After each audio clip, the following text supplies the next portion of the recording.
No, I did. Wait, why is that? No, it that wasn't there a second ago. Well, it's fine. I am sorry about the music. So, a couple of things that you may notice. One, I'm losing my voice a little bit again, so I have to be more careful. Two, um, I was very late this morning. I had to mail something. I waited forever at the package room of my building, and then after waiting in line for a crazy amount of time, there was something that required resolution to the point where I had to basically go to the post office, which is fine, it's just down the road, but I needed to get this out by this morning because it is for my insurance and I need that. So, I am very sorry that I'm late. I am here now. Uh Yikes. Yikes indeed. But I've made it. We did it. We're here. I'm so sorry. Oh my god. I am somehow already tired. So, here's the deal. Today will be a slightly short day because I will be taking some of the afternoon off to rehearse for the interview tomorrow because that is the most important thing in the whole world. But we are going to be doing some systems design stuff in the mornings because that is what we need to do before the interview. And reminder that I will not be streaming tomorrow during my subathon day, right? Because I'm going to be practicing for the interview. I'm going to be interviewing. And then after the interview, I'm going to come here and play some horror games because my heart rate will already be high. So I will see you tomorrow, just later in the day after the interview. I think the interview ends at 4. I'm probably going to need, 15 minutes to put myself back together. And then I'll be here. We'll play some horror games. And I'm sorry, I am losing my voice like the tiniest bit. I really didn't think I would lose my voice again. I thought I was being more careful, but I wasn't super careful yesterday. I was out of practice. I was so careful all last week. I need to be more careful this week too. Gonna sweat through this one too? Yeah, it's fine. I picked out a really thick sweater though, so they won't be able to see. Thank you for the hydrate.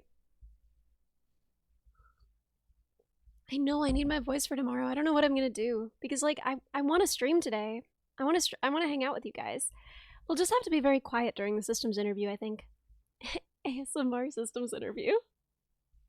That is a brand new concept. They say that there is no new content, but that's new content. Might have been that 10-hour stream. Yeah, maybe that was it. ASMI staring contest. Yeah. Can't be we could do a text to speech thing. I know that some people do. The one day that we did text to speech, I feel like it was so boring. Like I just feel like it stunk kind of. I just feel like it kind of stunk, You always yell when Bo's involved. I know, cuz you got to yell over him cuz he's yelling. So I'm so sorry. So, in terms of planning, I heard back from my model mama and papa, I suppose. And they told me when they're free to do the model reveal type thing. So they'll be available closer to the weekend, they said. We could join in Thursday, but Friday would work better for us. And if any of those days are not available, we could also do Saturday or Sunday. So I think it would be pretty fun to do Friday. What do you guys think? Banbo. Yeah, Banbo. Get Bo to read my messages? Yo, make Bo my text-to-speech? That kind of rocks. That kind of rocks, though. Oh my god. I wonder if he would. He might. I had been talking to my friend who's a streamer but not a VTuber. He does I don't even know how to describe his content. Bizarre avant-garde experiments. He did an entire channel of AI slop facts that just about Japan that just slowly got wronger over time, just to see when people would start hey, wait a second.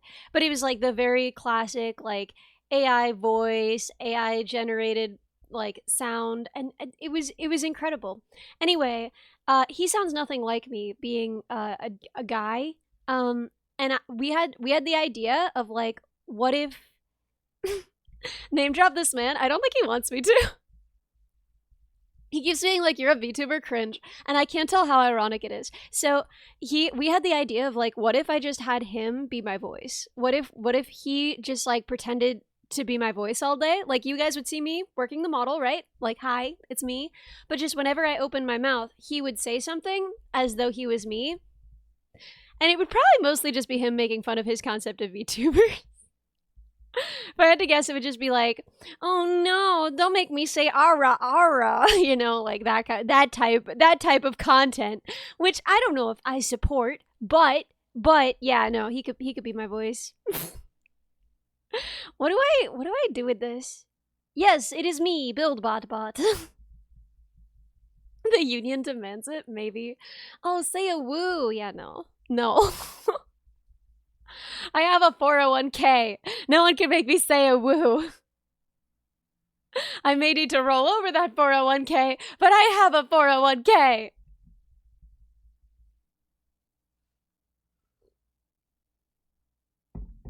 Hello. Hello. Okay, but I'm not putting the emphasis behind it. You know what I mean? Like you could physically say ooh woo without saying like the you didn't you said ooh woo, but you didn't ooh woo. You know what I mean? Like you said ooh woo, but you didn't ooh woo as a verb, right? I don't think that needs further explanation. No, I'm not doing that. Absolutely freaking not. So, no, no. My heart wasn't in it? Yeah, that's the point. My heart will never be in it because I have a 401k.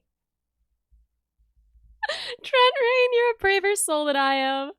You're a braver and better soul than I am. Thank you for the hydrate, Perfect Cop. Yeah, Buki will ooh woo for free. Buki will ooh woo for like one chicken nugget. Like, she's built different. She was made by the internet, molded by it. She $20 still $20? Nah. I would not ooh woo for $20. Listen, I'm sure every person has their price, but that ain't mine. I'm gonna take over the world. I hate that. I hate that so much. That's not me, by the way. That's Buki. That's Buki. Would you ooh woo for 2 chicken nuggets? Ellie ooh woo sound for sub goal? No. No, although I do think no. Can I cover that blurb? That's not a song. You can't cover it. 10K? We're not gonna hit 10K, you guys. I would be honestly surprised if we hit 6K. 10K is crazy people numbers. Ellie elitist prude confirmed? Yeah, and I'm proud of it. Put elitist prude on my tombstone. We won't hit 10K, so no harm in making the ooh sound its goal. No, because here's the thing, honestly. Here's the thing. It isn't about you guys, and it isn't about the ooh itself. It isn't, it's just about the concept of like other VTubers seeing that I put that as a sub goal. You know what I mean? I don't want them seeing that. I don't want them being like, "Oh, Ellie, that's your price." Interesting. It's free real estate. Guys, I love that so much. Also, can we talk about we've integrated teeth just like we integrated the gremlin? They're both now part of the overlay forever. Maybe not forever. I don't know. The overlay may change at some point, but for a long time. Name it secret or reward? No. No, because you guys are going to tell them immediately, first of all. Now we're at 5.5. I know. So when should I tell her that we'll do the model reveal? Maybe Friday? Friday would be great. Preferably earlier in the day. Okay, cool.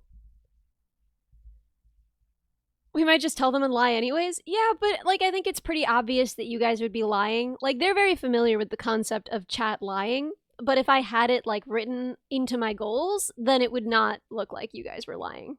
You know what I mean? Like you guys have no power here. You can't make me a woo. It's not gonna happen. I'm not doing it. What about a nya? Why do you want this?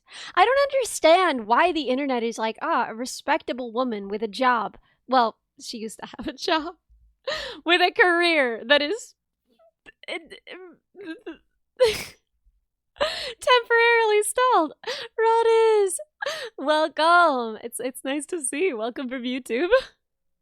And the thing that you think is like, I wonder if I could make her say funny internet words. I wonder if I could make her like a little cat. Like, why? Why? Why is that what you want? I'm not doing it. I'm not freaking doing it. Thank you, Perfecop. I hope so. I want it so badly. Can I say funny internet words? Yeah, funny internet words. Whoa! Oh my god. Oh my god. I'm like trying to keep my voice low key. But Captain Kerbal! Captain Kerbal just gave 50? Holy! Banana Chad! Banana Chad! Oh my god.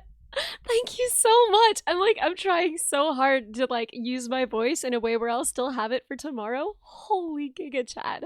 Holy Giga Chad. Thank you so much, Captain Kerbal, for 50 gifted. Holy. Holy. That's so much. Thank you. Thank you. Where does that put us? Oh my god. Oh my god. We're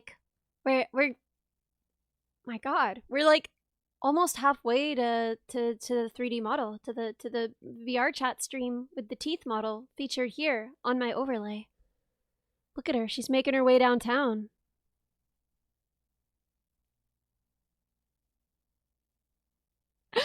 I want the UK trip too, but at what cost along the way? Stares at cursed teeth model. It's gonna be beautiful. Chomping fast. Guys, if we hit this, if we hit cursed teeth model, I will try. I will try to rewrite the words to that song. Fletcha, thank you so much for the sub.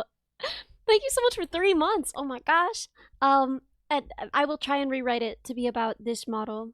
Making my way downtown, chomping fast.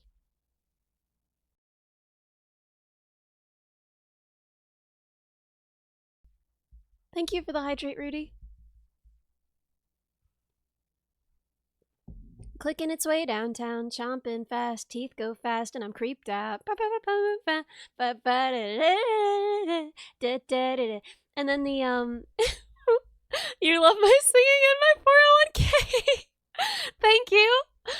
I don't know why I'm like this. Drinking stream in VR chat with teeth model? Well, the problem is I think I would puke about it. So cool. Welcome. Thank you for the follow. I also don't think that I could get my model in VR chat in time, but I think it would still be very very fun. You already did your part with the ankle? Yeah. But I think that's perfect, May. Yeah. Clicking my way downtown, chomping fast, feet go fast, teeth go fast, and I'm creeped out. Mm-hmm. Eight-legged, eight-eyed arachnid version. Guys, speaking of arachnids, can I show spiders on screen for a second? They are babies and they are so cute. I think even if you have arachnophobia, you will like this, but like, tell me if I'm wrong. Look at these babies. Look at these little Muppets. Aren't they just the stupidest thing you've ever seen in your life? I love them. These are the babies. I want to get one of these babies when I'm ready. When I'm feeling a little bit better, when I have time to really like take everything out of Lucien's enclosure, rebuild an enclosure, I'm gonna get one of these little babies right here, and that will be my new pet jumping spider. Look at these babies! Right? Aren't they ridiculous? Okay, but if you saw one next to you leave your body, well, you won't, because he'll be in a little enclosure in my house. The flurry one has a silk blanket, yeah. What are these ones called? These are cardinal jumpers, but they're just little baby cardinal jumpers. How do you catch flies for them? Oh, no, you just buy them at a bait shop. If you go to a fish and bait shop, you can get, so for the babies, you'd probably want the, Lucien song when, oh, actually, I do have a song for a pet that you lose. Because I have a song, this is a Mombot original that she wrote when her dog died. It's really funny because you would not know this song is about a dog, but it honestly it makes more sense once you know. Let me see if I can find it. We have like one shared folder where we post all of our songs together. Let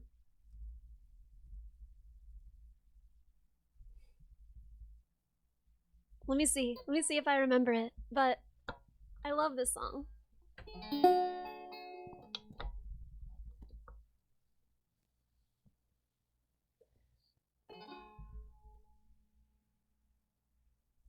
My time with you was something out of a dream. I never thought I'd have to say goodbye. Luck and love are not always what they seem. I never thought I'd have to say goodbye. I didn't know you'd have to go.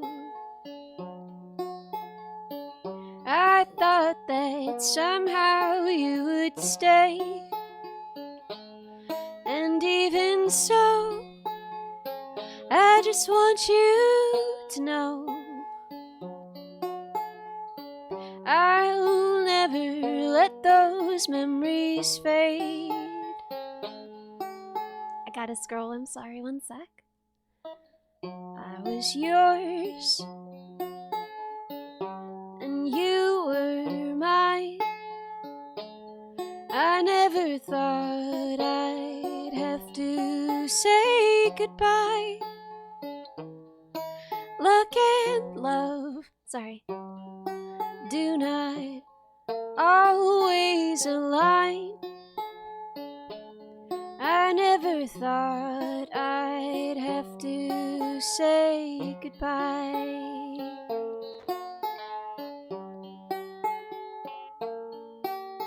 Goodbye. Yeah, I don't know. Those lyrics, they tear me up. Luck and love do not always align. So true. So true. So, the deal is, she got a puppy. She got herself a puppy because she wanted to have the dog as long as possible. And then, Moondog, had a rare condition that caused her to only live like 8 months. So, anyway. Yo, you're drafting a poem about what charisma is. That's exciting. Yeah, so at the end of it, at the end of all that, she wrote this song. Yeah, luck and love do not always align. Anyway, now that's what I think of. Whenever anybody loses a pet, that's the song for that. Although Lucian was an old man, and I did always know I would have to say goodbye, but I didn't think... Somehow it wasn't real. You know what I mean? Sometimes you know that you'll have to say goodbye, but you, yeah. So sad. Yeah, we're starting with trauma today. Starting off strong with trauma. Not real until it happens. Yeah, exactly. I miss that little guy. But I'm getting better. I'm getting to the point where I'm ready to start looking for a new jumping spider. Even if a dog lives its full life, you know that someday you'll have to say goodbye. It's true, but, you know, especially with a puppy, you're not ready for it. You imagine that you will say goodbye to an old dog, not to your little puppy, you know? And even though it's going to be the same dog, you imagine there's going to be a lot of time getting there. You never imagine saying goodbye to the puppy, right? You imagine saying goodbye to the dog.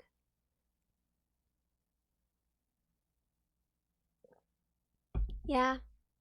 Mombot's really tough. Mombot's really tough. Recently, they've always had several dogs. My parents both love dogs. Recently they lost, the dog that I had as a kid, my childhood dog, who, I miss so much, was such a good critter. And my dad had to take a day off work. My dad had to take a day off work. My mom was like up and at him, right? First thing in the morning. She just like wasn't even just like, you got to get stuff done, right? And my dad was just like inconsolable. He called me and he was like, I can't go to work today. Which makes sense. Was its name Odie? No. No. Don't be sad that your time with them is over. Be happy that you got a chance to spend the time with them. True. Yeah. And the thing is, it feels like dogs don't live very long to us, but truly, we live so long to a dog. A dog has a full life, a full long life. We're just like a dragon, you know? We're just like dragons to them. And I imagine dragons must be pretty sad when their human friends die, but it doesn't mean the human didn't live a long, good life. Yeah, Ishtar's donut. It's hard. It's hard to prepare yourself. You know, when you grow up with a dog, it's like that's my that's my best buddy. Imagine dragons, yeah. Have you read the Humans Are Elves Dogs Green Post? No, I haven't. You wish you were a dragon? You are a dragon. Nelfie, welcome. Thank you for the follow. And Olinixo? Olini Ollie NYXO? Welcome. Thank you for the follow. Sorry I missed that. It'd be cool to read about it, how we're like elves to them. Oh, Dory got back to me. Aha! Okay.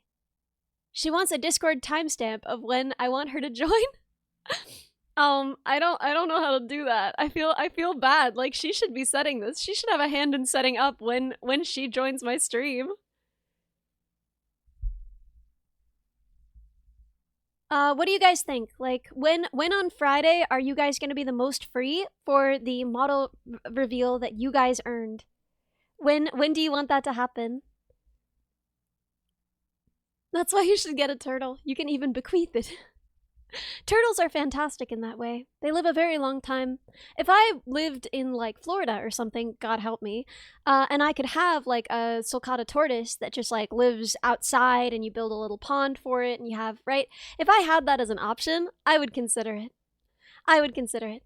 But, yeah, I have the timestamp maker. I just don't know when. You're in class till 2. Oh no! Well, there'll be a VOD. But she's on UK time, so I don't want to make her do it at 2. She usually streams earlier in the day.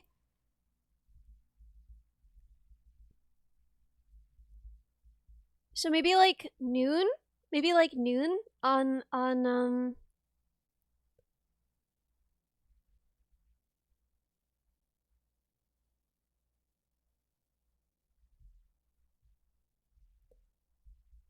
I'm gonna say like noon to 3 on Friday would work for me.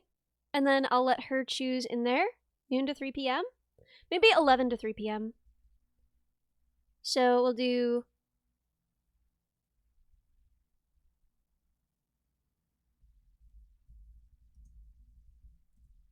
11 to 3 p.m. And then I make her choose. Hee hee hee hee. Ha ha ha ha. It is on you now.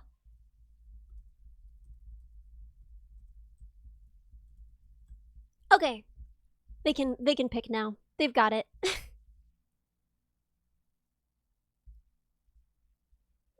Shift the depression to dogs.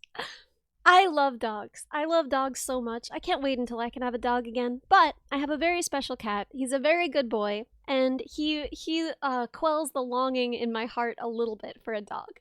I don't feel as miserable that I miss dogs so much because I have my sweet boy, and he helps a lot. What kind of dog would I get? We've always just gotten mutts. We always just got what was available, which means we've had a lot of pit mixes. Just adopt Server? Yeah, that's true. She also helps me not not feel so sad that I can't have a dog. Because even though she's not my dog, you know, I get to see her all the time. Mutts are the best. Well, mutts are good because they have fewer health problems typically. No shade to anybody who gets a dog from a breeder. I think that's great. But we always just got mutts because they tend to live longer and they tend to have fewer health problems.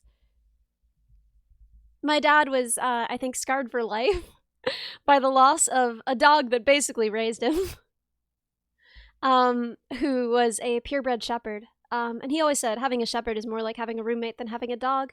But his shepherd had horrible hip problems that just hurt him so badly. So like the last 4 years of his life, he was just in constant pain. And after that, my dad was like, we're never getting a purebred. We're never getting a purebred. So, we always just found some mutts. Yeah, so, it means that we've had a lot of pit bull mixes just because they tend to be very available. And also, I like their sassy style. I think pit bull mixes tend to have like a real twinkle in their eyes, a real prance to their walks. So I would probably get some kind of smaller pit bull mix, that I could find. A rescue smooth collie. Oh, his hep started to give out at the end. It's so sad. It's so sad. Yeah. Pit bulls are cute like me. Oh shucks, no you. Your family adopted a cat a few months ago. They came to your house when your grandma died. I cats always arrive at the right time, man. I do think that there is like a cat distribution network. Someone's just on that. They're like, oh, they need a cat stat. Send a cat over there. You son's dog talk, yeah. Dogs are the absolute best. I can't wait until I can have one again. I really, really miss him. I really, really miss him. That's the real city. Yeah, I need to do systems prep, don't I? I need to do systems prep so bad.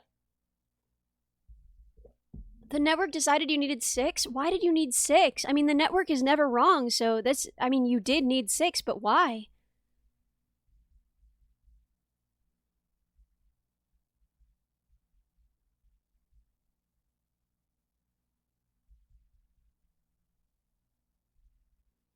The network demands more cats. Yeah, they only gave me one, which I think is good. I'm good with one cat. I feel like more cats would start to be a little bit overwhelming because my cat is he's very, very needy. Like needy to the point where I often can't just like get any work done. Like he just always needs to be on me. Like if he is in my lap, he's not close enough to me. He's not satisfied. If I don't have both hands on him, he'll start trying to bite the hand that isn't on him until it's on him. And like I have done everything I can to train him out of this behavior. Like right at that point it's like, nope, if you bite, I ignore. But it doesn't work. It's been years at this point and he never learns. He's just like, those hands are for me. Those are my hands. The network decided to give you a princess of a dog instead. She is a princess. She's a beautiful princess. Well, I love Wolf's dog. I live vicariously through the people who send me pictures of their dogs. Guys, I'm trying so hard to keep my voice. Why does it keep doing this? Why does it keep doing this? He wants me to ooh-woo, but I'm not getting it. I'm not gonna ooh-woo. Maybe for him. Maybe when I'm alone, I will test that out. When no one can hear me, I will ooh-woo just for my cat to see if that's what he was after all along. Does she still ask to be princess carried? Oh my god. The way that I pick up my cat, he's never had a problem with it. He is like a feather boa with no self-respect. I could twirl him, right? Like he just purrs the entire time. And he likes it. I don't know what to tell you. But over puddles. You have to princess carry her over puddles. That's so cute. The way that I pick up my cat, I did it in front of my friends, and I never had cats growing up, so I didn't know the right way to pick up a cat. But if Ellie ooh-woos in the forest and no one hears it, did she really ooh-woo? I picked up my cat in front of my friends, and they were like, Ellie, that's how a toddler picks up a cat. Like, what are you doing? You picked up the cat the way a toddler picks up a cat, which, first of all, the size difference between me and my cat is very much like the size difference between a toddler and a normal cat. I am a small person and my cat is an enormous cat. My cat is enormous. My cat is like 16 pounds of pure muscle and bone. He's a mighty lion and he's huge. And so like I am dwarfed by my cat. And I do think that like I pick up my cat sort of can I show a picture of the cat? Yeah, let me find a good Ollie pic. Let me find a good Ollie pic. I feel like I have some on Twitter. I'm trying to think where I would have sent a picture of Ollie most recently. Let me see. I'm scrolling up. I'm looking. I'm trying to satisfy this request. Where is he? Stupid baby. He's literally in the corner of the room right now. I could just go scoop him. Turn on the hand cam. He also loves the snow, which I think is cute. It's his favorite. I don't let him free roam because it's, you know, not safe, but not safe for him, not safe for the local wildlife. Cats have devastated bird populations around the world. It's a real shame, but Okay, if I find in my server, I must have posted them in pets, right? Some, right? Okay, so if I search Ollie,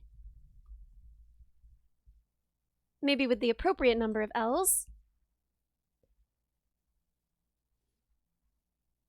Let's see if we can find him.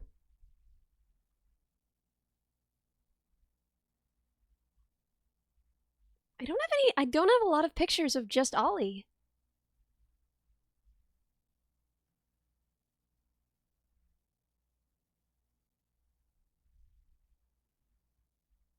Yeah, I don't think I have a lot of pictures of just Ollie.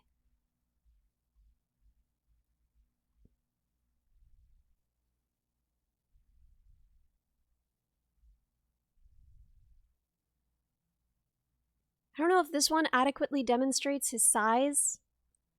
Just the sheer scope of him.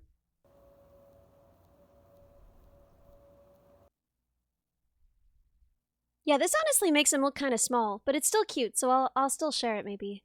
Ollie doesn't have the appropriate number of L's. His owner took them all. Hey! Hey! Hey! Oi! Oi! Oi, bruv. Yeah, it's just oi, bruv.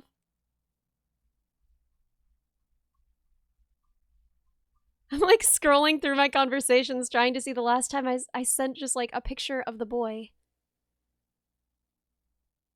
Here he is! Here is my boy! This is my lad!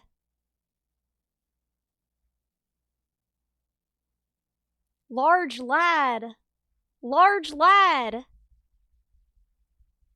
Yeah, I have a lot of L's and he has few. Look at him! Look at the scale of him! He's such a big boy! The vet thinks he's part Maine Coon. I don't know. He is huge and very, very fuzzy, so he could be. But, you know, hard to say for sure. It's mostly fuzz. When you wash him, all of this goes down, you know? Purebred duster, yeah. Yeah. I have to brush this boy with 3 different brushes. I have 3 different brushes with him and I have to use them all on like every day to every 2 days because otherwise he gets mats because he is so soft and fuzzy like a bunny, but he has just so much hair on him and he is so huge. He is like dog-sized. He is like dog-sized. You have 3 brushes for Willow too. Yeah. So I have one that's like a rake with blades on the insides of those rake pegs, I guess. Yeah, he does. When I brush this boy, I wind up with a pile of fluff that is like the size of him. I don't understand. It's enormous. Who brushes Maple? I think Maple takes care of that, if I had to guess. That's why you had short-haired cats? Yeah, well, I didn't choose, you know? This boy arrived. Cat brushing robot when? Well, I don't know. I like the brushing because he likes the brushing, you know? He loves it. It's part of our together time. And so I got nothing against it. I love brushing the boy. You don't choose, cats choose you. Yeah, he chose me. He chose me. Look at his angry little eyes. I love him so much. He looks like an angry grandpa. My old boy. Your friend wanted a Norwegian forest cat until she saw all the hair. Yeah. LZ Silver, thank you so much for the sub. The only reason I would consider getting a cat this fluffy again if I had the choice was just that, like, I'm used to it now, you know? Will Neurodog survive getting attacked by Ollie? I think so. I think so. If not, she's made of entirely replaceable parts. The most expensive part of her are the actuators, and those are not in danger from Ollie. Oh, here's another really good image. This is another really good. Why is it stored as image.png? Why? There we go. This is another excellent Ollie image. He really likes when you make him go through a wormhole. So when you like pull his face skin back, I don't understand why he likes this, but he loves it. And so this is that happening. Classic cat face. Positive fella, welcome. Thank you for the follow. Get some fluff from Ollie and glue it to Neurodog. That's so gross. Yeah, that's him. That's him looking stretched. He's a special baby boy. Special baby boy, that little guy. Guys, I can't wait for you to see the model. I think you're gonna lose your minds. I'm so excited. It's so freaking pretty. It's so freaking pretty. It feels like almost exactly like this model, but with so much more movement, freedom, expressiveness, so much more thought put into every part of it. Like, Dory is a perfectionist, and she really does achieve perfection. I'm so excited. Have I heard the Neurodog song on YouTube? Dog I am. Yeah. I've seen all the existing Neurodog content, because when I was first rated by Vettel, I didn't know about the Neurodog at all. You know, I had never heard about that. I'm getting a new model. Yeah. So, but you like the current model? I like the current model too. That's why the new one is very closely modeled on the old one, but I'll be able to look up, which I can't do right now. Look at this. I'll be able to actually move my body instead of it just kind of, you know, like, look at this, right? Wouldn't it be nice if my body moved? I won't have such intense eyeshadow, which has always felt strange. I'll be able to open my mouth. When I'm not smiling, this is how far I can open my mouth. I'll be able to actually open my mouth. So, the jank is endearing? Yeah. And the lack of jank will also be endearing. You're new here watching from the Philippines. Welcome! Welcome! And eat banana.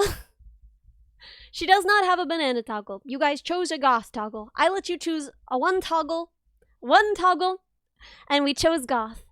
Will I be able to do the flips, though? Well, we already have a 3D model, and a better one in the works. Zonair, thank you so much for the follow! Neurodog is actually the easy part. After Neurodog, evil wants her crazy robot body. Yeah. Got Toggleworth. Why do I need to be able to open my mouth big? Because sometimes I want to express surprise or talk with my mouth more open than this. Right now, my teeth are always touching. That's not how people talk. That's not how it looks when people talk. Detective Koo, welcome! Thank you for the follow. Yeah, the mouth is very stiff on this model. This model, by the way, I will say, this model deserves nothing but praise. This is incredible. An incredible model made by an incredible artist. And this model cost like only $600. So, for the art and rigging, which is insanely cheap. I don't even know how to explain to you how cheap that is in model terms. The new one is like $5,000. Just for reference. But it'll be able to do so many more things. It'll have so many toggles. Everything will be integrated and built in. It'll be beautiful. It'll be beautiful. And I also want to be investing back, you know? You guys do so much for me, right? That's like 1 month of rent in New York. That's okay. That's not what I pay for rent in New York, but I will say, for my studio, it's not that far off. I don't know. It's about 2 months of rent. But I made that decision before I lost my job. It's not necessarily the decision I would have made if I'd known I was going to lose my job. I need to say, welcome. Thank you for the follow. But, yeah, model cost less than postphone. Oh, no, not the $600 Swamp Dweller, the $5,000. I pay about half of that in rent every month. So, will it have sus and kitty toggle? Well, there's no sus toggle. What do you mean? Oh, sass. You mean sass. Yes, there will be a sass bot, and there will be a kitty bot, and they will be built in, so they'll look like robot-y, and they'll look like part of her. So, I felt that it was important. 5,000 would get you a cupboard under the stairs in London. Well, it wouldn't. I've looked at the rental market in London versus New York, and they're fairly similar. And, I mean, where I live, you might consider a cupboard under the stairs. I don't know. I live in a very small studio apartment. But, yeah. In my tiny little studio, I pay, yeah, about... I don't know if I should say. I don't know if I should say. But yeah, for this apartment, I pay about $2,400. And then there's utilities. But yeah, $750 in the Midwest for a decent studio. Yeah, we miss the Midwest, don't we? But yeah. What is a studio apartment? A studio apartment is one that doesn't have like a separate room in it. So your bed is, you have like one big room well, not that big, that has like a bed and a desk and a stove, and a fridge. And then you have, I actually have my own bathroom, which is quite nice. A lot of people have shared bathrooms when they live in studios, but mine has a bathroom, so that's really nice. So I never have to worry about someone else being in my bathroom. Yeah, which is nice. It's essentially a college dorm. Yes, a studio apartment is basically like a college dorm room. A lot of them have shared kitchens, but this one has its own. It's barely a kitchen, but you can do most of what you need to do in a kitchen in it. And you know, I'm not much of a cook, so. But yeah, no. What I pay is not bad considering everything. And I mean, that's when I talk about like, oh yeah, like a New York salary is quite high, but it's because it all goes to rent. But hopefully soon I will have a New York salary again. And then streaming can be purely something that I do for the love of it, for the absolute love of it. And I do love it so much. And I will be able to invest more into streaming, which is part of why I wanted a model that reflects that. I wanted a model that reflects my commitment to this and to you guys. And is there any benefit to living in New York if you have a remote job? Well, maybe if you love the city, which I don't. I don't love the city, but I've never had a remote job. Even during COVID, I had my internships, but they were all military. So I still had to go into the office. Also, with robotics, you're never really able to work remote fully. I mean, depending on what you do, but for the most part, you know, robotics is going to be a pretty hands-on thing, and they're not going to send robots to all of you, so. Yeah, I've always been in the office, and I probably will be if I stay in this industry for a long time. So, often I'll have one day remote a week, and that's when you do, if you have any software work to do, right? That's when you do that. So, you were wondering if I was solely aiming for robotics. No, I'm aiming very broadly, but this job that I want so badly, that we are up to the 5th interview in, that we have to practice for that interview today, that one is, that one is in robotics. And I would love to stay in robotics. It would be wonderful. But obviously, I am not dead set on that. I would take a software job. I would take almost any tech job at this point. Teach me how to maintain servers, man. I don't even care anymore. But yeah, robotics is my passion. Been doodling robots in my notebook since I was a kiddo. I really want this to work out. But either way, we really hope. I should practice for it, shouldn't I? You switched from mechanical to data science. Yeah, it's a solid choice, honestly. I don't know how solid the AI job market is going to be. I feel like it might have kind of some of the oversaturation. Do you remember what happened with big data, where like there was all of this stuff about like, oh my god, the way of the future is big data, and then all of the colleges opened up like data science majors and minors, and then the market was kind of flooded with them, and then it was sort of hard to find a job. So it's possible that it'll catch up, but I would worry a little bit. But I think you've got this. Feta was recently asking for an AI programmer as a paid position. My sister, I don't know, my sister works at, I won't say the name of company, but I imagine it pays better than Vettel AI. Also, she's scary. She's very impressive and very strong, but yeah, if he can't afford me, he definitely can't afford her. She gets paid more than I ever will. But yeah, she's got a PhD and she's tough. I mean, my dad, honestly, my dad was a professor of artificial intelligence for a long, long time. He's kept up with it, and that's why he loves Vettel. Because, like, he found this. So part of what he studied, I hope I'm not doxing anything, but part of what he studied, server! Hey! Server, oh my gosh! Oh my gosh, hey, we were just talking about you. We were talking about how much we love dogs. But part of what he studied was how you get people to empathize with artificial intelligences. And so when he saw Neuro, he was like, "Oh my god, he did it! Like this is it! Like this is the thing that we were trying to like capture." Like I don't. So he's been like obsessed with it.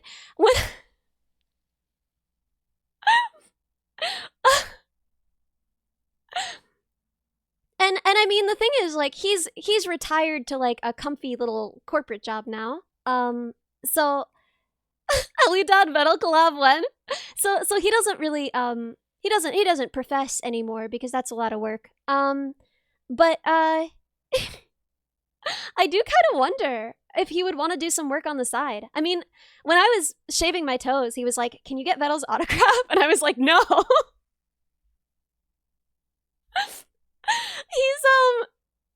He's amazing. I love my dad. Dadbot is the best. I would love to have him on stream. I do think he would say my entire address if given the chance. Not out of malice, just out of the fact that he's like very much an absent-minded professor, like literally. And I do think that he would just be like, "Well, Ellie, in this year when you were doing very identifying thing at place," and it's like, "No, Dadbot, no." Bot fam is so wholesome. Yeah, no, I lucked out, man. I lucked all the way out. I don't know how I got this lucky. Get that man an autograph. Maybe someday. My dad fangirling for Bot. He's not. He's just very impressed with him. He just really likes his work. He just thinks he's really cool and he loves his project. But I mean, my dad is like probably a more experienced AI engineer than my sister, even at this point. And so self-dox is genetic, yeah. Dadbot stream, but you have a toggle to mute him. Yeah. Get him the autograph if you go to the UK. Autograph sub goal. Neuro is my dad's Oshi. But yeah, no, I think he was just really impressed by the project. And the fact that, like, Vettel is so young and he did this project, you know? And I think he's really happy because... How do I explain this? I think he was kind of worried that I was sort of retreating into VTubing because I didn't feel as special in my work anymore. And I think he was kind of excited that I had this opportunity to, like, combine the two. Like, I think he was worried that I didn't feel the same passion that I felt for robotics when I was doing it as a hobby. Entire pig race, thank you so much for the Prime sub. And so I think a lot of it is just like, he was really happy about the raid because it meant that I could do this as a hobby again and like feel that again. You know? I think he was really excited about the raid because I could have a robotics project that was for me again for the first time in a really long time. And yeah, I think he's just also super impressed. I think we all are super impressed, right? Neuro is an incredible project. And I think he'd be kind of crazy not to be impressed. So, yeah, I don't know. My dad's a big Vettel fan. I'm sure if Vettel ever needed any AI help, he could enlist the help of that man who knows a lot about this. So, yeah. I don't know where to go from there. But also, I do feel weird about him having the entire Minibot fam just gathered around. Thank you for the headbats. Thank you for the hydrate. Doing something because you need to never feels the same as doing it because you want to. Exactly. This is the perfect conversation for Vettel drinking stream. Okay, first of all, it's not Vettel drinking stream. It's an all of us drinking stream. But second of all, yes, we can discuss it there. Just be like, "Hey Vettel, you want to be my dad? Vettel, do you want to meet my dad?" Cringe. But yeah, no, I love my dad. We talk every morning. We talk a lot of nights too. I don't know. It's just like a good time to process things, right? So like at the end of the night, my dad is always the last one awake in his house because he does all the dishes at night and he does like his final cleanup at night. He's a very clean man. And that's also when I do my final cleanup of the apartment before bed. And so we usually call and we clean up together. Oh my gosh, yes, this is a coworker hangout. Yeah, Server is the best coworker. This is corporate bonding. This is a corporate bonding event. This is work happy hour. Office dog. Yes, our office dog policy. Man, I love Server. But yeah, no. I do feel funny about bringing up the whole Minibot fam. And maybe it is weird. Because how do I explain it?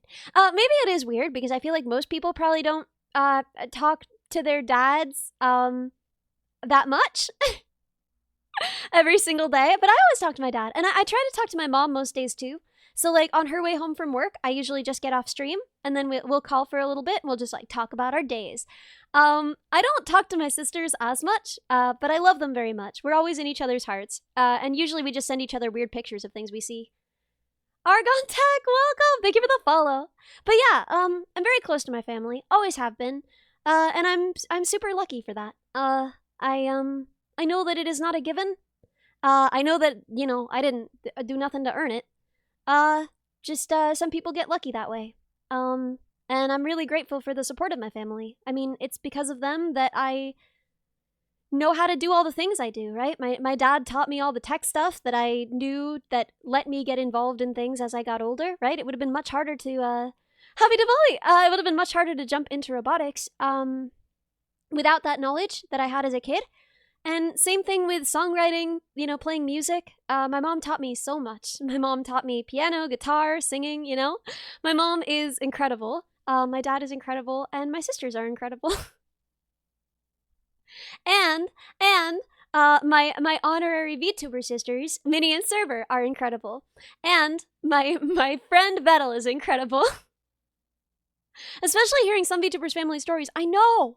I always said that VTubers always have mom issues, dad issues, or tummy issues, and I feel very lucky. I feel blessed to have tummy issues. I feel truly blessed to have tummy issues. The incredible bots. Yeah, they're all a lot more impressive than I am.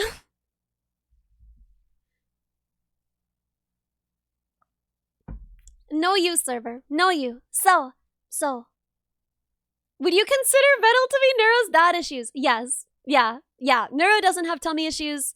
She might have mom issues. I don't know. I haven't talked to her about it, but she definitely has some dad issues, given some of the things that she says to Vettel.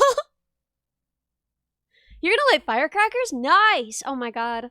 Dude, I love small explosives. A nice small explosive. Mwah. Chef's kiss. Sparklers? Oh dang. Dude, I go nuts for a sparkler. A sparkler on a night. If someone just like brings sparklers to a casual hangout, mind blown. That makes my whole day. Neuro's issue is which one is her mom? Camila, Annie, or me? Okay. I am clearly not Neuro's mom. I'm like Neuro's cool aunt who builds her like a neat, like tricked out wheelchair, you know? Like I'm building Neuro like a mobility device, you know? That's how I see it, right? I'm building Neuro like a sick, tricked out wheelchair, right? That's how I see it. I don't know exactly who her mom is. That's not really in my purview. But I feel like her sick, awesome aunt. You know, that's how I feel. It's been a while since you've loosening up. Well, get on that.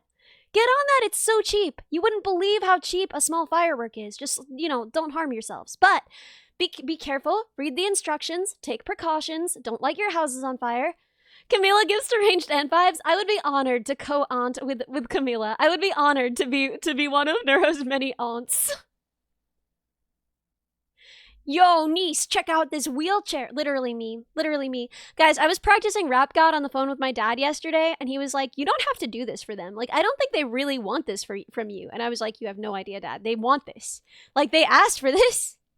Cool aunt that's still got a sensible side. I appreciate you. I mean, like, I've always aspired to be a really good aunt because my sisters were a lot older, so I always knew that, like, I would be an aunt while I was, like, in high school. And so, like, I've always aspired to, like, embody the cool aunt, you know? To, like, really, really earn it, you know? And so I've thought a lot about, like, how you be the kind of aunt that someone can go to with their problems when they can't go to their parents, but also fireworks entertainment, as your username would suggest, you're into larger fireworks. Listen, larger fireworks are incredible, but I wouldn't suggest them to most people. Aunts Canada! Yeah! Dude, I love Aunts Canada. Someday Server and I have to sit down and watch some Aunts Canada. I think that would be so much fun. Someday. My dad doesn't hate you. He's just kind of surprised. He's just like, why would they want that? He was like, it's very impressive, but it doesn't sound like Eminem. And I was like, yeah, Dad. It doesn't. It's not gonna. But I've been practicing for like weeks. to be able to do the like Sumalama Dumalama part. Ellie likes bug YouTube channels? Yeah. Yeah, I do. I was talking to Wolf actually yesterday about which big bug YouTube channels we like. And apparently, we're both big fans of Clint's reptiles. Clint, my honorary internet dad. Server got you into Ants Canada. Yes, the biomes are incredible. I love Ants Canada. The musical, that's peak art. That's the kind of content I want to make, you know? As a content creator, I see that and I think like, that's it, man. That's it. Clint with a side of sea. Curious Archives. I love Curious Archives. Oh my god, did you see the new Curious Archives spooky one about the forest? How a forest digests you? It's so cool. It's so spooky. I love it. I love it so much. My robot antennae make you think of an Ellie ant costume. It wouldn't be too hard, would it? I was gonna be a robot for Halloween, but then I couldn't get it together in time. I was gonna just like have a like, how do I explain this? But you love Tirzu. Yeah, Tirzu is fun. I'll watch some Tirzu. Clint's reptiles, my beloved. I know, I love Clint. Clint Laidlaw, my king, my king. I want so badly to go to Clint's reptile room in Springville, Utah. That would be like my dream IRL stream. That would be my dream IRL stream. I don't know how it would ever happen, but my dream would be to go to Clint's reptile room. And thank you for the hydrate, Goldie Arui. My big bio interest is gates. That's always been it, you know? How legged animals plan which legs to move when, how much, etc., right? Different gates. Every animal has many different gates, and they use these gates for different situations, right? And I have a number of small bug robots that I've made that demonstrate different insect gates. And I want you want to see me and Clint recite an entire clade in unison? I want more than anything to show them to Clint. And I want him to care. And I don't know why he would care. I don't know why I would have... Yo, I love Mothlight Media. Mothlight Media is great. Although, it is weird how often the Mothlight episode for the week is the same as the Eons episode for the week. But I think that just makes them better complements for each other. But I want more than anything in the world to show Clint my insect gates and have him care. That's my dream. If I could go do an IRL stream at Clint's reptile room in Springville, Utah, and bring my stupid little bug robots, and be like, look, Clint, look. That's what I want. Why does every niche interest always have a Clint? I don't know. What other niche interests have Clints? Cause this is the only Clint I know. I showed you my gates. Please respond. Oh God, 100k sub goal. Clint, if you're lurking, I promise you, Clint is not lurking. I promise you, Clint would take one look at this. Clint would take one look at this monstrosity over here and be like, "What? No, don't you bring this to my wholesome small town in Utah." I'm making it small again. She's making her way downtown. Clicking fast. Clicking her way downtown. What is it?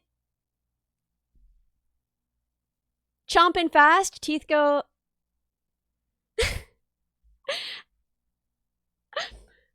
Paul FJ, welcome. Thank you for the follow.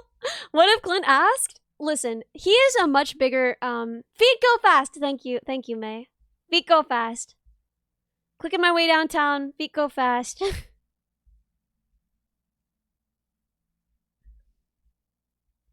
What in the name of all that is wholesome is that thing? That's my future 3D model, maybe. So what I've said is that I will get this thing into VR chat and do an entire stream as this thing. And in fact, if we can get it ready and give it hands, then I will do an entire Beat Saber stream as well, as this thing. What do you think? You like it? You like it? Why would we do that? Yeah, it's perfect the way it is. It's perfect the way it is. And I do think the eyes should be controlled just by physics. I think they should just kind of roll around. You know what I mean? Give it a bogus hands. Yeah, exactly. I'm so proud of this community. I love this community, man. It's incredible. Mickey Mouse hands. I love it so much. Why does it need hands? Just use feet for Beat Saber? Well, then how does it stand? Give it a banana? Look at it. It's hungry for a banana. Put a banana in that mouth. Chomp chomp. It's friend-shaped? It is not friend-shaped, Wolf! This thing is not the shape of a friend! Get better friends!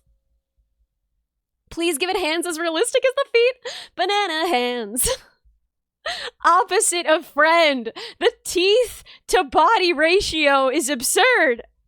Hold the saber with feet. Walk on antennae upside down. Terrible. Terrible. I'll make it cry. Can it cry? Does it have tear ducts?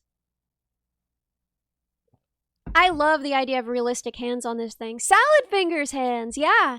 The feeling of rust against my salad fingers is... I'm not saying it. But yeah, no, why do I still know that? Salad fingers is burned into my brain. Just burned entirely into my brain. What if Clint asked me to ooh-woo? He would not. He is a wholesome family man who, God willing, doesn't know what ooh-woo is. Monkey paw hands, just big old hairy hands. Oh yeah, is that possible? I know hair is really hard though. If he isn't a friend, why would he be walking towards us? It's a good question. It can cry but never has because it has nothing to fear. Yeah, real. What if we gave the antennae little physics? Yeah, I mean, it looks like they have some, right? I think the antennae are moving a little bit, but yeah, the antennae should definitely be rigged to have some bend to them. And I can do that. Do I think Clint knows what VTubers are? Absolutely not. But I also think that he's like uninformed enough that he doesn't know that they're... Okay. So some people who are only a little bit online, their only point of reference is like, is that sus? You know? And the answer is like, no, there's nothing inherently sus about VTubers, right? Most of the VTubers I know, and most, you know, me, right? We make wholesome family content. But if someone knows only a little bit about the internet, then their only experience with VTubers is probably when, like, Project Melody was in the news, you know? And that's no good. Not that it's no good, not that she's no good, not that what she's doing is no good, but that being their only point of reference for VTubing is no good. So, with that in mind, I think that Clint is not even online enough to have heard about that, right? Clint doesn't know who Bao is. Clint knows maybe at most that there was like a cute shark cartoon girl who was playing baseball, right? If he knows anything, that's what he knows. So a lot of people think live streaming is sus. I know, Cerber, I know. So when I was talking to Buki about like how do we say what we do in real life, and she was like, oh, like if you don't want to say that you VTube and you don't want to explain what that is, then just say like I stream virtual content. And it's like, that sounds very sus. That sounds extremely sus. What if you emailed Clint's Reptiles to tell them about me and my interest in the channel? No. Nuh-uh. Just say podcast? Yeah, podcasts are usually pretty safe. And I do kind of have a podcast with Bo. We called it that for a minute. People pay to fart on my stream? No, they don't! No, they don't!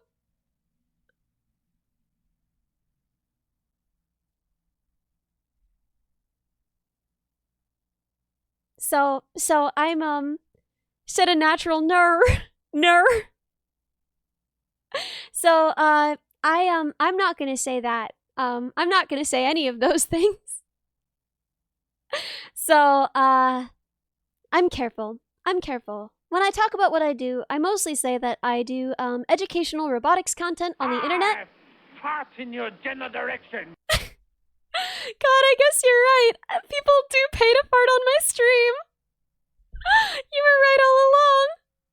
I don't get paid to say woo because I don't say it. Like, okay, I'll say it, but I'm not putting my soul behind it, you know? I'm not, like I said, I'm not verbing it. I'm not ooh-wooing it. I'm saying ooh-woo, but I'm not ooh-wooing it. You see what I mean? No one pays for that.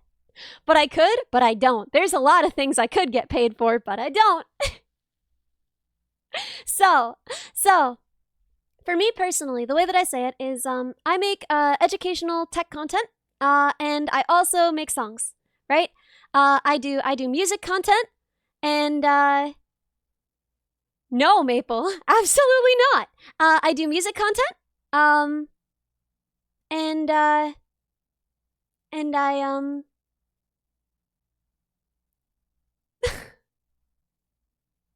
I'm not making an uwu sub goal. I'm not doing it.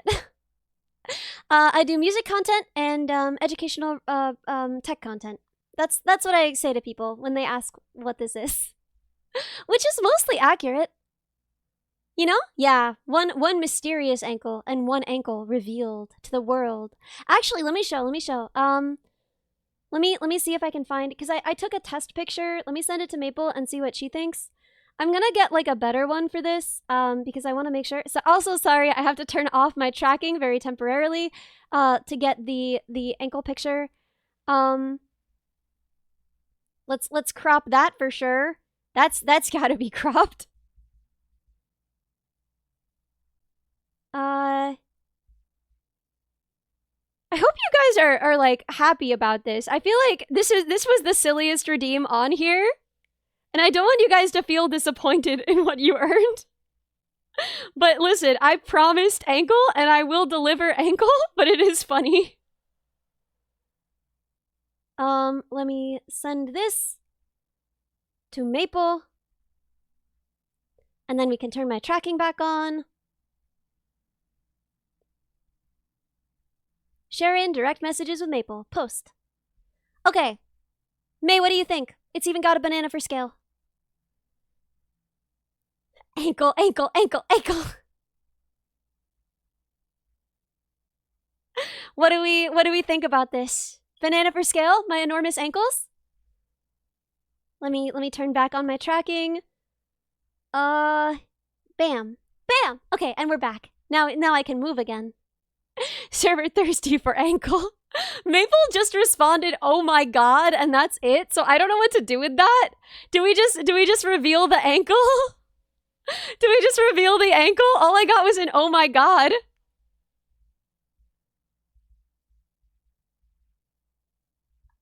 When do we see it? Yeah. Okay. I mean, I'm just gonna send it.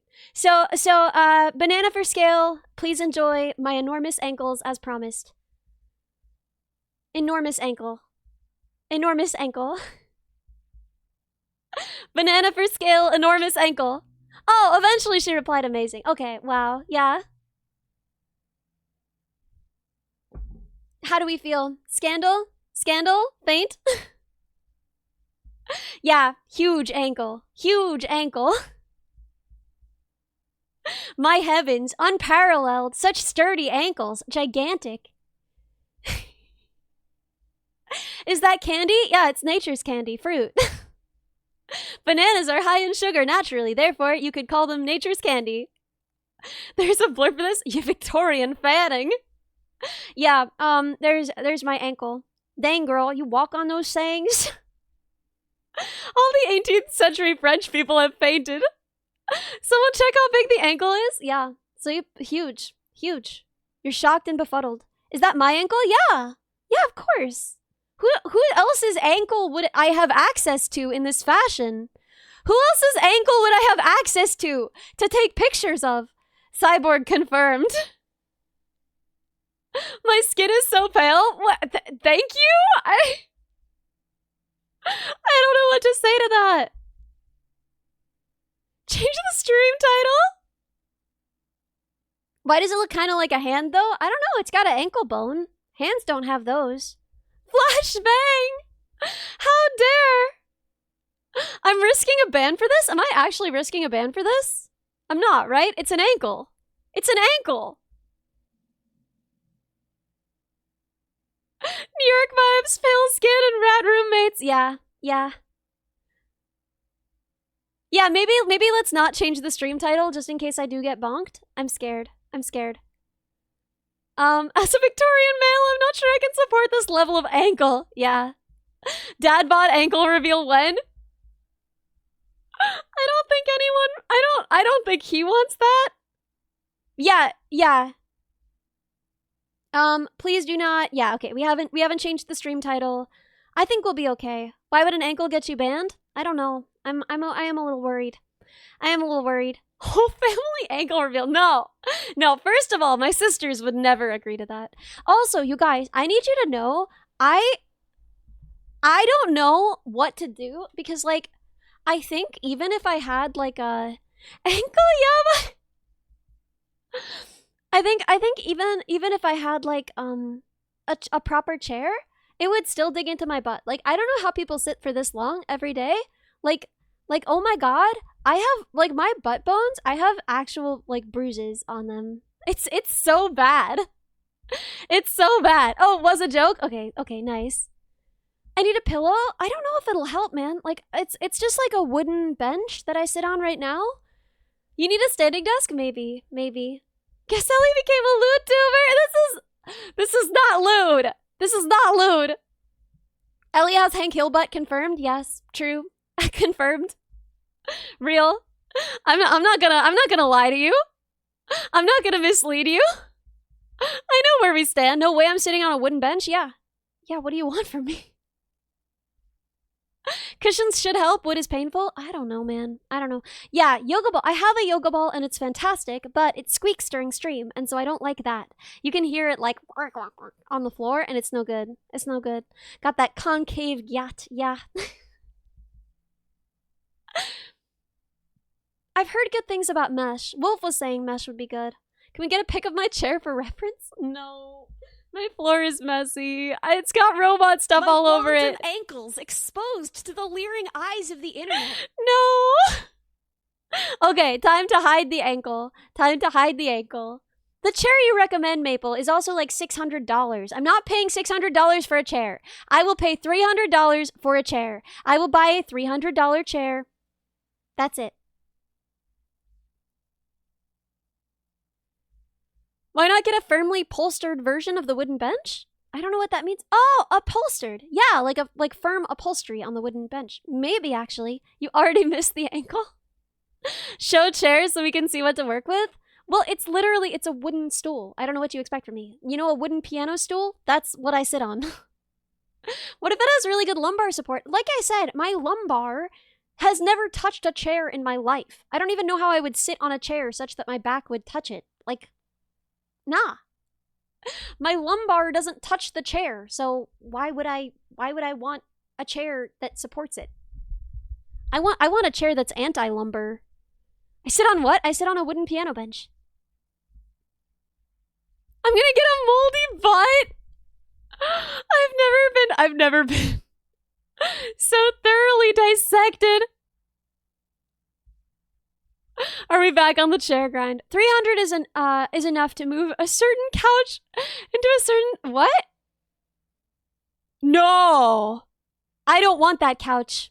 I do not want that couch. Wolf is always logged in. Buy a $600 chair. I don't want a $600 chair. I don't think... Would I consider a knee chair? What's a knee chair? What's a knee chair? I don't want that couch. Get a drummer throne? So, okay, I have a drumming stool and it's great, but I've tried it for streaming and it's no good. It's no good. I've tried it for streaming and don't scam Wolf. Listen, I said I would get a chair. He said that I could pick something else for him to get if I got the really expensive chair, and I didn't. So, I don't owe him anything as long as I get a chair. $200 chair is fine. After that, it's just pish posh. Thank you, Trader. Thank you, Trader Duck. You're the only person. You can buy a nice IKEA desk chair for like $100. Thank you. The union demands $600 chair? No. Okay, fine. I'm opening some chairs. IKEA desk chair mesh. Yeah, it looks like they have some great options. They've got some great mesh chair options. Do not buy IKEA chairs? Why not? They have great reviews. People say that they fit small bodies really well. Why no? Why no? All I need is some firm upholstery. Why aren't we happy with a nice piano bench? Well, piano benches, they're not made to sit on for 12 hours. They're just not. None of them are. Not even like the really fancy ones. Ooh, I kind of like this. The Nilseric standing support. This looks kind of up my alley, honestly. This looks a little bit sick if we're being honest. Thank you for the hydrate.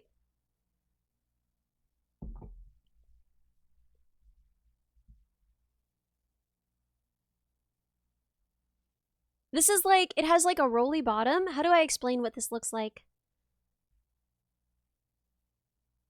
Let's save it to like desktop. And then we should be able to just like drag it over.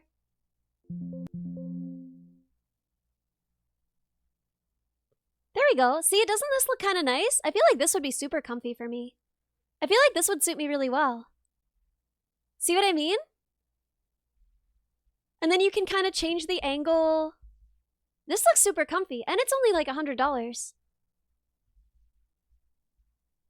I don't know, I look at all the chairs, and they just look like things that I would just kind of squat on. Like, they don't look like things I could actually sit in comfortably. Ooh, they have a child desk chair. That might fit. They have a few. Yeah, these look nice, guys. I don't know why you gotta overcomplicate everything.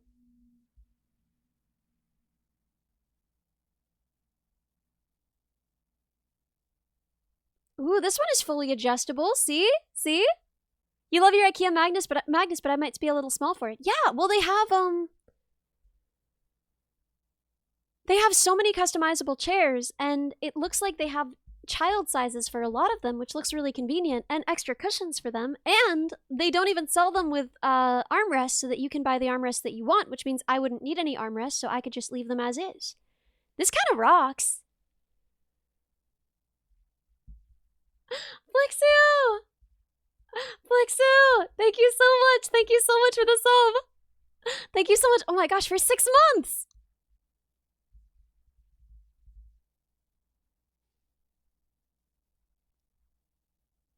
Big up the Greg's Feast. Yeah, okay. If I don't buy a $600 chair, I will. And the thing is, I think it's actually more than 600 for the chair that May was recommending. I'm gonna buy one of these. They're not cheap. They're all like over $100. But I'm gonna buy one of these. I will allow you guys some input into that process. I will not cheap out on the chair. Just sit on Cerber's lap. She's far away. She's too far away. Where? Okay. I kind of like I kind of like the Black Baguette. The Black Baguette. I love these names. I love them so much. Ooh, I kind of like the Lidcolin. This right here is a nice stool. It's very adjustable. You can kind of lean on the edge of it, or you can fully sit on it. This looks like the upgraded version of my piano stool, honestly. And it leans in directions, and it's like got a surface that a cushion would actually stay on top of. The plane ticket is for Server to come over. It's cheaper than the Herman Miller. I know.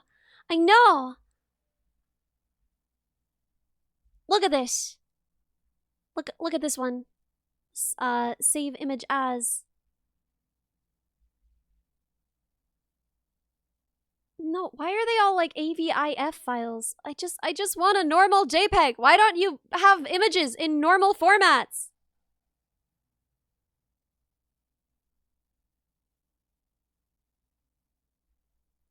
I'm begging. Save image as. Ugh. Ugh. Weird formats. I can just screenshot it.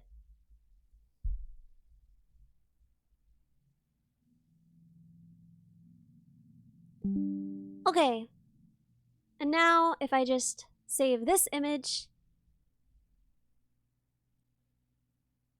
to desktop, now I should be able to drag this on. See? What about these? These look comfy.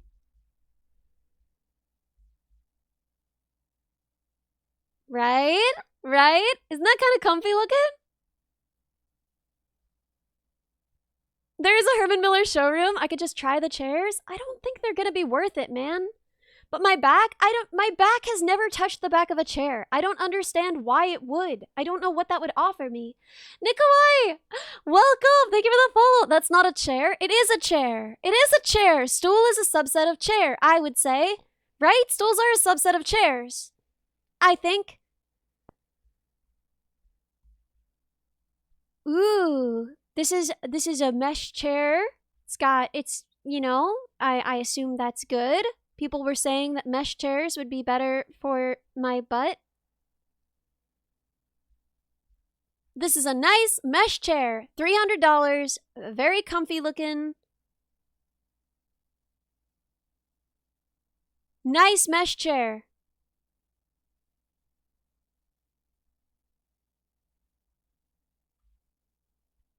Stair spell. Height adjustable tables are insanely good. Yo, I would actually love that. I think a height adjustable table might be fantastic, but unfortunately, I think I only really have room for my little desk. Very small apartment. Show the image? Okay.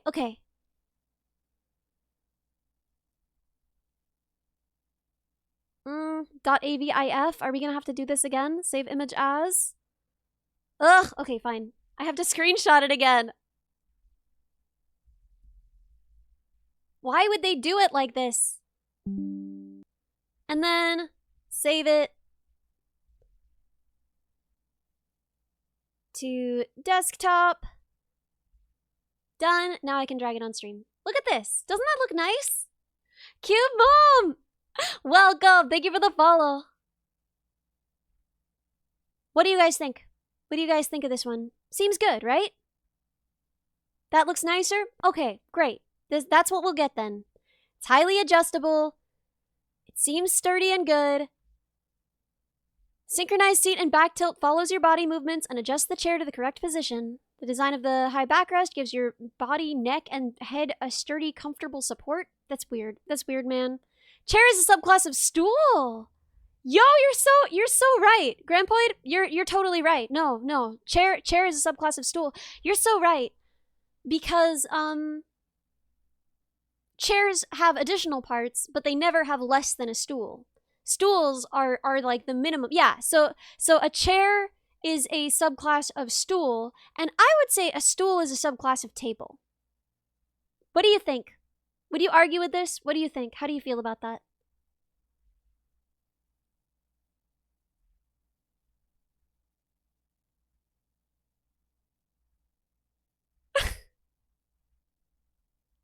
Well. Do the arms move on this chair? I think you can remove them. I would just remove the arms because I've never used chair arms and I don't want to. What I want is no chair arms. Chair armsn't, because then I'll have room to play banjo. Right? If I have the arms on this thing, I won't be able to play banjo. So it seems like you can adjust the height. It seems like you can adjust the distance of the back to the front.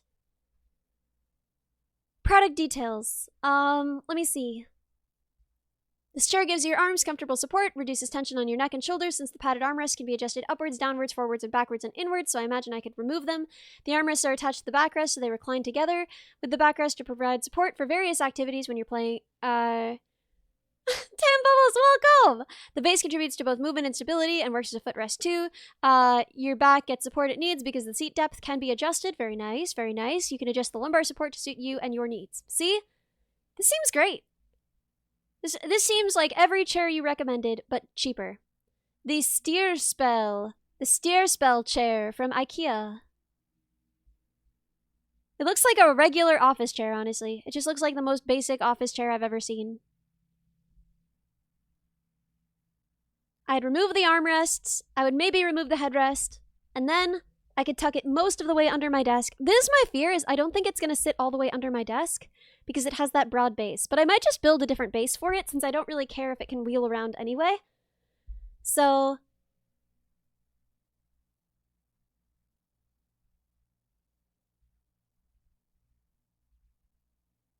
yeah, I don't know. It seems sufficient.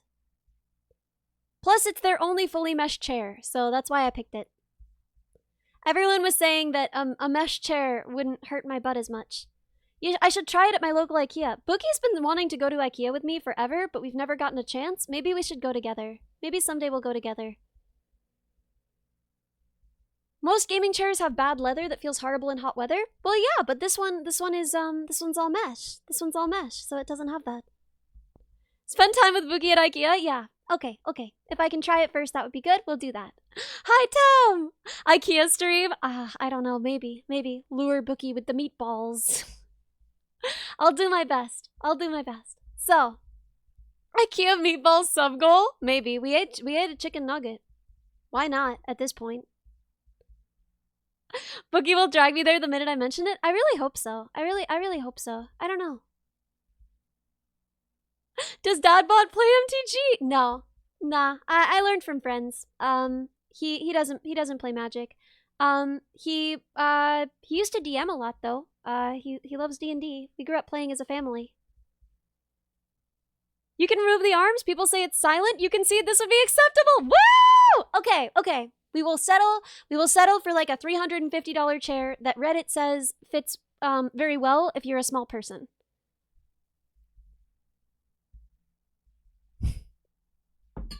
UN resolution reached. I will go as soon as possible to IKEA with Bookie and try out the chair.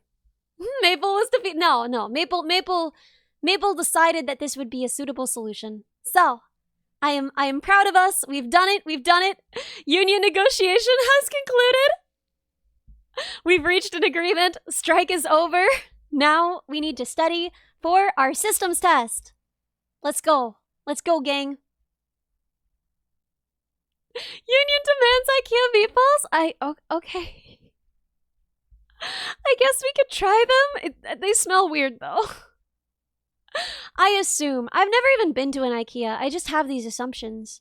Because, like, I understand that they're not in, like, tomato sauce, which is the only way I've ever seen meatballs eaten, and that weirds me out. So, the union finds the terms acceptable. Thank you, Nikita Bell. Thank you. I'm proud of me, too. They sell veggie meatballs? They sound gross. I don't know. The thing is, like, fake meat is often super nasty. Yo! And Maple already has the wheel replacement for hardwood floor and carpet so that it doesn't make the bad sounds or mess up my floors. I think I would just entirely rebuild the base though. Like personally, I would just rebuild the base so that it fits under my desk. So yeah. Madmo, thank you so much for 10 gifted. Oh my gosh. Madmo, can we get some banana chat, giga chat in chat, please? Madmo, thank you so much for 10 gifted. Oh my god, banana chat, ring, banana chat. So, oh my god, thank you so much, Madmo. Thank you so much. Oh my god, we have less than 100 to getting that model into VR chat. Less than 100 to a stream with me as this thing. Couldn't you imagine? How good would that be, huh? I can't stop thinking about like Cerber and Minnie in their cute little like demure sweet VR chat models and just me showing up in this monstrosity like, hey girls, time to party. What's that? That's me. That's my true form. What do you think? Am I beautiful? It's art. Yeah, what are you, stupid? Clearly. So, let's do some systems interview work. Let's change the topic to I guess like some tech or code stuff. And let's talk through systems interviews. Let's go back to that. I really like that site that we were on yesterday. I thought that was great. Draw.io. And let's continue to practice with that because I feel like it's awesome. New blank diagram. Okay. Because like this one is awesome to work with. I think this is what I'll try and use in the interview unless they like make me use something else. It may be art, but not everyone likes the same art. True. A working prototype of Ellie, like a proof of concept, a hobbyist made. Yeah. Your closest IKEA is 340 miles away. Jesus. Jesus. There's a Drawio plugin for VS Code? God, I love VS Code. There's a plugin for everything. Okay, so let's go to the gamer zone. Back to the gamer zone, where we do surprisingly little gaming. Let's set up GeoGuessr to capture Drawio. And there we go. There we go. Let's go, gamers. So, let's talk through some problems. Let's figure out what we're doing. I'm gonna do a very bad job. We can brush your teeth. Oh my god. Incredible. The ideal content, the perfect content doesn't exist. This. Server and mini chibis brushing my horrible monstrous teeth. The perfect content. You ask, as a person without a car, how hard would it be to buy stuff from IKEA and just like get it on a bus? Well, I mean, if Buki was there, we would just use her car. But yeah, 48-hour forced vacation. Oh my god. Drawio is great. Used it a lot in school. I love this, man. This is amazing. I thought that I was just gonna have to use like Paint or something to do the whiteboard remote interview, but if I can use this is gonna be so much better.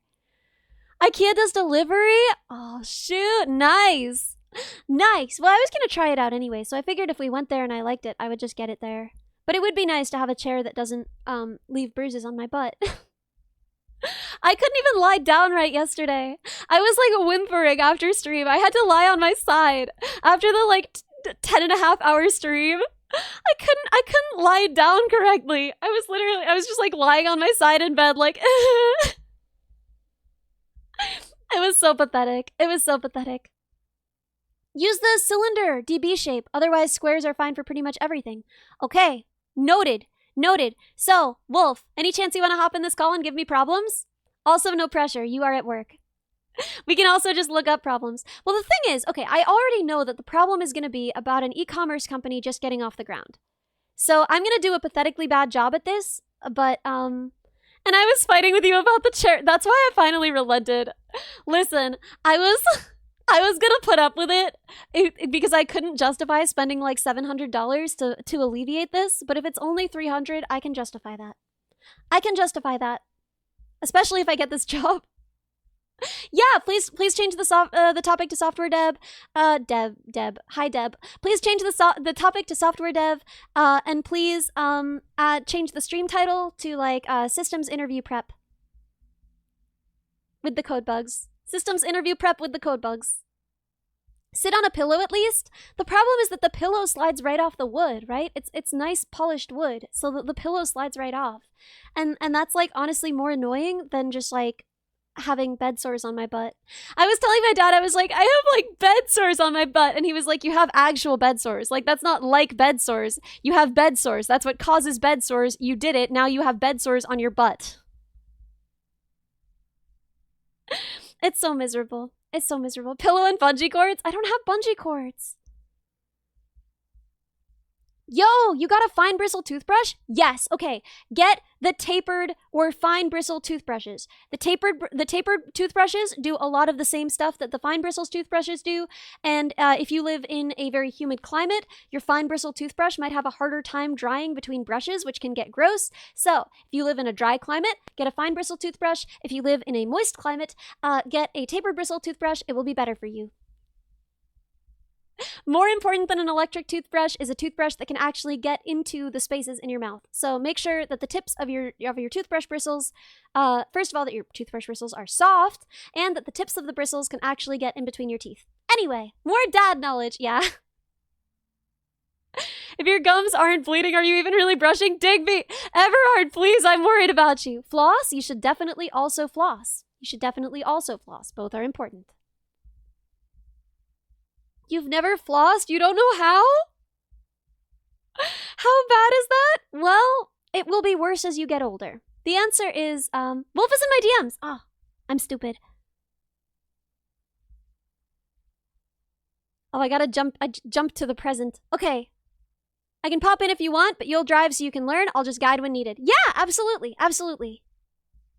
Just replace teeth with steel so they won't go bad. So the number of the original teeth that you have still in your mouth really predicts happiness as you age. So it's super, super important that you take good care of your teeth. Even if you think like, oh, whatever, you can just replace them. That is not what our data says about people's happiness. So please take good care of your teeth.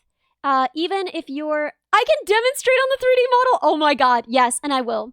That is my promise to you. I will teach you how to floss well on my horrible tooth model.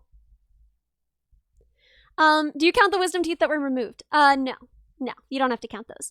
But yeah, flossing is really, really important. If your gums recede due to a lack of flossing, it makes it much easier to lose your teeth. So, you should do a good job with your dental hygiene. Even if it seems like you don't have to right now, that's largely because you are young. Ellie Dentispot, you know that there was a time when I considered it. There was a time when I considered it. So I've talked about this before, but when you wake up and you go out after lunch and you sleep, those are just, yeah, 3 is important. Yeah, I mean, okay. I would say as long as you're brushing twice a day, that does seem like it's probably fine. Monsi, welcome! Thank you for the follow. Personally, you do have to worry a little bit about overbrushing, right? If you're hurting your gums, if it's hurting, if they're bleeding, be careful with yourself. Don't brush more than 3 times a day, right? But dental hygiene is super important. Now, since I don't really get grossed out by stuff, and I had initially wanted to go into medical robotics, I had thought about like, well, if you go into medical robotics, you have to go to med school. And if I'm going to med school anyway, I think I would like to focus in dentistry. And there was a time when I thought maybe I would be a dentist.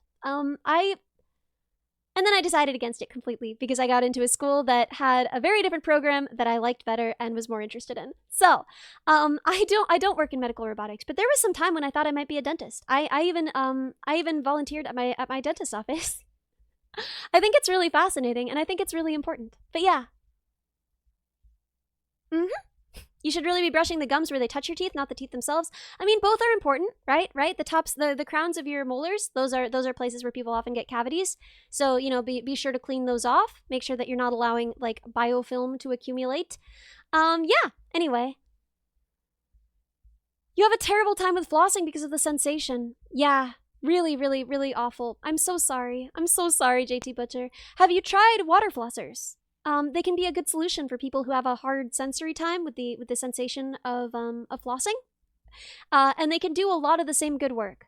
And you can get them relatively cheap now. Water flossers are not as expensive as they used to be, and because floss is disposable and your water flosser will presumably last you a long time as long as you get a good one, it can save you money in the long run. So I might consider a water flosser if you have a hard time with flossing. Personally, I don't find flossing too difficult. West of the Hedge, welcome! Thank you for the follow. What's the difference between mouthwash and floss? So, mouthwash is something that you swish around in your mouth to kill bacteria, etc. And it kills bacteria really indiscriminately. And that's kind of a problem because just like your gut, just like we're starting to learn about the ways that you have this symbiotic relationship with the populations of bacteria in your gut, the same thing is true in your mouth, right? And if your mouth has no bacteria in it, if you're just murdering everything, just burning it all to the ground in there, that can actually do some damage, right? Because the good bacteria in your mouth that would fight off, outcompete the bad bacteria that want to dissolve your teeth, right? Those ones are also, they're also dying every time. Now, with that said, some people still prefer to use mouthwash, and there's nothing wrong with that. It certainly isn't doing a ton of harm. I wouldn't worry about it if you like mouthwash, but if you don't use mouthwash, don't worry, you don't have to. Water is just as good. In fact, it's maybe better. As long as you're swishing very well with water, that's going to do a lot of the work that a water flosser will do. It's not as good as a water flosser, but in a pinch, it's pretty good. Swishing with water is incredible. For your teeth, I would suggest doing that just as much as you want throughout the day, because it keeps your teeth quite clean. You recently discovered Rage Floss and you like it a lot. It's elastic. So I use Cocoa Floss. I think that there is, at this point, enough research to support using flosses that are a little bit thicker and rougher and more abrasive, because it seems like they do a better job of really cleaning.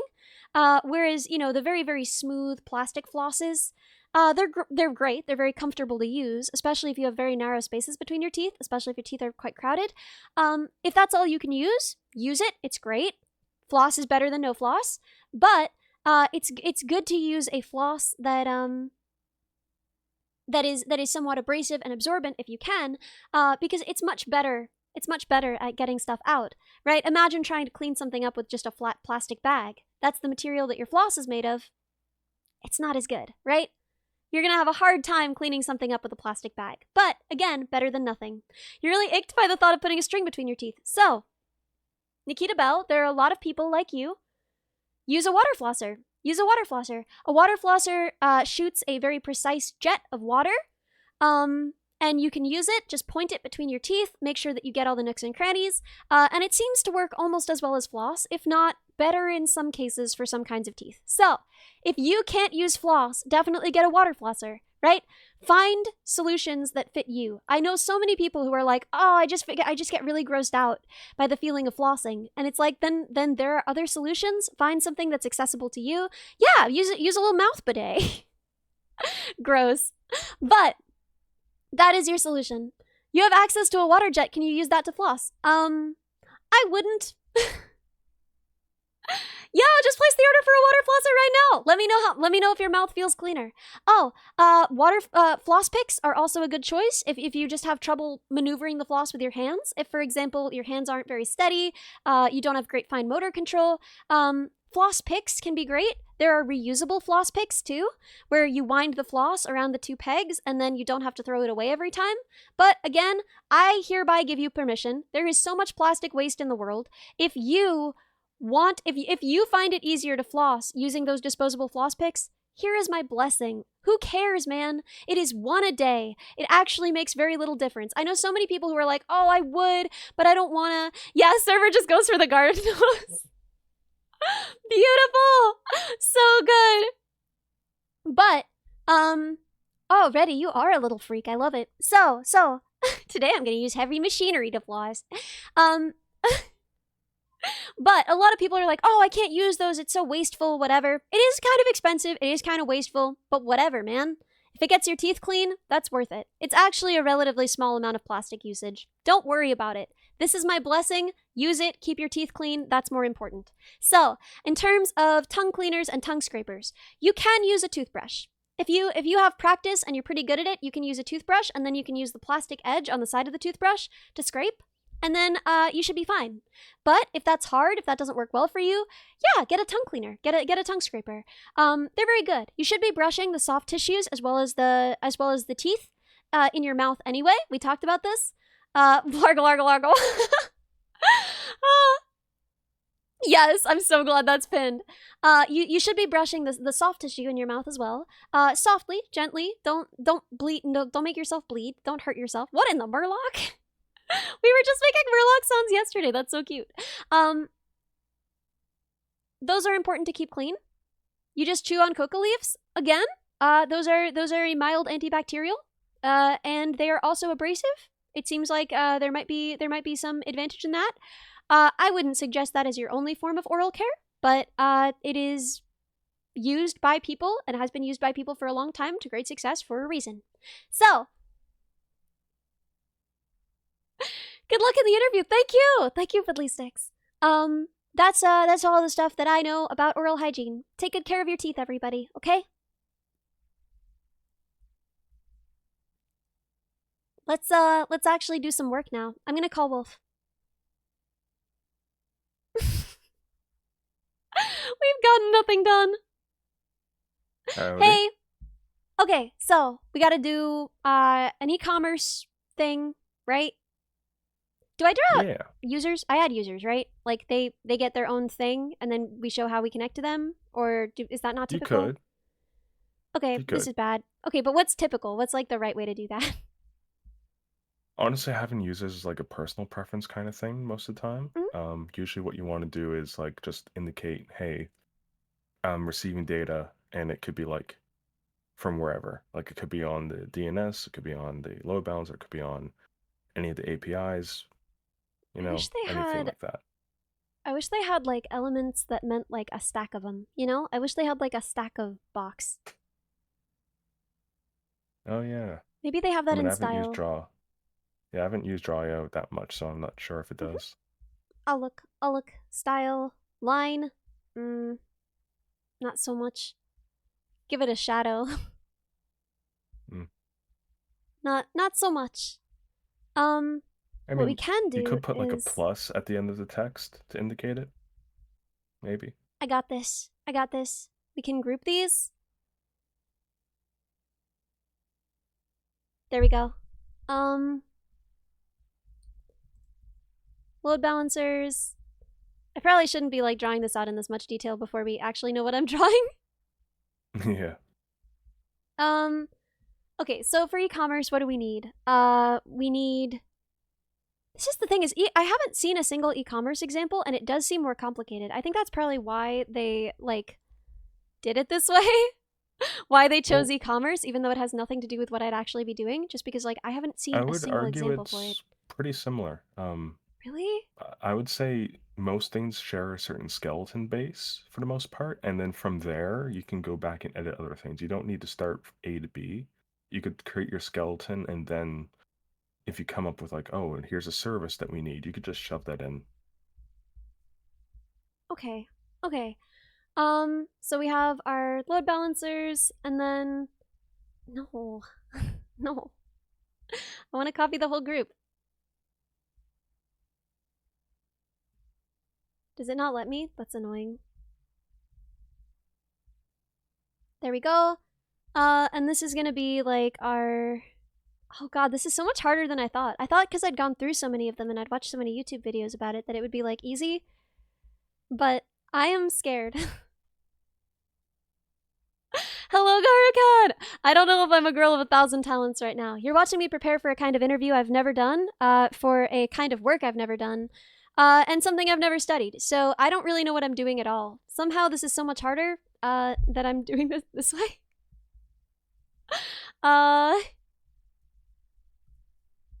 Get back to my design primer.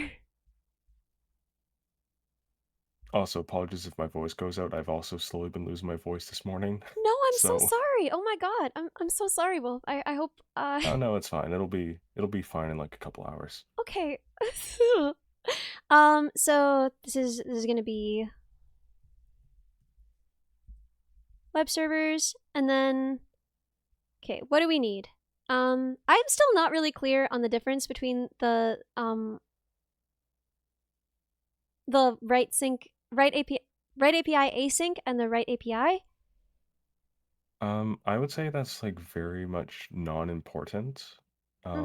You could simply just make a write API or even just a service for your API in general and have it both read and write. And if they ask, well, you just say, depending on the request, there could be asynchronous or synchronous ones. What would you use them for too hung different up. circumstances? Like what would you use a synchronous one versus an asynchronous one for? Well, asynchronous in terms of like web is mostly a given. Like most things on web are asynchronous, but a synchronous one would be something that is like you basically don't want anything else modifying a resource as you're writing to it, potentially at all. So like this would be posting a bank transaction or posting a username change request for a specific user. A sale too, right? Wouldn't sales go through that? Too.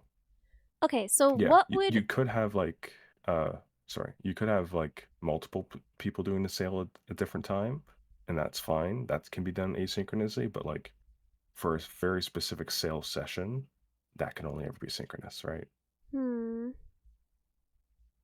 But I would say synchronous and asynchronous is really not important when you're diagramming. Simply say depending on the request that comes in. Okay. I feel like this is going to wind up not specific enough. I feel like what they're looking for is going to be more specific than this, right? So... yeah, but this is your skeleton so far. We'll go through when you make your skeleton, and then we'll come up with ideas at each level for what more specifics might be. Okay, so at some level, it can read from a cache. Like, that's fine. We can have, like, a cache here.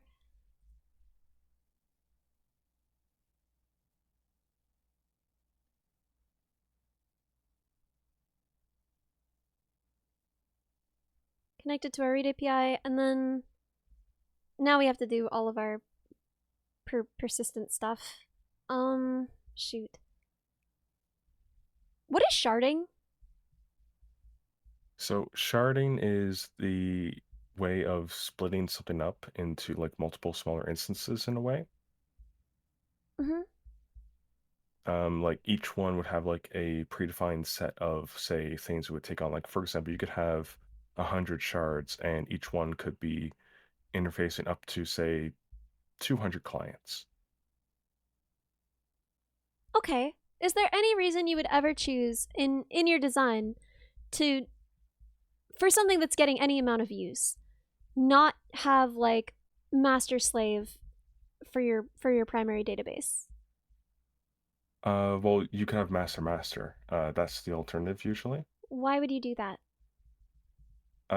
If you want them to be quite independent. So a master slave could be the master is the one in control, and the slave is literally just you do what I tell you to do. But if you have both, it means if one goes down, the other can still perform some tasks, and they might do tasks either the same as each other, or each one might be responsible for different processes to do. But couldn't you just promote, depending on how you write it, couldn't you just promote your slave to be the new master if something went wrong with your It master? depends. It could very well be that they're like completely different applications or completely different like parts of a database or something like that as well. Mm-hmm. So it might not be even able to do it at that point. Like you could have a master that is coordinating, updating the store inventory, and Mm-hmm. it is telling the slave to update the database with the information. Or you could have both of them doing both tasks, and they're just, horizontally scaled in that manner. Which, by the way, I should mention, sharding is also like a very popular horizontal scaling strategy. Okay, and what exactly is it? You split up the data basically and you store it separately? Pretty much, yeah. Like a very, very basic example would be a database for people, and you could have a chunk of the database for people whose last name is from A to G, and then another chunk of people for a next set of letters of the alphabet, and then the next chunk for a next set. That's like And a that would just very make it more basic way. searchable? Uh, think in a way, yes. Like it's more efficient speed wise. Mm-hmm. You just need to know which one to look up first, and you might have like a metadata thing to know that first, but that could be baked into an application. But it makes things a lot more optimal because you don't have a huge database to go over, and if one goes down, all your others are still up, right? So Mm-hmm. there's a lot of benefits to doing that. I'm gonna delete the cache for now. We're just gonna build like the simplest version of this, and then Mhm. we're gonna make it better as we go along. So, Yeah, I'll throw um, you a bunch of what ifs later. thank you. Okay. God bless. Right API. So the only kind of writes that an e-commerce site would really need to be doing would be purchases, right? Like from Mm, customers, right? Like what like if they make an you account? didn't occur to me that they could have accounts. You're so right. Okay, so basically you would have two kinds of rights, right? You would have, you know what I should actually start with? I should actually start with just like what are our APIs? Like what are the Yeah. APIs that we need? Okay, What you so should be starting with are what are your assumptions and what are your constraints, really. I don't know what that means, dude.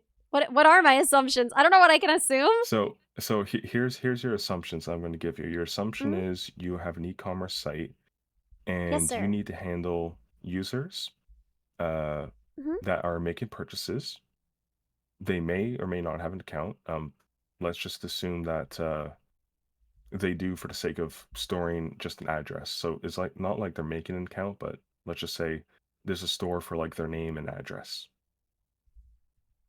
and that could be linked to like an order later on. Um, Okay. you will also need to probably update your inventory when you're getting like shipments coming in and such like that. Ah, well, wait, one sec. Okay, so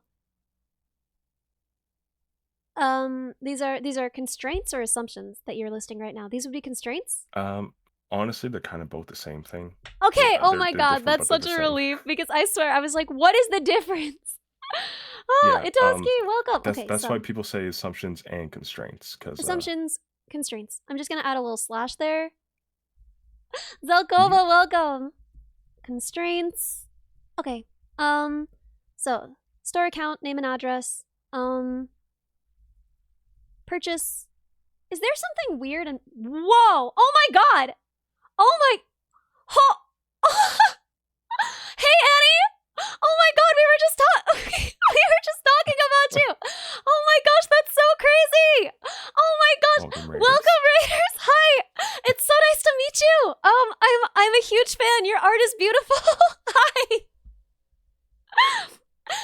my gosh, that's so crazy! Welcome everybody! Oh my god! Oh my god! So if any of you guys don't know who I am, hi, I'm Ellie. I'm building the physical neurobody.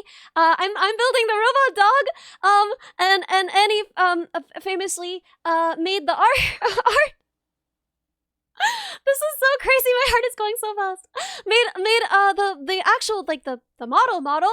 So in a way, we're same but different. We have so much in common. I was just saying because people were like, which one of you is the mother? And I was like, no, Annie is the mom. I am like a cool aunt that builds like a sick tricked out wheelchair. The model. Yeah, the model mama. I'm so bad at talking right now. Oh my god. It is so awesome to meet you. Oh my god. My heart is going so fast. Neural wheelchair stunts when. Well, it's gonna be a quadrupedal robot body. Actually, I can pull up a picture. We're in the process of building it now. Hopefully, tomorrow. Well, not tomorrow because I have an interview tomorrow. So right now, I lost my robotics job because robotics is a miserable, unstable field that no one should desire to go into. So now, of course, I am preparing for an interview to get back into the wild world of robotics. So I lost my job when they shut down my entire division, like a little over a month ago. And now I have my 5th interview that we are preparing for. So that I can get back into robotics. So let's look at the robot that we are building. Let me pull her up. I think she's in downloads. I need to get better at storing things. It's so gross, you guys. Tersiops, thank you so much for 6 months and welcome all you new followers. Thank you so much for the follows. This is so exciting. I can't believe I'm meeting Annie in this stream right now. Absurd. So, here's our dog design. She's quite big. Thank you so much for the good luck on the interview. Yeah, thank you for shouting out Annie, although I imagine anyone here probably knows who she is, but hi! Oh my gosh. Welcome everybody! So, here's the robot dog that we're building. It's quite big. Let me show you. This is, my arm. This is, my arm, holding the leg. Let's make that smaller. Arm reveal. Wow, VTuber Watch arm out. reveal. I'm gonna hide your tampons and drink your lip gloss. No, they don't need to know that yet. No bully. So this is how big she's gonna be, right? That's her leg. This is the full thing. Anyway, God, I was not prepared for that to be played. But yeah, this is the robot dog that we are building. I'm pretty excited. Oh, and I have a picture of her face too, I think. We posted that on Twitter. I know I can find it. I know I can locate it. Let me not leak my Twitter DMs. Wow, I'm so good at not leaking. Holy moly. Holy, she's huge? Yeah, she's gonna go places. She's gonna go places and tromp around, so she's gotta be strong enough. She gotta be strong enough to withstand. Yes, and she'll have a waggable tail. Very, very true. Very true. Guys, I'm so excited. I have a picture of her little face. Let me drag this onto the desktop as well. We're just stacking them now. We're just stacking everything onto my desktop all at once. Dad, I'm sorry. Hello, everybody. So this is what her face will look like. Those be her legs. I think it's gonna be super cute. I'm so excited. I'm so freaking excited. Annie, thank you so much for the raid. I think you're so cool. I love your model. I love Neuro's model. I think you did such an amazing job. I'm a little bit stunned, but I'm so excited. I'm so happy to meet you. This is so crazy. Oh my gosh. So let me put some of these away. We don't need to have a stack of 3 images staring at us. Let's keep the neuro dog, but let's make her a little smaller so that she's not taking up the whole screen. There we go. That's a little more demure. There we go. Welcome everybody. Oh, VIP Eddie. Yes. What? Thank you. I thank you. You're very sweet. Okay, VIP. Is it just Annie? Did you literally just get Annie? How is that even? Oh my god. She literally just got Annie. Yeah. That's so crazy. That would be like me just being Ellie. No, the ads. Oh, no. I'm so sorry. So yeah, we're doing a Hireathon right now with the premise. Tread Rain, thank you so much for the gift itself. With the premise being that I can only stop when the timer run out or when I get a job. When I get a job, we stop raising the timer and we just run out the hours left. And we do it proper. I'm so excited. We're gonna be building the legs on Friday, I think. We have right now just one leg hooked up. I was showing the diagram yesterday. Actually, we could show it again. Here, we'll wait. So, here, if we move the dog, we can see this is sort of the setup for the software and networking. I don't know how into this you guys are. Her full legal name is Annie the Frick. Oh, well, I wouldn't need to say her full name unless she was in trouble. Oh my gosh. Bye, Annie. Go to bed. Sleep well. Sleep well. Always feel free to raid and dash. I do it every time. I know it's technically impolite, but I love to raid somebody and then just be gone, just be out of there. Like, oh, whoops, sorry. People always talk to you after you raid them. I just don't. I just let my chat do the talking for me. I don't know, man. It's like after I finish raiding, my soul leaves my body, and I just like to lie on the floor for a little. I just need some floor time. I don't have time to be in your chat if I'm taking some floor time. So Annie, floor time is a treat. Yeah, floor time is a treat. Annie, if you need to lie down, that's way more respectable than floor time. We all need some floor time from time to time. From floor time to floor time. Teensy, it's just the microcontroller that I'm using as the motor controller and for the sensor input. So it's gonna be doing like the actual oh my god. Intermediate IK, right? So basically the mini PC is going to be sending out the state that the robot is in terms of like, is she flipped over, right? Has she fallen over? And also it's going to be receiving joystick data, basically, which is not to say that she will be controlled by joystick. She will be controlled by neuro, but she will be receiving joystick type input. If you can imagine, joystick input is, you don't want to render on the phone. Metal, hey! Metal, oh my god, you were in this raid all along? Wow, you were sneaky about it too. So, this is what I drew up. I actually haven't gotten Vettel's approval on it yet. I'm sorry, Vettel. Maybe we can talk about it when you're a little bit drunk.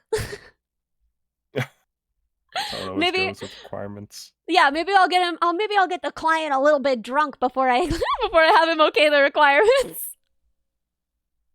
Wouldn't be the Just first a little time bit. I've seen it. This is gonna be exactly how I get him to let me put a Nerf cannon on it. It's gonna be that. I just gotta get him absolutely. How do you say drunk in British? What's the proper British term? Sloshed? I think knackered is tired, right? Hammered, wasted, British. We're gonna get him absolutely British before we have him okay these, okay? Not British. Properly pissed in it. I'm so sorry. I'm so sorry, server. I'm so sorry, Metal. This is terrible. Oh god. We're gonna have sausage part 2 on the drinking stream. Every time there's a silence, I'm just gonna be any word ending in ed works in British. Slapped. Oh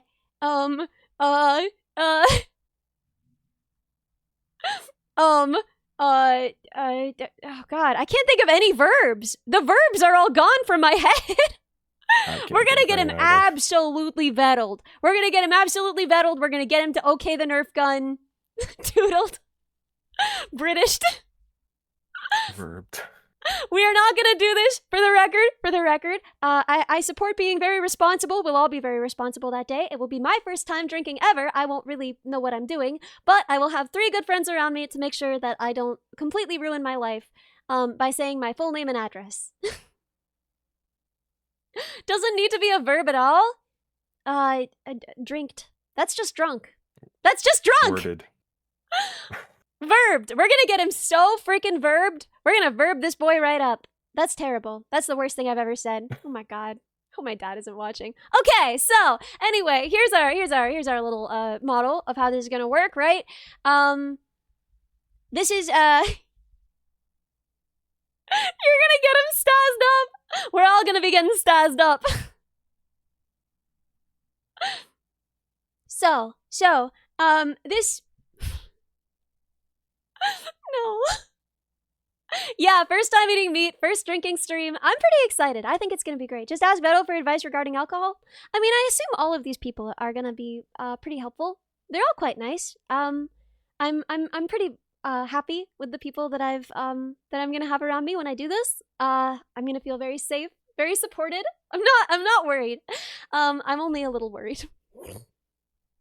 Gotta love a good flowchart. Yeah, so this explains basically what data is being passed in which directions. I really should separate out what the laptop is receiving and what the mini PC is receiving. But for now, I haven't, and I think that's fine. Banana rum? Gross. That sounds so gross. Can you make the dog serve drinks? Yeah, we could put a cup holder on her. Honestly, it's so easy. I have clips on the side of her to eventually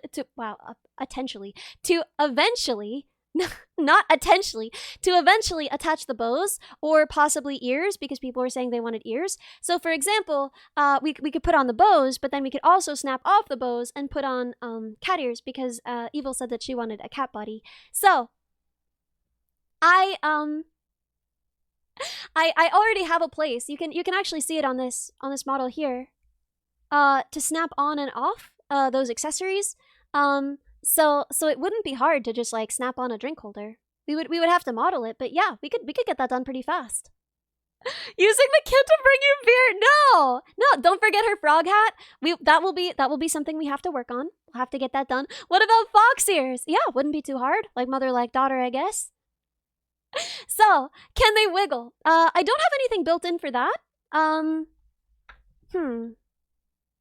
Okay, so I guess theoretically, I have extra sensor inputs, just in case we decided to add more sensors in the future. So I suppose it wouldn't be hard on my main board to just use those instead, to drive 2 very small servos. And then we could have some ear wiggle. But yes, the tail does wag. But yeah, I think we could probably rig something up. It would be a little harder, but yeah, I think we could rig something up. You get away with 1 motor for that. You're so right, but... If you're clever. Yeah, I don't want to be that clever, man. So, the wag is gonna be so cute. I know, the wag is gonna be so cute. Future creep confirmed. Listen, I am a professional. I have been. And I will be again soon, hopefully. But I have been a professional. So, could you use sensors to detect if someone pats the ears? Yes. Oh, that would be simple. That would be relatively simple. Yeah, we could. I left extra spots for more sensors, so we certainly could. Well, it's a little scope creep. Nope, we are building the minimal viable product first. It won't even have bows to begin with. We'll have to put the bows on after. If she receives joystick input, could she be... Wait, couldn't that just be used to move in VR chat? What do you mean? What do you mean? Are you saying that we could test this in VR chat? I probably wouldn't test it in VR chat. I'm going to be testing it in Gazebo, which is made for this. But VR chat is also a decent solution, I guess. But because Vettel cares a great deal about latency, I would want to use something that was very, very minimalist to be testing control schemes and simulating, so that we would have a good sense of what the latency would be like in the real world. To reuse the system and move into 3D space. Yeah, easy enough to do. I mean, I have the model of this thing. Would be pretty easy. I'm sorry I said it. I'm sorry I said it. That made me think of having a clone of NeuroDog actively walking in a VR chat world while also walking in the real world. Wouldn't be too hard to do. Mirroring it.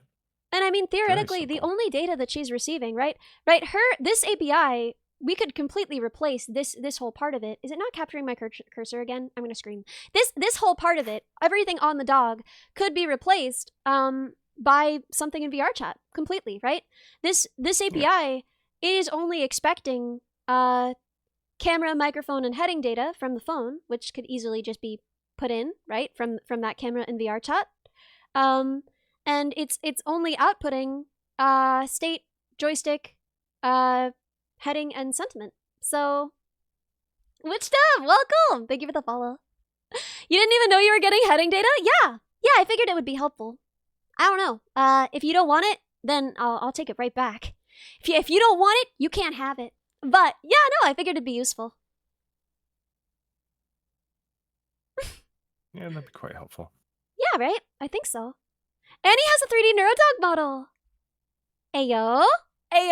Ooh. We could connect them up. They could hang out. They could wag their tails together. How do we protect Neurodog from hackers? That's Vettel's problem. That's not my problem. I put that completely on him. We like broached that subject, and I was just like, "That's yours. You can have that." Putting that ticket on your board. If The the fact emergency is, off button doesn't work, emergency Faraday cage in a backpack. yeah. In case you couldn't tell from what's happening here, I'm not really a network engineer, and I don't really have any experience with security, so it's the dog that needs to be secure. Well, okay, the biggest thing is that someone is literally just gonna pick up the dog and walk away with it. So that's the biggest concern. She's big, but she's not that big, you know? But all of this, right? Right, this connection here, this is the part that's going to be the problem in terms of security, I assume. Also this, but that's definitely Vettel's problem. That's not even even touching my box. But this It's and kind this of both. this is his problem. This is his problem. If you make it my problem, I'll do my best, but it'll be bad. Thank you, Vettel. Thank you, Vettel. I'm sorry. But yeah, the dog is what I'm worried about. I'm worried that people will just take the dog. But luckily, we'll be there with it. We'll make sure that nobody takes her. We'll do our best. Somebody could walk by and kick it. Well, it will have rudimentary stabilization, just like the Boston Dynamics robots that they push them with a hockey stick. She should have rudimentary stabilization. So she has 2 IMUs to work with. One that's quite a bit slower, coming from the phone, that will help us calibrate continuously, and one that is on board, so it should be quite fast. And she has 4 contact sensors in her feet. So theoretically, with all of that, we should be able to have her balancing fairly well. That one pizza, welcome! Thank you for the follow. Gonna need to put an air tag in it? Yeah, probably good Put an air idea. tag in it. Well, the problem with that is that, I don't know, that makes me nervous though. How fast can it run? We have downgraded that. We have downgraded that because Vettel thinks it's cute if she can walk into people, basically. That's basically what we decided on. I'm just curious how you're gonna handle stairs. We're not. What IMU am I using? Smart.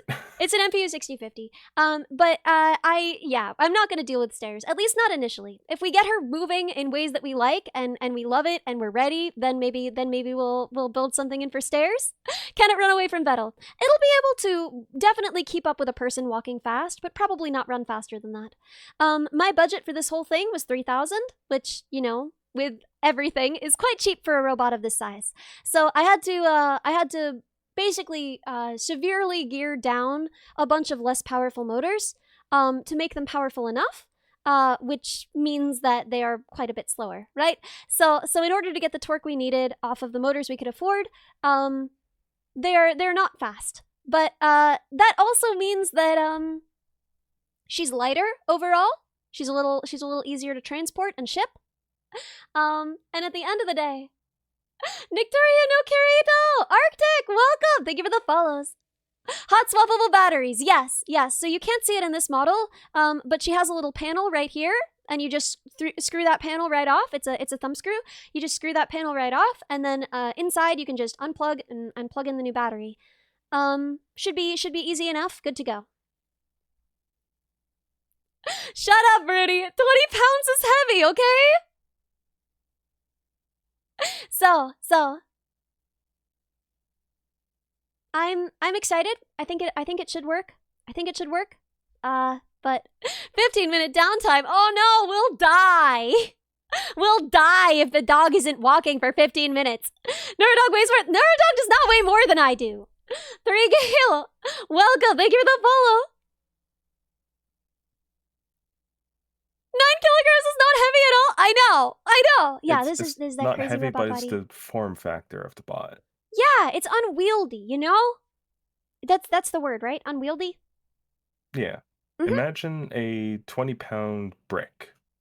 Yeah. It's much easier to carry something else in a different shape. The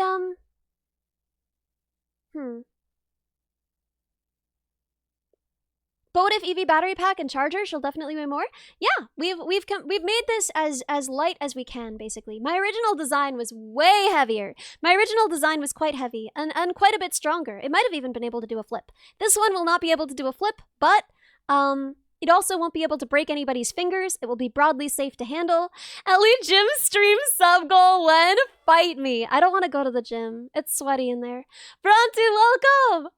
You will accept that I like to run and I do not like to pick things up. You will accept that as a precondition. The aerodynamics of Neurodog. Yeah. Heavy enough to Neuro could headbutt? Yes. Yes, she absolutely could. And she probably will. Menace Thea! Welcome! Thank you for the follow! What servos am I using for the legs? I actually don't remember off the top of my head. I'd have to go grab them. But I will have the specs up pretty soon if you just want to read them off that. But yeah, no. They should be strong enough. I have tested this quite a bit virtually. I have not tested it in the real world yet. I've only tested it on a single leg. And it seems quite a bit. It seems plenty strong. So I'm pretty excited about that. A handle on the back to stay out of the way of the legs when grabbing might be a thing. I considered putting a handle on the back, but overall I wanted her to be really sleek, you know? I wanted her to be super sleek. And also, there is a particular method for getting back up when a robot falls over that only works if their back is smooth. So I wanted to give her a flat, smooth back, just in case we decided to implement that later. I thought it would be kind of fun. So, the only other thing that I would consider is a hook somewhere, for a leash. Because she shouldn't be able to run off if she's on a leash, right? Like, even with the squash ball feet, which have very good friction, by the way. I will say. A handle that folds down into the chassis, it's conceivable. That's honestly a good idea. Maybe we will. This is just the first version. All of these pieces can be replaced, you know? So I might consider ultimately having a different top panel that can be replaced that way.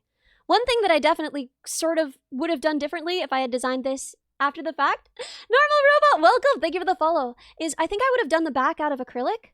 First of all, I think it would have been cool to have it be see-through, but second of all, I think it just would have been better for building overall. Because this 3D printing this is a waste, right? Even with joins, this is just a waste, 3D printing it. When you could just like get a sheet of acrylic cut to this size, right? So this top panel definitely should have been. How long do I plan to spend building the prototype? Well, we'll see, you know? Nothing goes fast, and I have a lot of other things that I'm doing at the same time. Maggie, welcome! Thank you for the follow. I'm trying to put out a cover a week with all original instrumentals and vocals. And I'm also, applying for jobs as fast as I can and interviewing for jobs and working on the robot and streaming 8 hours a day. So, oh my god, wait, that's so cute. When he mutes, the sword goes in his mouth. I never saw that before. A nervous dog. Yes, we need the nervous dog vest. And thank you for the headbuds. Can the leash operate as a dead man switch? Okay, so I proposed this to Vettel and he was like, you're overcomplicating things. So apparently not.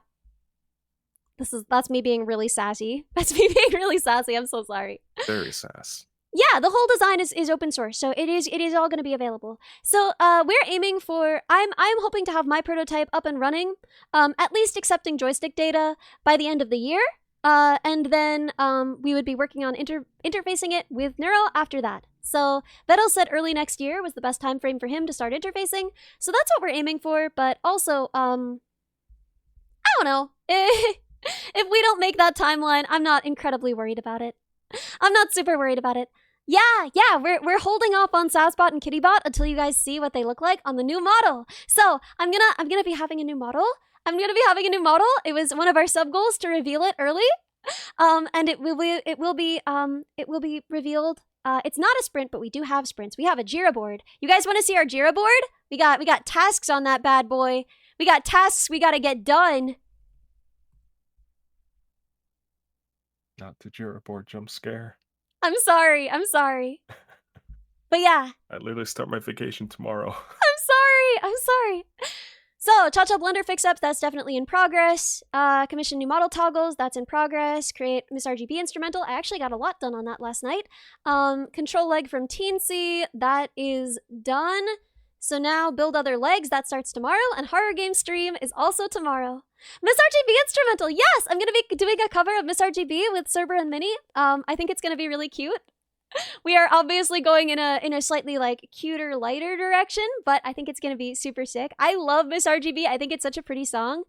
It's so pretty. Wait. Let me turn on my banjo one sec. Come and break the noise and let my spirit wander. I turn you on, you entertain my eye. All your sounds and visuals touch my mind and body. My fairest Miss RGB. Anyway, yeah. Start connecting, heart to heart, and people go fight or flight. Get caught up by feel and thought. The acceptance and indifference has me when the risk is way too much with you. No other one is a necessity. The singularity is enough. Yeah, anyway. I love that song. I can't wait. I'm so excited to do it with two of my very favorite people. I think it's gonna be so cute. Can we get a Rap God preview? Okay, this is gonna be embarrassing. I'm still really bad at this, but I have been practicing Rap God constantly because I am the little bot who could. I am your little windmill, chat. Tell me I'm your little windmill. I've been working so hard. I've been practicing every single day, so I'll be able to do Rap God for you. Let me just pull this up. This is obviously a work in progress. We've been working on this for a really long time. And I just want you to appreciate the effort, because I have nothing to give you but effort, okay? Okay, let's do this. I'm gonna mess up. Some element, double element, you're some human. What I gotta do to get it through to you? I'm superhuman, innovative, animated, rubber, so that anything you say is ricocheting off me and it'll glue to you. Devastating, more than ever demonstrating how to give a motherfucking audience a feeling like it's levitating, never fading. And I know the haters are forever waiting for the day that they can say I fell if they be celebrating, because I know the way to get them motivated. I make elevating music, you make elevator music. I've been practicing every day, and I'm gonna keep practicing until it's okay. We're gonna keep practicing, Give it chat. up for the little windmill. I'm your little windmill. Never forget it. Never forget it. Brooklyn, welcome. Thank you for the follow. That windmill spun. This windmill spins so fast. So, I gotta get it faster still. It's not up to speed yet, but I'm gonna do my best for you, chat. I'm gonna do my best for you. I've been practicing every day. Why does Little Windmill sound like a rapper name?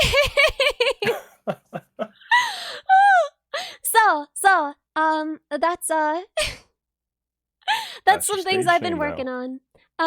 We'll be doing Rap God probably over the next 2 weeks after this week. Metal why? You guys requested Rap God. You know I'm gonna do my best. All I do is my best. I've never half-butted anything in my whole life. Everything I do, it gets my whole butt. My whole bruised Hank Hill butt. I'm so sorry for that image. Soon new chair. Soon new chair. Soon we'll get a new chair. Right now I stream on a piano bench, like a wood piano bench. And so from streaming like 10 hours a day, I have bruises on my butt.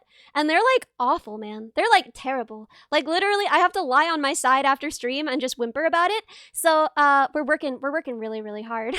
It's a flat wooden stool. What else could you think would happen? I sit on it for like, oh my god. I sit on it for like 8 to 10 hours a day. But I'm buying a new chair. This weekend, I'm going to IKEA, and I'm trying to find a chair, and no pillow. Well, the pillow just slides off it is the problem. The pillow just slides right off the wooden stool. So... And pillows aren't really that good anyways, because they transfer stuff through rather than cushion. They're so soft, exactly. They don't really distribute it. They don't distribute much of the pressure. So I will be buying a chair. I promised. And fasten the pillow to my behind. That's just what other people have by default. That just makes me sad. I could get one of those padded butts. You know those like butt padded underpants that pad your butt? I think those exist. I could wear those when I stream, and then I could sit on any surface and it would be soft. Or those ones that kids wear when they ice skate. You know when little babies are learning how to ski and ice skate and they just put like a little pillow on their butt so that if they fall down, they just fall on their butt and it doesn't hurt them? Not putting a Herman Miller on throne. Herman Miller is... I'm not spending $700 on a chair. A diaper? Yeah, perfect. Then I won't have to take breaks either. Ideal streamer. You may not like it, but this is what peak performance looks like. Disgusting. Disgusting. You can wear Vetal's shell. I don't, he needs that. It's got bones in it. You can't, a turtle can't take off its shell. The plastron is directly connected to the rib cage. It is the rib cage. It is the rib cage. The plastron is the rib cage. Yeah. Thank you. But the IKEA chair on throne, I was just gonna buy it. Why would I make you guys buy it for me? I'll just buy it. Ellie flat butt. I mean, that was part of the... Wait, do you guys want it on throne? Why? That was part of the whole... Yes. Oh. Well, you guys are really sweet. Listen, I'll go to IKEA, I'll try out the chair. If we really like it, I'll put it on throne. Okay? Deal? There we Are go, we chat. satisfied? We won. Because my audience won. has money and I pay New York rent and I don't have a job anymore because, hey.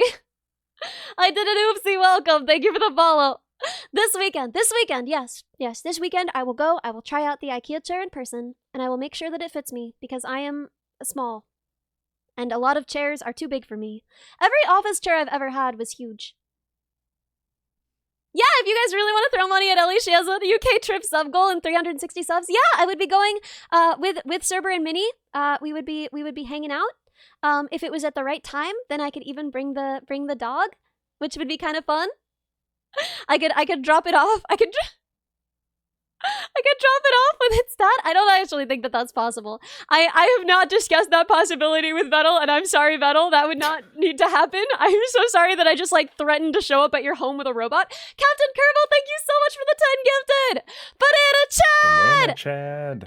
Thank you so much. Thank you so much. Thank you so much. The group chat trip VTuber edition. Yeah, it would be very exciting. It would be very, very fun. We could go to Greg's. Is there a Herman Miller showroom you can visit? I'm not spending $700 on a chair. You can't make me, man. How do you have to grow up to be like, oh, $700 on a chair? Easy. VG Tom, welcome. Kim too, welcome. Thank you so much for the follows, everybody. Greg's stream. Maybe. You want that trip? Yeah. I'm sorry, Captain Kerbal. Please remember you don't ever have to push yourselves. Plus a gel pad until the bed sores are gone. Yeah. Right now I'm just sitting on my ankle. Lixon, thank you so much for the sub. Right now I'm just sitting on my ankle, and I hope that helps. We'll see. Only cursed teeth stream. And UK trip left. Oh yeah, you guys haven't even seen the cursed teeth. Here, wait, let's go back to just chatting for a second. The most blessed creature on this world. Yeah, so you see this thing? I'll put this thing in VR chat. And I'll use it for a whole stream if we get there. And I'll probably use it beyond that, because honestly, VR chat is like a nightmare hellscape, and I feel like this is the only appropriate thing to wear there, honestly. Right? Like, if I show up as like a polite, sweet-looking anime girl in VR chat, that just seems incorrect. If I'm gonna be in VR chat, I'm wearing this thing, right? No VR chat allegations can occur if you're wearing this thing, right? No one Are you saying this isn't polite? This thing? It looks so polite. Yeah, it's probably pretty polite. Yeah. It's probably pretty polite. Yeah, show dominance. That's what this is. You go into VR chat in this thing, hey yo, you know? No one's seeing if anything is grabbable. Everybody's just running. Has such a friendly smile. Yeah, chomping her way downtown. Teeth go fast. What a smile, creature. Beautiful eyes, thick Beautiful ankles. eyes, thick ankles. What more could you ask for than a girl with thick, heavy ankles? Ankles that could crush the unworthy. Hashtags! Oh, crab! Thank you so much for the follows. Looks kissable? Gross. Stop. Don't do that. That disgusts me on a level I'm incapable of communicating. Doing the neuro robot dog, is that something I can use on my resume when seeking a job? I am not sure. I'm still deciding how possible that is. You see, there's something to me nerve-wracking about it, right? I'm not a big VTuber. Not a lot of people know who I am. It's not like there's a lot of people who are like, my favorite VTuber, Ellie_Minibot. I feel like you'd have to be kind of a dweeb for me to be your favorite VTuber. No offense if I'm your favorite VTuber. I love you. Thank you. I appreciate you. I'm also a dweeb. I got nothing against you. Cookin', welcome! But, you know, you would have to be kind of a dork if I'm your favorite VTuber. It's not a popular opinion, is my point.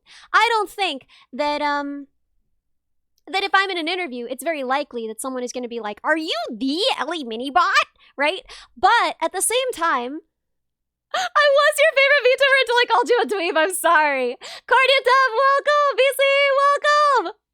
Oh my God, Vettel. I would put you down as a reference, but you have to be like very professional about it. No memes. No memes if I put you down as a reference. I'm sorry I called you guys dweebs. I'm a dork. Yeah, I'm sorry I got that wrong. I shouldn't have assumed. I don't know which of you are dweebs and which of you are dorks. The two genders. I'm sorry. I shouldn't have assumed. You can be professional. Okay. Then I might put you down as a reference. Although the thing is, what if I'm listing like Vettel987 as my reference? I don't play Minecraft because I'm cooler than you, and Minecraft is for dweebs. Guys, what if we did a sub goal to play Minecraft for the first time? Which do you think is a bigger deal?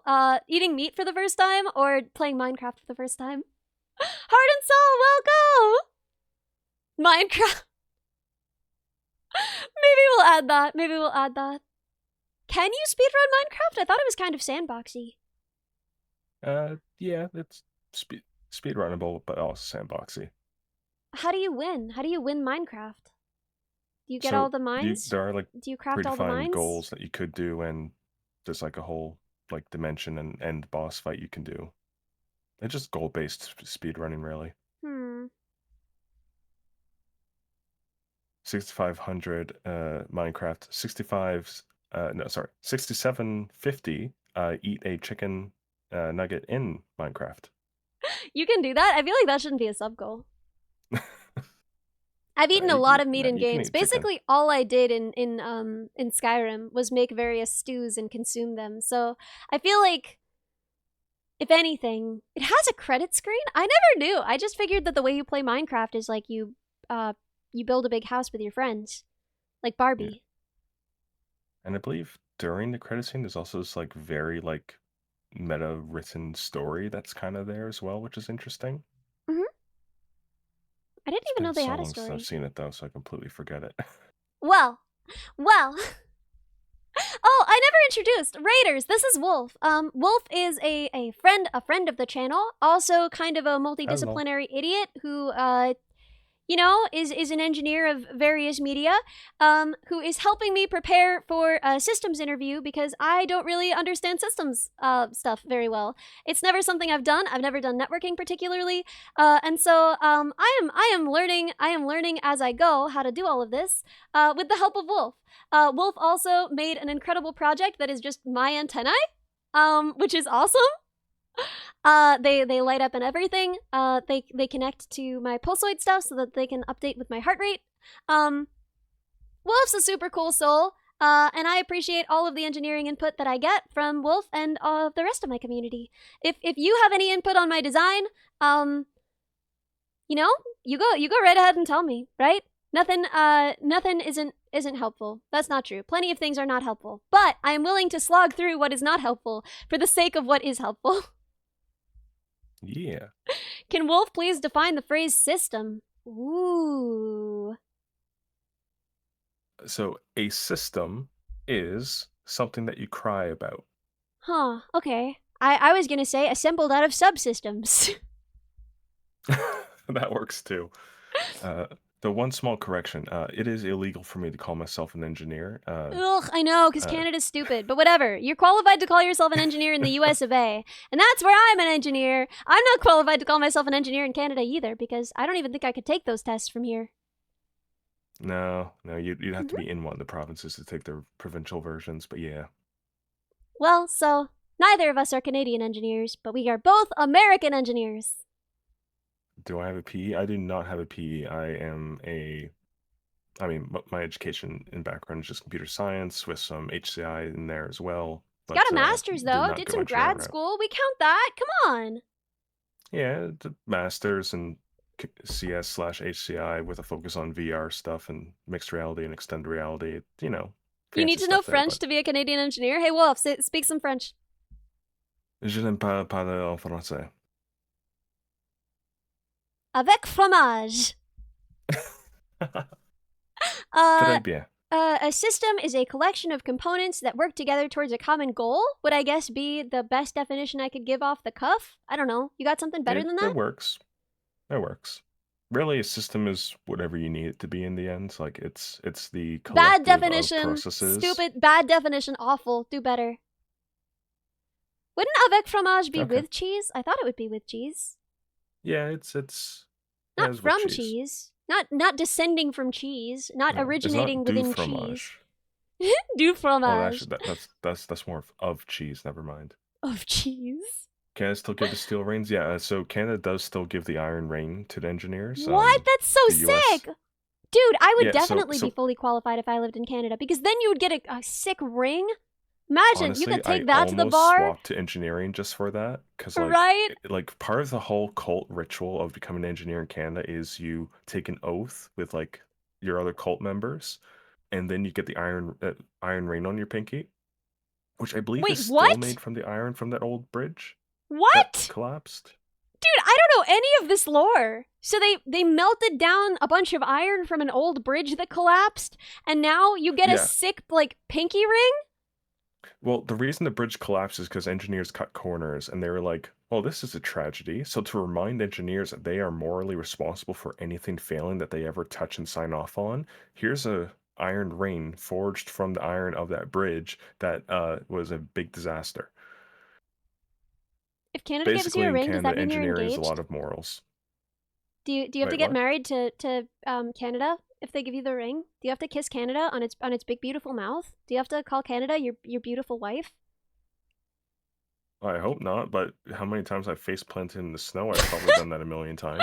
Yeah, there you go. You've already kissed the bride. I now pronounce you man and wife. Oh god. Wolf X Canada, the only ship that matters. No, never mind. What did we decide it was called? Shinstaz? Shinstaz is the ship that I care about. Teramago, welcome. Shinstaz. Thank you for the follow. Yeah, Shinstaz. Shinstaz is my main ship. I like shipping clippers together because they have common interests. It's easy to do, you know? We could even we could get Crawl in there. We could have like a whole love triangle, you know? This is what I'm writing fanfic about. This is what I'm writing fanfic about. Y'all are shipping VTubers? Get on my freaking level.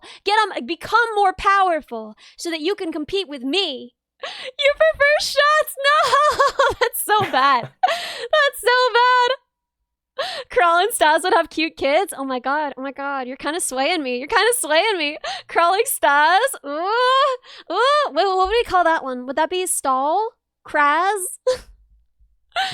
Maybe. Hey Clippers, I want to say I'm so sorry. This is not real. Please don't take this seriously. No one harass these people. I'm so sorry, you please guys. don't. I just think it's funny. And I'm so sorry. I'm so sorry. Crawl is Has more Wolf of thrown a maple syrup on water, snow? yeah. Yes. Maple syrup and snow? Has Wolf thrown maple syrup on snow and eaten it? Yeah, that's Yeah.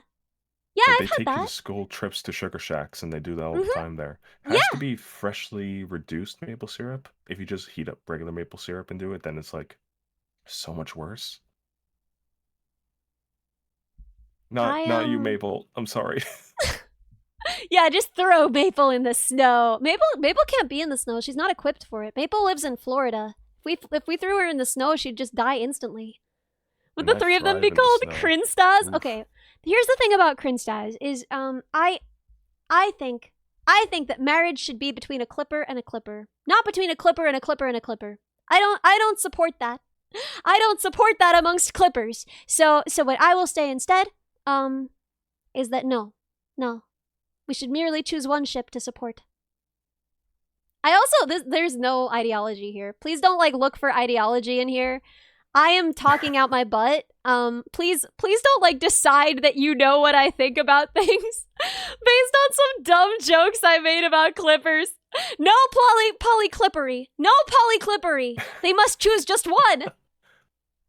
What? But oh my god, I'm destroyed. It's over for me. Canceled. Yeah, they're just a Canceled. bunch of I was just bruised telling words. Wolf the other day. We were looking at my design together, and I was like, I'm gonna be canceled before I finish this dog robot, huh? And he was like, nah. So take that, Wolf, idiot. That's why you're not a real engineer. Damn. Oh, I no. got Can't believe I it. got properly canceled. This is my first cancellation. I should call my dad and tell him I made it. Yeah. 3 Clippers is an armada. That's true. That's true. Dude. When 2 Clippers clip the same thing and you look at the comments and there's people who are like, so-and-so did it better. As though we all exist in this environment. There can only be one top Clipper. One Clipper must defeat all the others. The bot is feisty today. I am feisty today. Thank you for noticing. Am I in danger, chat, with the feisty No. bot? No, you're safe, man. You're safe. You're safe. You're here Okay, to help good. me learn. Good. At least until I understand how to design a web system, you are safe. Gotcha. Thank you for the hydrate.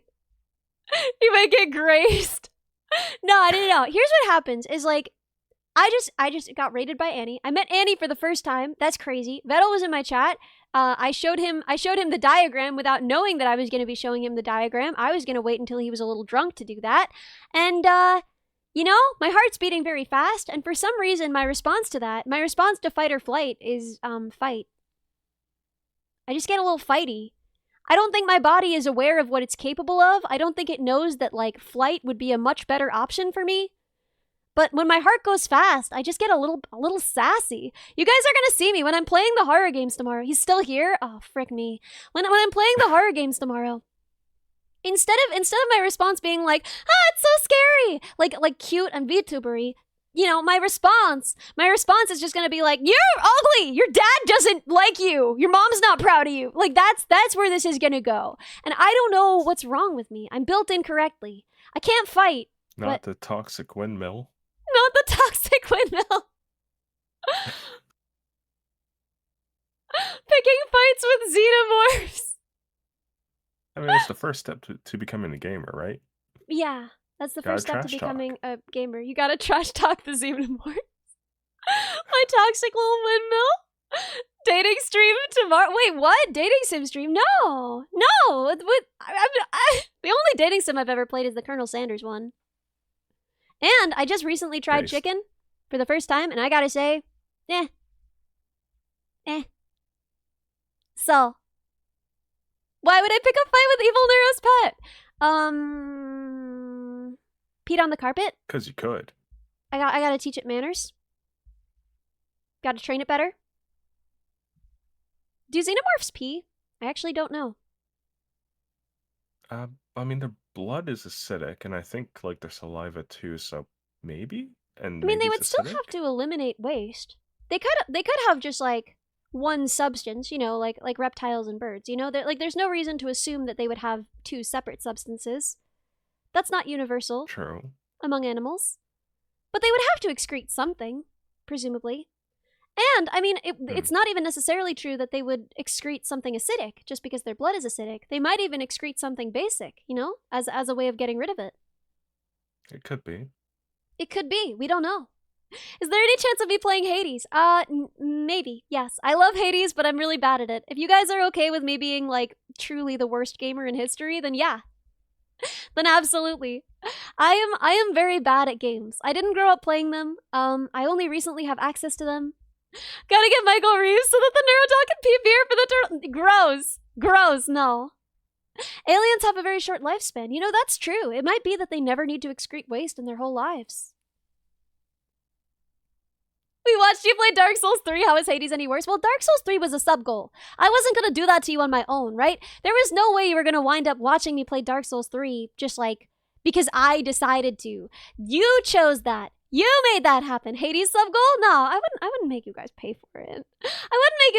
We could play Hades sometime, but I'll be really bad at it. What is this? What is this? I don't hear anything yet. It says it's playing a blurb, but I didn't hear anything. Did anyone else hear anything? Yuji Odi, welcome! Thank you for the follow! Minnie's here! Hey Minnie, how's it going? Minnie. We're working on systems interview prep, but I haven't actually done any prep.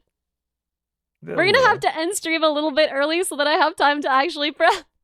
Scammed! I'm so sorry! I don't know what went wrong. Who's with me? Oh, Minnie. This is Wolf. Wolf is a really talented. I'm gonna say it again. A really talented engineer. And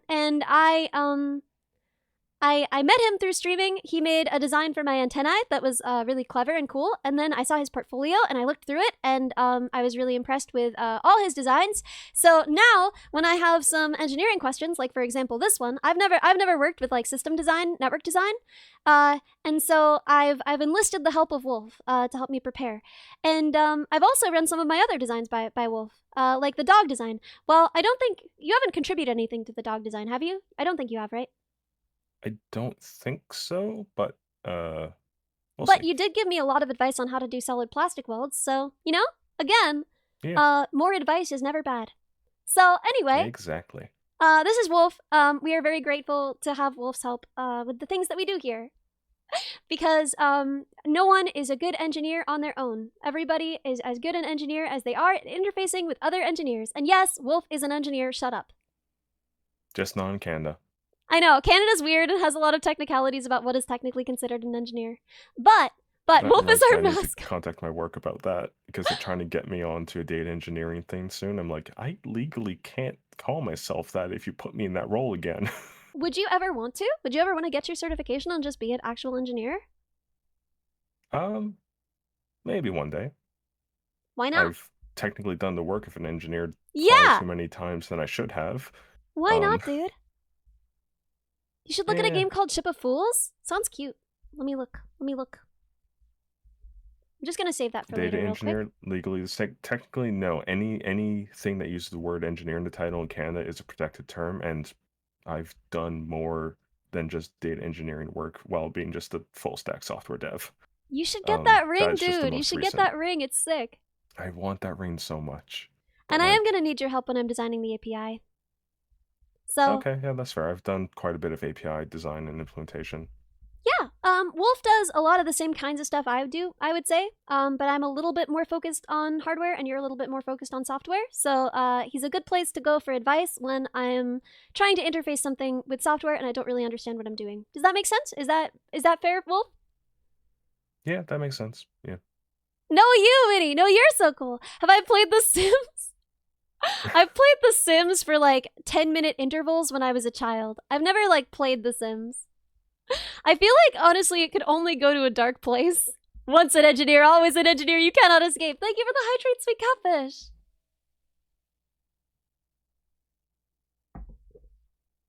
Yeah, it's the same in the US. We have to pass an 8-hour test, but it's different because you'd have to do more than pass a test, right? Yeah, in the US it's not really a protected term the same way it is in Canada, because like you get a job listing with engineer in the title there. And in you don't Canada, even need you to have taken that legally test. cannot. Yeah. Yeah, and yeah, here it's a whole like professional like practicing engineering thing. You have to do a bunch of education for it. You have to do a series of tests of your knowledge as well as like moral and ethics stuff, and then you also have to work under a current engineer for like 2 years in addition to that. And each province has slightly different requirements, but I think once that's you have so in one sick, province, dude. you can I think transfer you to should any do other. it. I think you should do it. I can speak Simlish though. I didn't mean to be able to speak Simlish. It's a way of like sort of altering English so that it can be mutually understood but not understood by people who don't know the trick that I used to do with my sisters when we were kids, and now it sounds like Simlish. See, so if you have we want to go hobby rabbit. This is what up. This is is wabara is it Sirigans labike. Yes, I'm Sirigo abaraba priasactidigus. Is it Sirigin babara abasabi? But yeah, it Why sounds is like there a demon Simlish. knocking on my door all of a No sudden? demon knocking on your door. I'm not summoning a demon. But yeah, I told you the trick and you still don't get it. It takes practice. It takes work. You gotta grind for it, just like everything worthwhile. But yeah, that's my Simlish. In Europe, you need to do a master's. Yeah, so in North America, typically a master's isn't like anything related to doing your engineering degree Yeah, at all. you can get a It's master's in anything, specific. man. Yeah, I have a master's, and it serves me nothing here really. I got it for Well, you fun. got a master's in game stuff. Yeah, games, VR, MR, HCI, all that fun stuff. I mean, there's a Wow, lot of like so other stuff cool. I did Look at this during there, which isn't published, multi-talented but engineer right here. I just like saying it because it I'm makes just him a angry. silly guy. Okay, so we're all silly guys here, but we're silly guys who have to work on our systems interview. So here's my question, chat. Which would you rather? Would you rather we switch back to systems interviews and we talk through them for a little while, or totally valid, would you rather we end stream at like 1, we goof off until 1, and then we end stream, and then I spend the rest of the day practicing. Which one sounds better to you? So for those of you who are in different time zones, in like 34 minutes. Yeah, let's get a poll. May, can we get a poll? Can we get a poll? Also, for those of you who are new here, Maple is my longtime mod. She's been with me since I had like 3 concurrent viewers. I love her forever. She's the best, and she works so hard for us. And you can tip her if you want to. So, May, can we get a poll to see whether people want to goof off and hang out with me, and then I'll leave at 1 and actually like buckle down and work, or whether they want for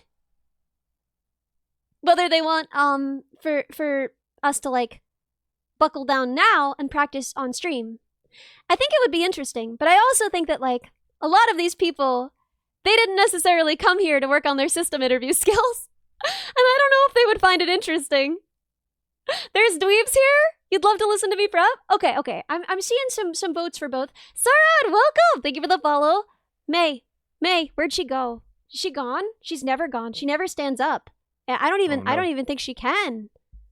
I've never heard of her leaving her computer. There we go. Thank you, May. Goof off, then practice? Oh my god, practice on stream is actually winning. Y'all are a bunch of nerds, you know that? Why would you want to watch me do that? Nerds. That sounds so boring. I gotta say, this is like my least favorite engineering concept I've ever learned about. Thanks for the hydrate, Caprom. It's a puzzle in the end of the day, really. And that's what we're trying to get back to. We're trying to get back to getting team don't skulls. like for like 2 years, and then you really like it. Well, I appreciate it, but this puzzle is confusing. I could literally relate this entirely one-to-one to Civ, and it works. Well, I know, but it's not. It's not, though. I have to learn a whole bunch of things.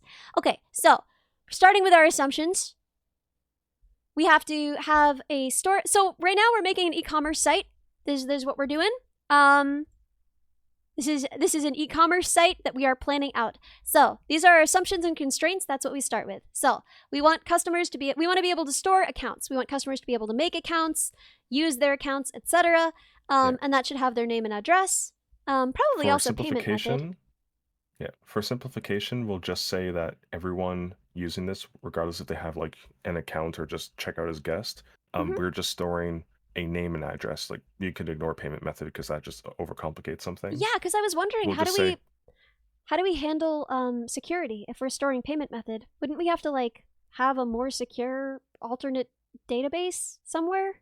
I mean, yes, but you don't need to really have that in like a high level design. Okay. So we have to allow them to make purchases. Yeah, so I don't purchase really, would be this like is one of cart the other plus things that's checkout confusing plus me, orders.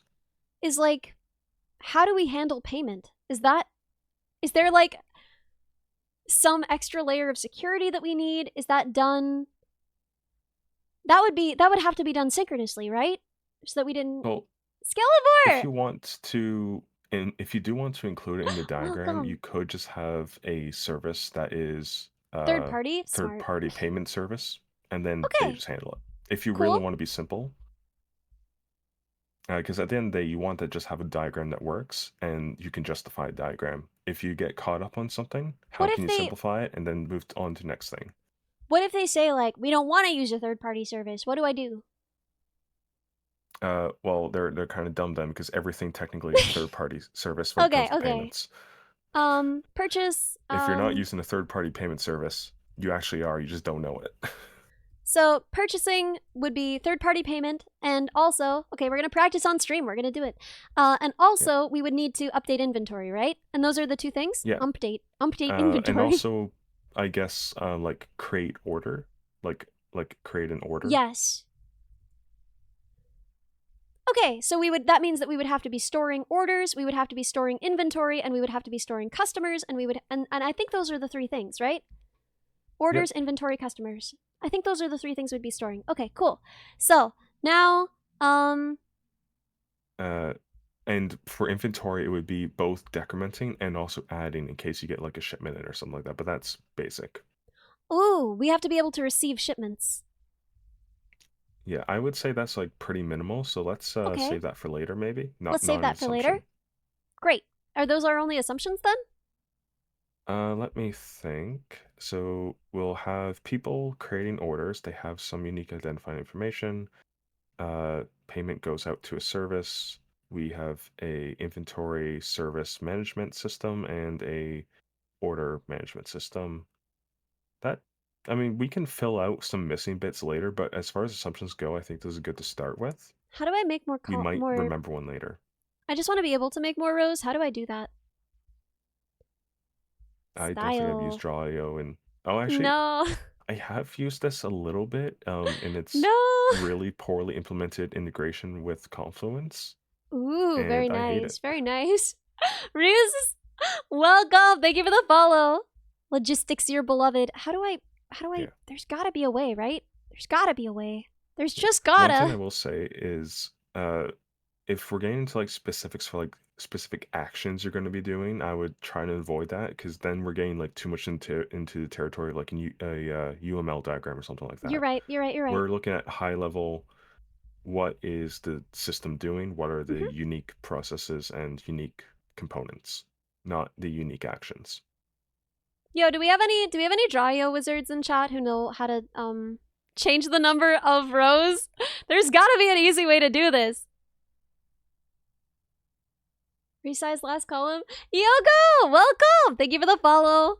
What am I doing with my life? Okay, how can it be this hard to find a way to change the number of rows?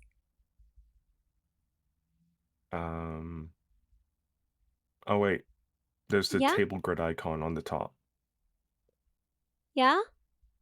Oh, nice. Wait, did that add one? Yes. Okay, cool. Very nice. Okay, so now we can remove these 2 rows actually because that is what we need. Thank you so much, Wolf. I'm stupid. Very nice. So these are our assumptions and constraints. Oh, we also need to be able to like display current stock, etc. That's just the read API. I That's know, given. but it should be in here. Like if we have these 2, we should have that one too, right? Well, I mean, update inventory. Well, you have an inventory and you kind of want to read from it. So yeah, you could put it in there, but yeah, let's put it in there. So you want to be able to Read from and display, display. yeah, display orders and inventory.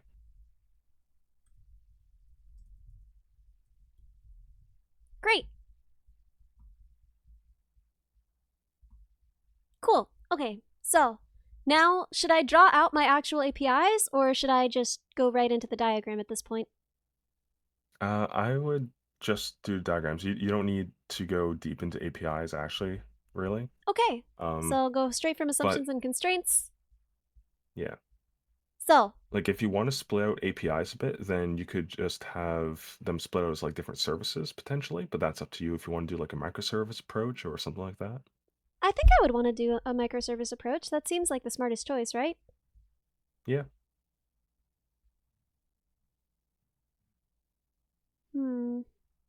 Let me just open up the GitHub myself so I can just refresh myself on it. Yeah. Okay, okay. So if I want to do it this way, instead of having read APIs and write APIs, I'm going to have Well, yeah. let's actually keep those boxes there and just have those going out to services maybe. Okay, cool. So let's have the individual services. So we're going to need I'm going to move this down a little bit for now. We're going to need okay, store account name and address. So for the read APIs, we're going to need account info. I wouldn't say you need to worry about the actual information going into them. Just think about this service, what is its purpose? And it's going to be like a user service or customer service. Oh, okay, and great. I can that's do it. that. You just need a box saying customer service. But here's the thing about user service and customer service. Doritos, welcome! Thank you for the follow. Here's the thing about user service and customer service is it seems like those would be multifunctional. Those would each have read and write APIs, right? Yeah. And that is like one So of the things like instead, you can redesign the whole thing for. so I kind of want to get rid of web servers here and just have like my different services. Or actually, that should be under web servers. So we should have web servers and then my different services, and then they should have read and write APIs, right? Web server you could think as a combination of your front end and like your REST endpoint, really. Yeah. So Yeah. I'm gonna get rid of this, and I'm probably wrong to do it, but because I don't understand this. But let's go. We're gonna need a customer service, an inventory service, and an order service. I think, right? Yeah. I mean, there's different ways you could do this. Like, maybe. Is this okay? Is this okay? I'm thinking actually, in this case, it might be good for you to start with your databases, maybe, and work backward. I'm gonna keep doing this. Okay. We'll see where it goes. Okay, inventory service and my god, my brain is dead. Okay, so customer service, inventory service, and orders. Thank you. So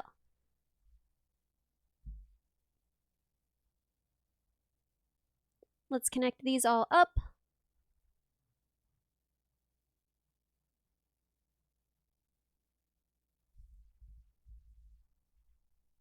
I'm a crazy person. I'm so sorry. Why would I even bother with that? Okay.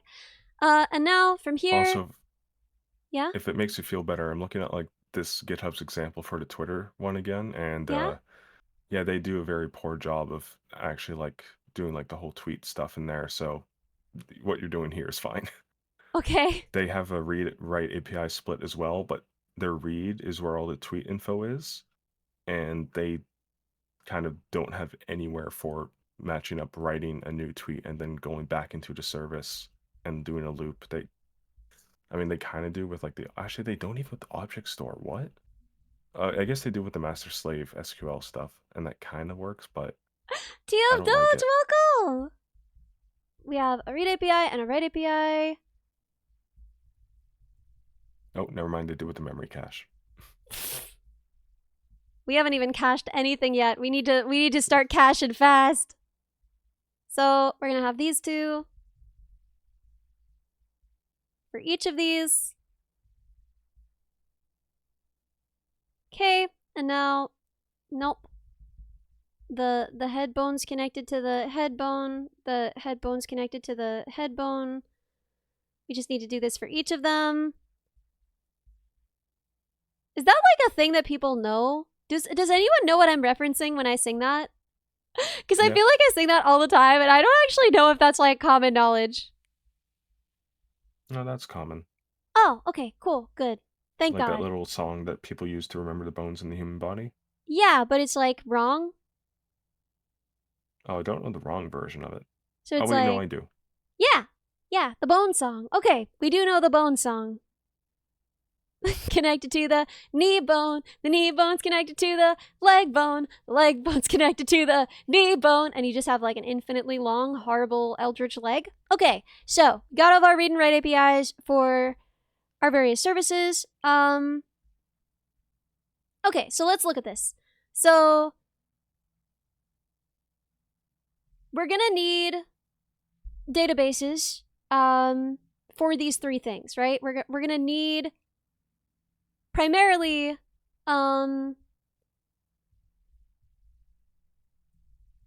customers. They're gonna match our services pretty approximately.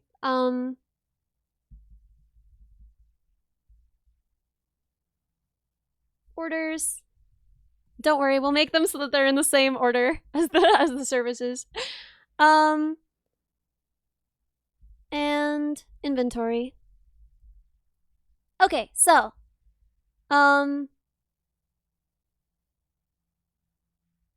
essentially, the order service.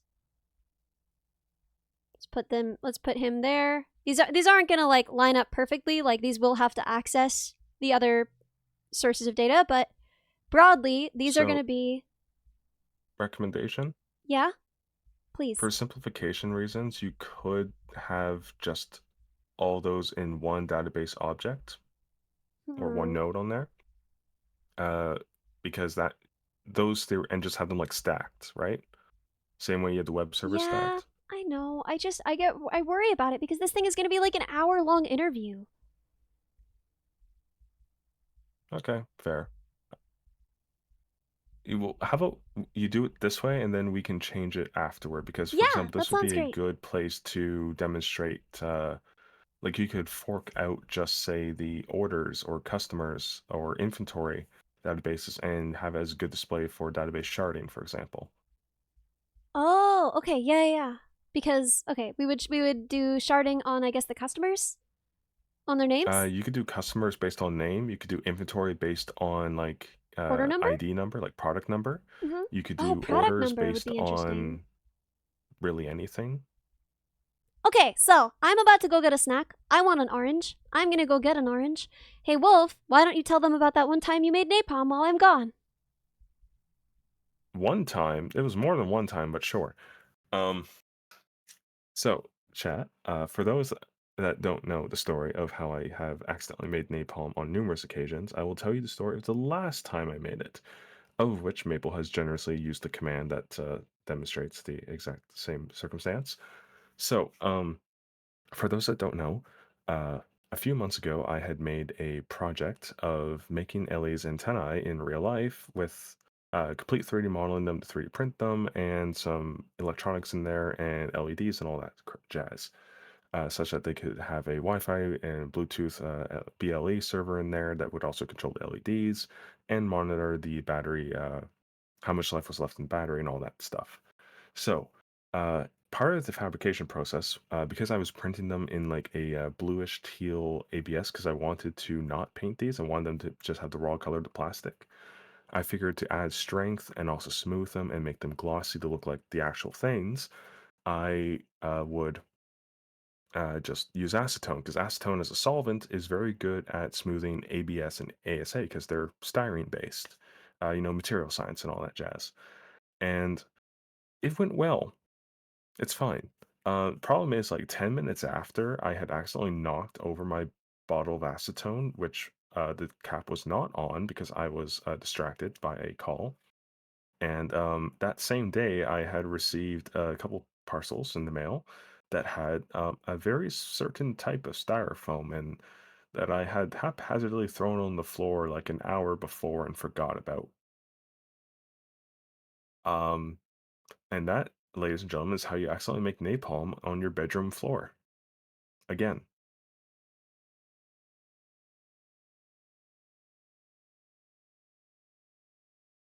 So how are we doing, everyone?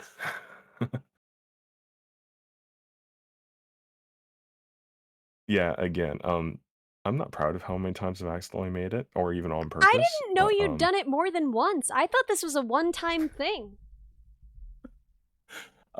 well, you see, they're very common materials to have laying around. No, Yes, no. yes, Styrene-based styrofoam, which confusingly, based on the name, is not actually largely made of styrene-based plastics anymore. Lots of styrofoams are made of all yeah. kinds of things now. Um, is not a common thing to have lying around on your floor because most people clean up after they unpack things. And acetone is definitely not a common thing in that concentration to have just lying around. I have like 3 bottles of like 99% pure acetone laying around. I don't know what you're talking about. That's not common. Okay, fair. Styrofoam. I get shipped a lot of stuff from a very cheap website that takes like 6 months to ship anything, and often those Oh, things kill me, come don't I very know? haphazardly packed in cheap styrofoam. Mm-hmm. And And then you throw it away. yeah, I normally do. Oh, okay. To be fair, I also sometimes when I am using acetone, it's like in a specific area of the workshop where I usually keep those materials um for throwing away because I do separate things out quite a bit, and sometimes like the styrofoam is like stuck to like tape or something or the cardboard or something. I'm like gonna separate that for recycling and all that, and so I have it in like one place, and then when I have enough, then I like separate it all. So sometimes it's a case like that. I just happen But to like welcome. randomly work with stuff everywhere. One point dozens can as Y'all totally are used doing filthy. Clean automotive your work. rooms. Fair. It is a workshop. It gets an excuse. It's also your room. Clean it. I'll clean it after I finish setting up the laser cutter. How about that? Yeah, why haven't you set that up yet? Because I need to extend the table. I need some things etched. Yeah. Set up the table. I need to extend the table a bit, so that way the protective shroud will actually fit on the table and then I can finally use it. It's just been sitting there on that table, like 80% built for a year now. Unattended puffy lipos in your backpack. That's so scary, dude. That's so scary. Please be careful. Listen, lipo batteries are scary. Please treat them like they're scary. People forget that they're scary because they're in your phone. They are so scary. Please be careful. Not Taylor, even I would welcome. mess with the spicy pillows. As tempting as it is, not even I Don't would. call them that. Yeah. I mean, am I wrong? It's not comfy. It's a spicy pillow, Very but it's not spicy. comfy. Very spicy. You'll die about it. Dude, low-key, by far the scariest part of the Neurodog project is just, like, the huge battery she's gotten her. Yeah, I mean, as Huge. long as there's good protections on the battery, it should be fine. As long as there's good protections on the battery, it should be fine. I'm doing my best, but, you know, you've seen how I designed one of these, so can't be that good. Upping, welcome! Thank you for the follow. You keep your lipos in the 50 cal ammo tin. I actually keep my thermite in an ammo tin that I got at a yard sale. You know, it never occurred to me that you would need special security for respect that pouch, for ammo storage. But, like, duh. Like, of course you would, but it just never occurred to me. I've seen ammo boxes before, but it never occurred to me that, like, oh, duh. Of course you need a special box for this. Oh, this was just some surplus thing that was like $3, so I got, and then I used it to store all my It used to store like all my samples of elements, just because of like, hey, it'd be neat to have a bunch of samples of pure elements, and then a few of them broke in the glass vials, and why? That's why how did I you got need to thermite. have that? Why did you need to have that? Because it's cool. Are you telling me you wouldn't like to have a few samples of like raw elements in glass vials? Yeah, I kind of would want that. Mostly I'm just jealous, Exactly. I think. I heard that and I was just like, ugh. That's stupid. Yeah. You're stupid. Yeah, I mean, I didn't have too many in there, but yeah. Which ones did you have? A bunch of basic metals, everything from lead to zinc to iron to, you know, a few other things. Zinc is cool. Mostly I metals. really like the way that pure zinc looks. Carbon. Yeah, zinc is nice, except for the time I almost got fume fever. Yes, dude, I got fume fever. I told you about that, right? Yeah. I think I might have actually, but it was very short-lived, thankfully. Would Neurodog need to be a carry-on on planes due to the battery? So, no. Here's what we would do is, I would take out the battery before traveling with her, and then we would just buy batteries wherever we were going, because it is actually so expensive and difficult and not safe to ship batteries that it is, easier to just buy them in a new place. So, Vettel will have batteries in the UK when I send it to him there, and we will have them, whoever is going to be accompanying the dog at whatever event will also have batteries. So there will be 3 sets of batteries for Neurodog in the world. I bet it is uranium. Unfortunately, I do not own anything radioactive at the moment. I think. Unfortunately. Eeg, welcome. Thank you for the follow. Okay, let's get back to this. Let's get back to it. Like we gotta get back to it. Okay, so have these databases.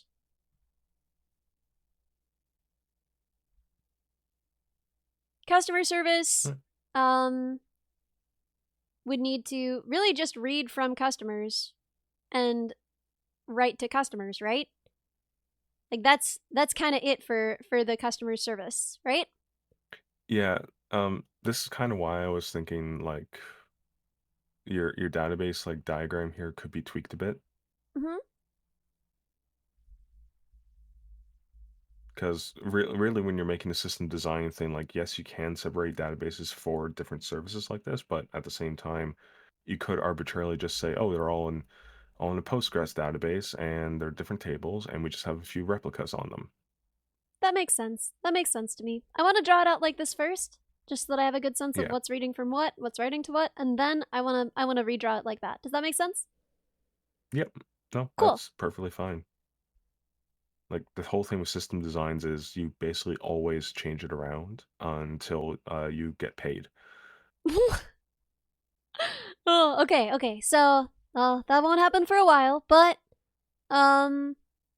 inventory needs to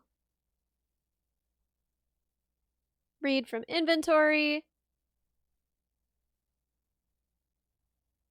And it needs to be able to write to inventory. This is turning out to be a very silly diagram. And lastly, orders is going to be kind of a nightmare, right? Orders needs to be able to read from all three of these, doesn't it? Yeah. Does orders need to be able to read from inventory? I actually am not sure. I don't think it needs to be able to read from inventory, but it does need to be able to read from customers and orders, right? Mm-hmm. I'm just writing down a couple notes right now for what ifs I'm going to hit you with. Oh god, I'm gonna die. Guys, he's gonna kill me. Okay, let's move that over just a little bit. I need to stop thinking about this. I need to stop caring about the arrows. It doesn't matter if they're not pretty. They expect me to do this in Paint. In MS Paint, it's gonna be fine. Okay, so, anvil! Yeah, tiny pocket anvil. Tiny pocket anvil. Wolf and I both, for unrelated reasons, well actually for very related reasons, because we both have silversmithing in our families, have inherited tiny pocket anvils, and we both are very fond of them. Isn't that interesting? What a rare thing. It's Pocket Anvil Awareness Year, everyone. Make sure you take care of your Pocket Anvil, and take remember, care of your if local it's pocket cold, anvil. If you're cold, it's cold. if you're hammered, it's hammered.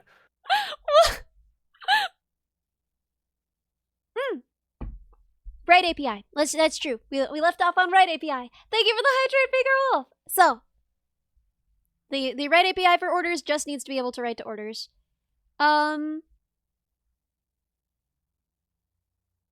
This is impossible to read because it's putting that at the same level, so let's move that down there. Okay, cool. And the arrows are going the wrong direction on here. So let's swap that.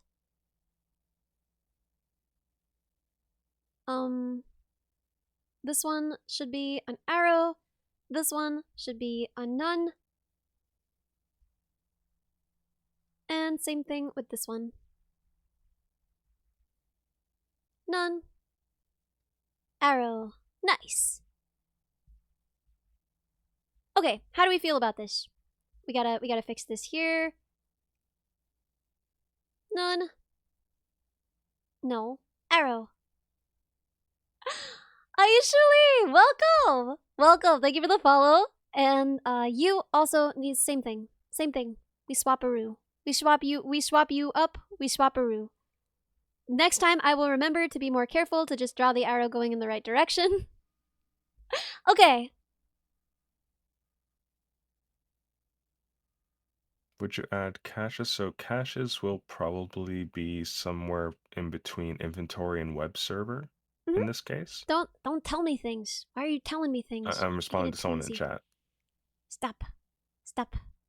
Gotcha. It's okay. No, I already have one big what if that's gonna make you spin in your grave. No. Guys, I'm so scared. Okay. This is the most dangerous game. Let's go. Okay, so we have this. This is theoretically everything we would need at the most basic level. So let's make it better. Okay. Do you want my first what if? Okay. What if we want to present updates to orders to someone? Is that it? Is that the whole question? Yeah. I already have a solution that I want to tell you, but I want to see your reaction to it. Present updates to orders. I mean, we would just need to have our order service be updated on the back end. So we would need to have it be that an order goes through its life cycle, and when you ship it out of the warehouse, you mark it shipped, and then it would just be updated here. That would be added to the right API here. But how are we updated on its life cycle? How are we updated on its life cycle? Are you asking like what if we want to email users? That's that further down the line.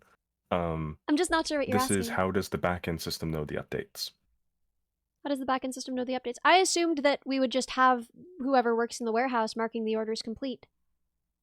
Like Okay, they would but have their like own from a interface. software perspective, Like they would would have it their own potentially interface, right? would it potentially be useful to have a little worker service that puts things into a queue for the order service to read from?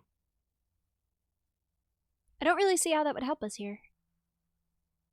What happens if the order service goes down, but we're still getting updates from the warehouse that's pushing into the worker service? Okay, so right now we're talking about if the order service goes down, we still need to be able to get updates on those orders and preserve their status. Yes. Okay, great. And additionally, it's also going to be the service that just pushes updates to orders anyways. Green Cat, welcome. Okay, so I think for this we would want to add in. I'm expecting 2, maybe 3 nodes to be added in. Okay, I expect that you're probably right. Why wouldn't you be? So let's put the order service up here. Let's get rid I don't of know. this. I might not be right. I'm left-handed after all. Haha. Let's put in a queue.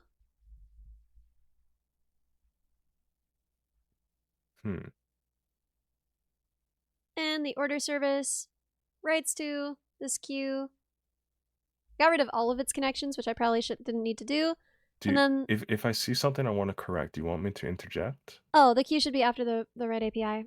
I'm dumb. I would say the queue, the order service does not go into the queue. Why? I would say introduce a brand new service for that. I feel like Because it should remember, be this under is orders. potentially if the order service has downtime. I don't know. I hear you, but it just really seems like it should still be under orders. Like orders should have a status associated with them, and that shouldn't be stored somewhere else. Oh Like no, we could it's we could stored have in a the copy orders, of it, but but what updates it is what I'm saying. Think of it like a cron Jackal, job that thank you so runs much for the every. sub. Think of it like a cron job that runs every 10 minutes and fills in a queue, and then that queue gets read by the order service to update orders. Why wouldn't we just have it automatically updated by the same tracking software that would be used, right? Like if you work in a warehouse, you mark orders complete as you ship them out. It seems Yeah, like but that's what this workflow is. This workflow is that action of marking the order complete or progressed is submitting an update event that is most likely being pushed into some kind of queue and then being read by the order service. I just still feel like why would we do Because it's that? because other things can down the road hook into that same queue for similar updates, and they don't need to necessarily touch the order service, for example. And also, if the order service were down, that queue can still build up without affecting the uptime or throughput of that initial worker service either. And it can then catch up once it's back up. I'm not sure I really understand your reasoning here. How so? Like, it seems like that is a solution. It might even be the better solution if I know what questions you're going to ask down the road. But I don't think it's inherently a necessary solution just at this stage. I don't see why it would be needed to get this working at this stage. That's the tricky thing with the system design is that there are many ways to do it and you can simplify it too much. But in this case, you will want to overcomplicate it a little bit just because it's probably how it's going to be implemented because you can only wrap so much into say one service block, but there is a point where you will need to sort of split things up a bit. It's similar to reasoning as to why like the read and write APIs might go before the services because you could simplify by saying, oh, the service is what the APIs are then hitting, and it's just implied as doing what we think it's going to do, read or write. But in this case, you probably do want to have that whole like extra service to update with the queue thing. Because think of it this way, it's not the web server that's going to be updating the order service for those updates, right? It's going to be something else. And there might be another worker service to update your inventory that's not going through the web server. Couldn't it be? Why And that couldn't might it also be? be in a queue. Like, I understand why that would get overwhelmed at scale, but why couldn't it be if we're not taking that into account? Like, we haven't Your declared that web this is server like could a go huge... down, for example. Your load balancer could also go down. The internet itself could also go down, but your internal systems can still communicate with each other, and you still want to be updating everything. Oh, okay. Yeah, that makes sense to me. Defo, welcome! Thank you for the follow. How do I Are zoom those out really on separate here? DBs or just different tables in the same instance? Yeah, so Yeah, we're we going to know. be We know. We're condensing gonna that be down later. condensing that. It's just... For the Yeah, purposes it's of just broken clarity up for for me, now. it's Yeah. easier to look at. Realistically, what it'll probably end up being is one database with tables, and then to be fancy, we might introduce an object store on the side and What would potentially we use an some object store sharding. for? I'm not really sure what that is at this point. That could be just like just the products, and this object store immediately for the products that get displayed from the inventory service into the web, into like the CDN or something like What that. makes it an object store? Is it that it's like not SQL? Is it that it's like doesn't follow those rules? Is it like stored differently? Is it like JSON? Like what? Why is it called an object store and People not just... might tell you that that is different. In my opinion, it's just a matter how you view it. There are technically some differences, but in my opinion, it's just how you view it and how you use it, really. But it is essentially going to be just like the base object, really. Okay, okay. Well, that zoomed way too far. Okay, so we'll want a worker node here. I guess it would be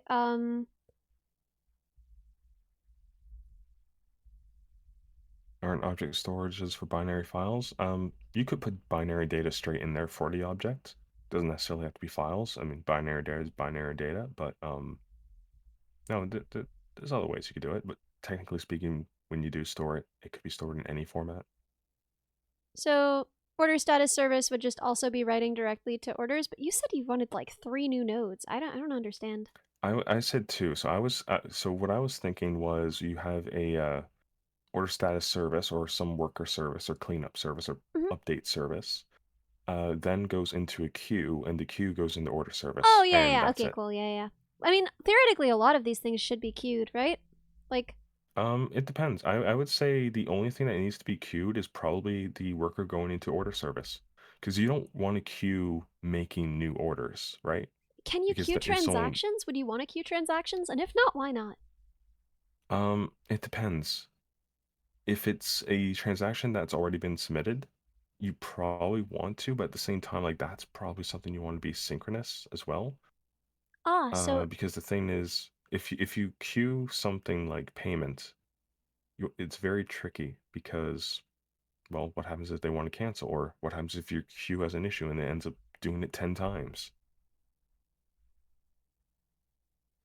Opinions on NoSQL stuff like MongoDB. NoSQL is useful for many things. Personally, I've only used Druid, and even though Postgres isn't NoSQL, you can treat parts of it like NoSQL. Personally, I love Postgres. I will die on that hill. It is the best thing ever. what is the difference? What does Postgres offer? It's just very flexible and free and very performant and very scalable. Just run Kafka events between the services. I mean, we could have this be like a Kafka stream, but I wouldn't see a Yeah, that's reason what I to. was assuming the queue would be, but Oh, the you were queue just would be assuming it going would be into Kafka? the, yeah, and it would be going into the order service. And the Yeah. order service would be reading from Oh, it. it would be going into the orders service, not into orders directly. That actually makes a ton Yeah, more sense. Okay, I finally understand what we're doing here. Oh my god. Okay, so it's just a separate way to get things into the orders service. yeah, and also That's update as like well. It's not yeah, reliant on web, and we can ensure that it gets there even if everything is offline. Okay, awesome, awesome. That makes a lot of sense to me. Okay, so then yeah, I can't think of anything else that would need to work that way. Um, And like yeah, my okay. personal thing is like the whole like read and write APIs. You could move that around, just have them one above, but also like this is fine. So you would have them be above the order service? It Have like a stack of read depends. APIs and a stack of write APIs, and then they would go to these services appropriately, and then from there we would go to here? Um, you know what? I think it's fine as is, honestly. But what's the best It's way? just Because I really want this job. And I don't know what I'm doing, and you um do. well, best way is to think as the API as also a service in that case, in some Hmm. cases, but also the API might then be redirecting to a specific service. So the API is like your entry into the world of services, which may hit one or more services. That's the way to think about it in that case. Entry into services which may hit one or more services. So, I mean, for one thing, I think this read API on order service shouldn't actually be going to customers. It should be going to the customer's service. Uh, that honestly depends. It could be going straight to the database or the service itself. It really depends on your internal infrastructure at that point. In an ideal world, it would be going to the database. In an ideal world by management, it would be going to the service. Mm-hmm. I guess that makes sense. What are the pros and cons of each? I mean, can I actually try and say some pros and cons of what I think, and then you tell me if I'm wrong or Yes. right and what I miss? Okay, cool.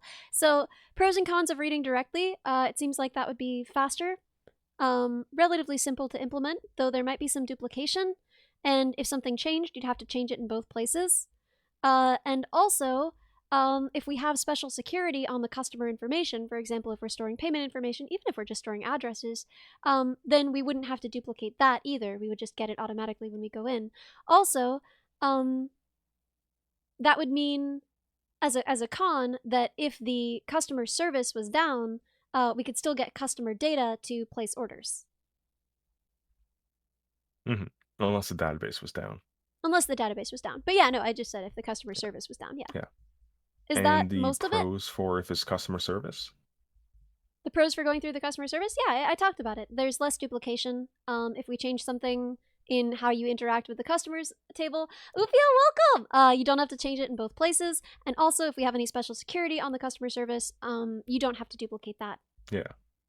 So the only thing I'd say is emphasize that it's more standard and standardization if you're going through customer service, and Ah, it's okay, cool. generally yeah. And oh, what was the other word I was looking for? So it's standardized and well yeah, it's just reuse, and you can rely on it being a service, and it's abstracted, so you don't have to worry about any of the risk with database. Yeah, okay, cool. So, I think seeing as all of that, I would opt to go through the customer service. But this hmm is fine for now. How would I I would redraw actually this to say be if more standard? in that case, like I said earlier, like someone said in the chat, having the read and write APIs as like your entry points going into services, and they Okay, basically so redirect to different I'm services. gonna delete all of these bad boys. Bam, hmm they're gone. Okay, so now we need to grab all of this. I'm so glad I'm not using paint for this. Oh my god. I can't believe I was gonna use paint. And let's have a stack of read APIs and a stack of write APIs.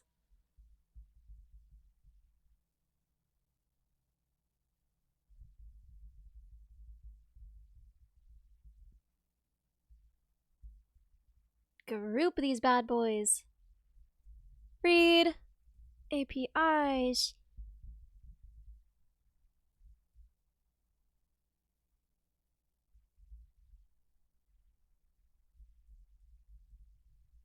Write APIs. Okay, sick.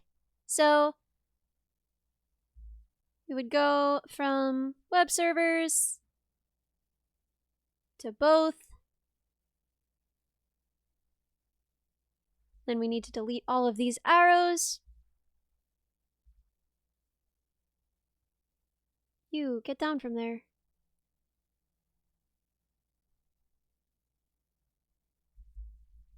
I need to stop caring so much about the stupid alignment, but it's bothering me.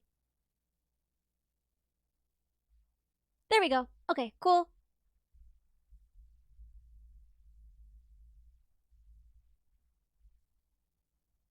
Why would you update like that? Why wouldn't you just there we go. Okay, cool. Good. Read APIs and write APIs. So now, should we still have these as separate services? Is that the most correct way to do this? Or should they also be combined? Yeah, separate services. Cool. And yeah, and you could have like the read and write. I mean, in some cases, like even on the examples on the page, it's like they don't cross the read and write APIs going to like same services, but it's fine.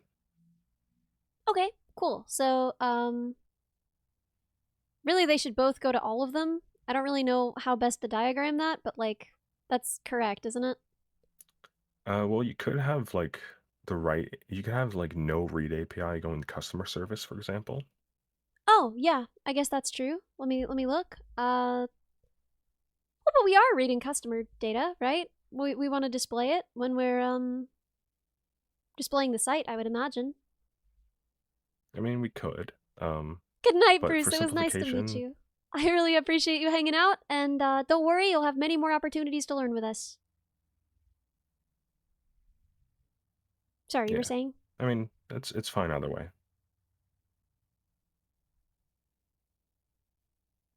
Okay, okay. There we go. Now, we can simplify all of these. You could have the order service actually connect to the other two. Just to yeah. Because we decided that that would be nicer. Let's go, let's go, let's go. Does the order service actually need to read from the inventory service? I don't think it does. When you're creating an order, Oh, it writes to the inventory service, right? yeah. Okay. Especially when an order is completed and such and created to decrement it.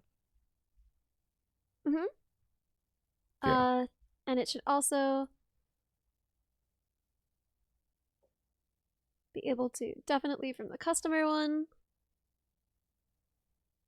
My God, why don't you connect? Connect! Okay, there we go. There we go. There we go. And now these should be combined, right? We should just have a database and then say we have tables in it that are for those things, right? Yeah. Cool. Okay. So let's make our little stack.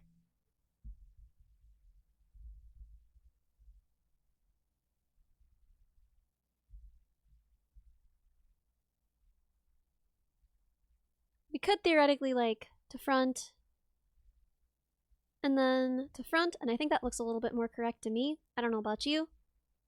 Group. Let's have this here. And then this would be our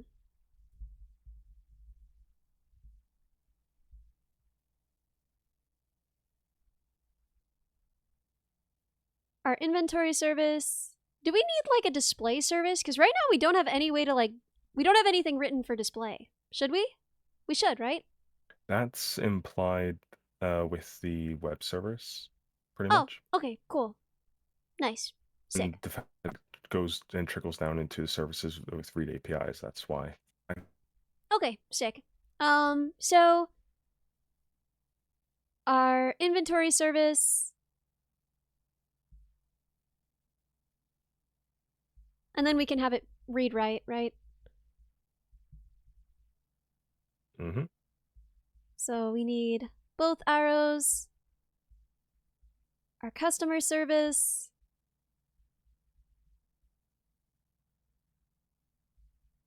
Austin the golfer, welcome! Thank you for the follow. Should also be read write.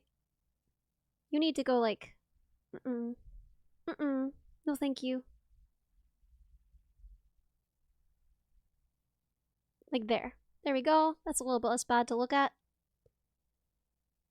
Please, God, don't tell me that I'm going to fail this interview because I was rearranging arrows. Okay, so, and then order service. Order service would be updating, but it would be doing its reads from these two. So, it would only be updating order data. And reading order data. Lobo Script, welcome! Thank you for the follow. So let's add that connection. Why would you choose to do it like that? Why would that be your preference? Okay, there we go. And let's make this double-ended too. Okay, so there we go. Now we can move this up a little bit so that it's a little bit easier to look at.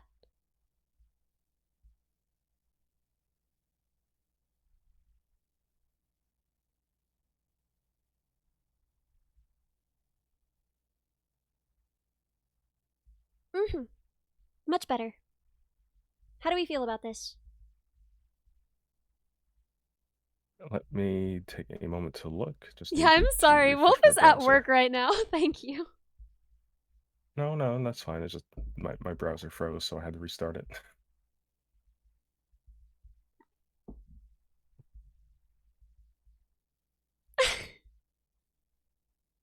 Each minute spent rearranging the arrows directly decreases the lower downtime of the design. Wolf is work maxing. Thank God for Wolf. What would we do? So.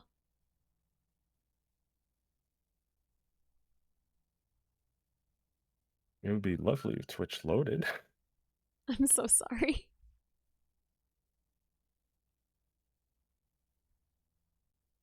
Why is this the choice you'd make? Why this? Okay, there we go. Much better. Much better to look at.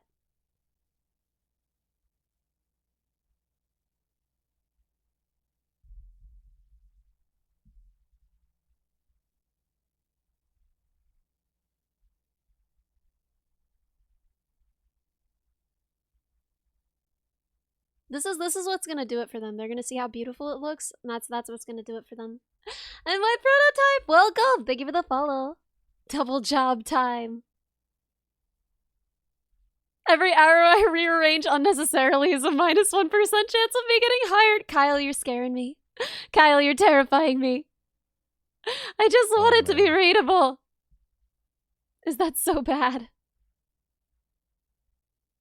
Nice. Look at that. That's pretty. That's pretty. Look at her. She's gonna get a date to the prom. Look at her. So, how do we feel about this? For some reason, Twitch is taking ungodly long to load. I'm just gonna share my window with you on Discord. Okay, fair. I'm like leaning all around trying to find where I put it. Okay, nice. Wolf. Share screen. I almost turned on my camera. Let's share the diagram. How's this? The moment you shared it, Twitch loaded. Of course it did. Okay, let's take a look here. So,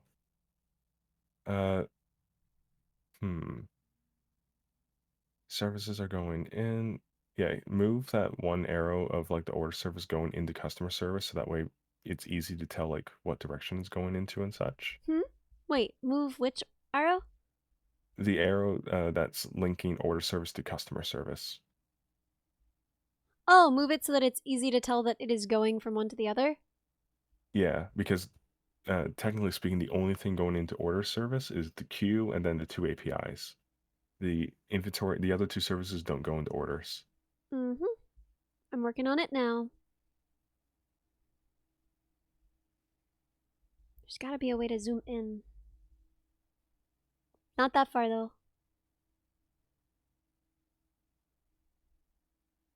To be quick, you could also recolor the lines. That's so much smarter than what I'm doing. Holy God. Oh, zoomed. Zoomed? Truly zoomed. Okay, how's this? Oh, that kind of messed it up a little. Oh my God, why does that zoom so fast? Okay.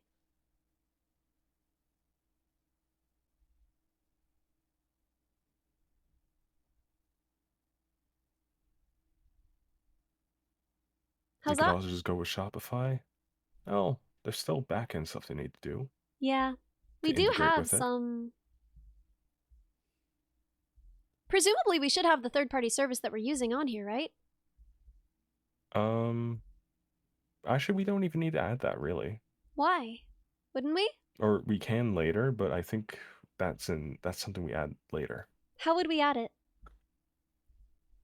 Probably just have it like the order service going into a new service saying third-party service. Third-party payment plus shipping.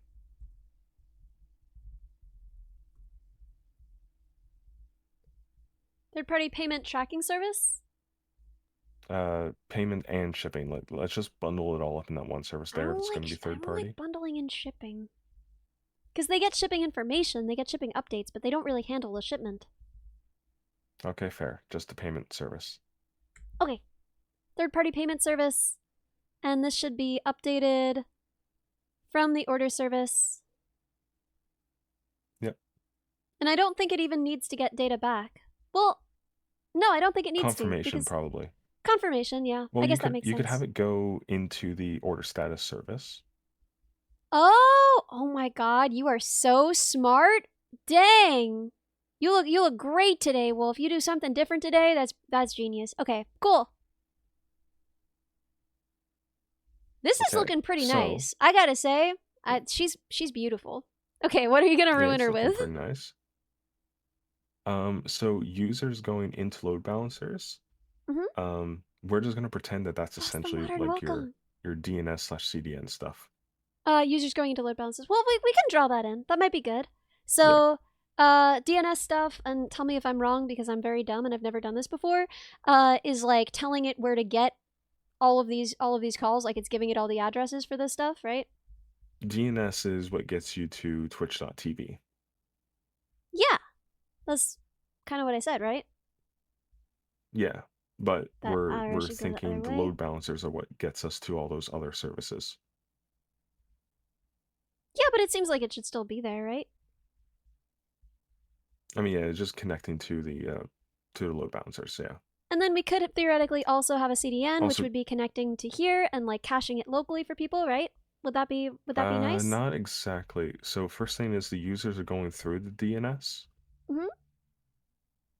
And the DNS is going to the load balancer. That's not how they have it on any of the diagrams.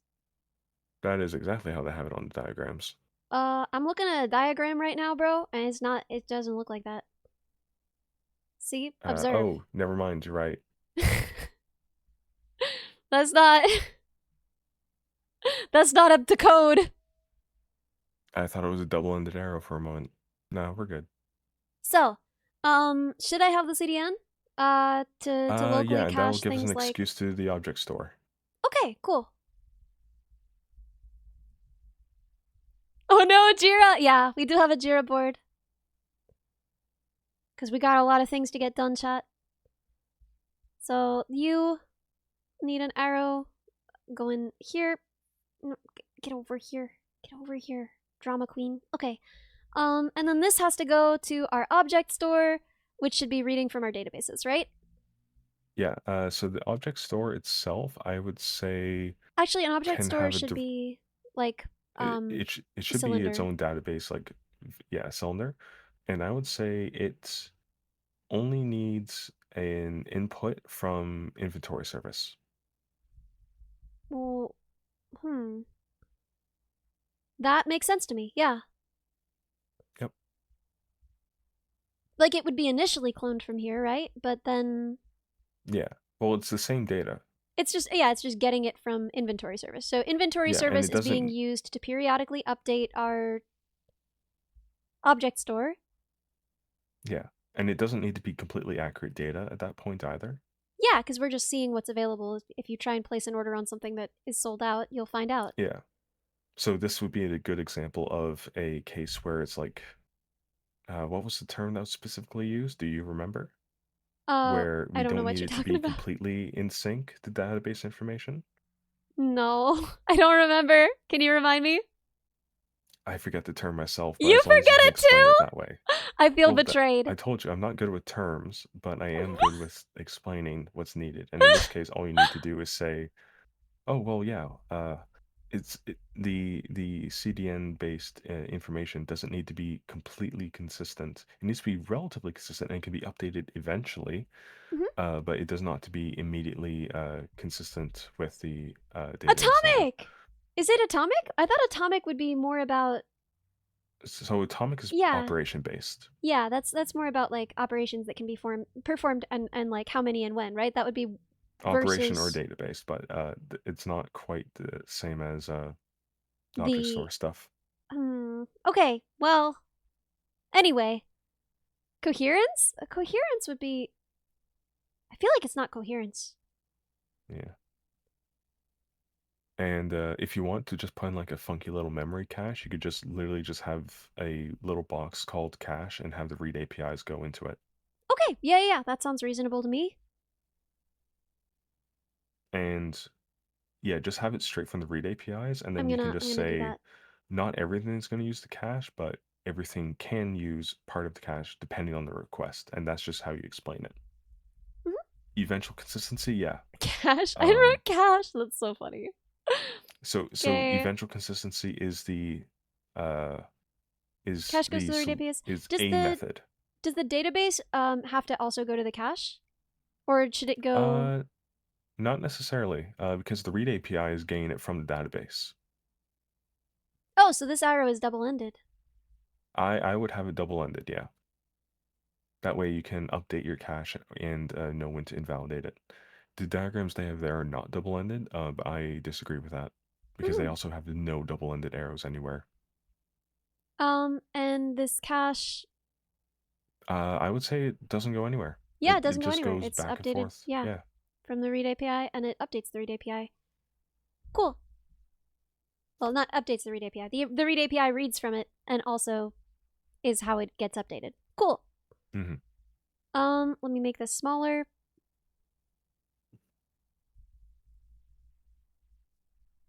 There we go. That looks pretty nice. You got more questions? Ruin my life. Okay. Do you want to shard either your customers or your products? Yeah, it might make sense. Let me talk about some of the reasons why it would make sense, and you tell me when I'm wrong, okay? hmm It might make sense to shard my customers for faster lookup. And I don't remember. Why else do we do it? redundancy in case, say, one of them goes down, you can still have the others function. Oh, right. Okay, that's nice. So you never have a full outage. So we never have a full outage. Okay. So in Yeah. terms of displaying sharding, how would I display it? Is it good to display it the I way that would they do here? have the way that they have it is kind of like they have like this outlined box Mm-hmm. on the outside that has that cylinders in it, and then your main SQL is going into that box, and then you specifically enable those there then. Okay. Sorry, label them there. Yeah. Okay, let's do it. Let's do it. We can do this. So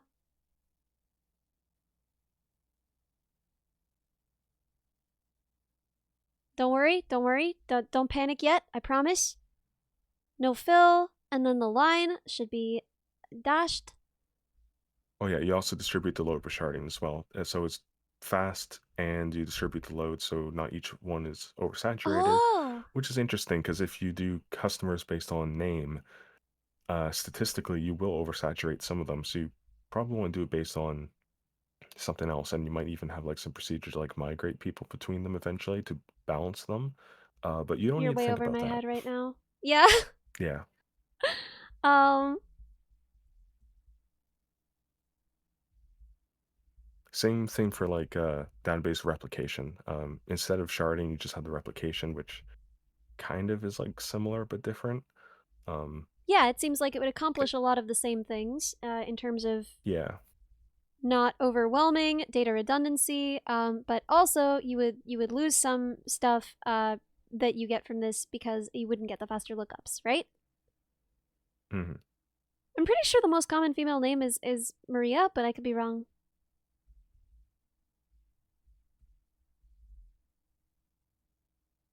Okay. Uh, yeah. And like you could do one for products too. It's not why not? necessary. It's easy. Let's just put those bad boys down Okay. here.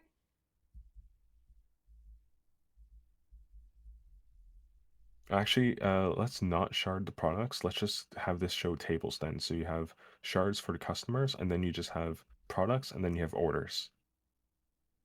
Oh, smart. So that I can demonstrate what's actually in there without like showing it on the diagram with arrows and everything.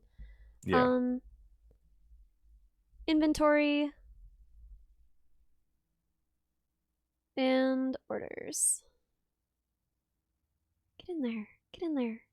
So if you shard on name, there's a lot of overload on M, for example. Well, yeah.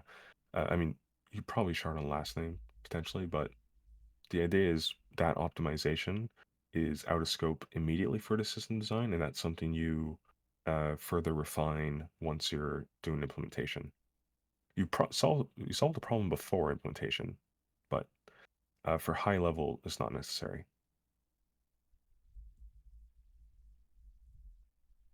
We shard in chat. Let's get in there. How do we feel? Is this nice? I think this is pretty good. There's one addition you can do that will enhance this a lot, I think, Yeah, what is it? and that is a notification service. And you can also have a queue with that as well. Okay, let's go. Let's go. So let's see if I can do this. No help. Don't help me. Okay, so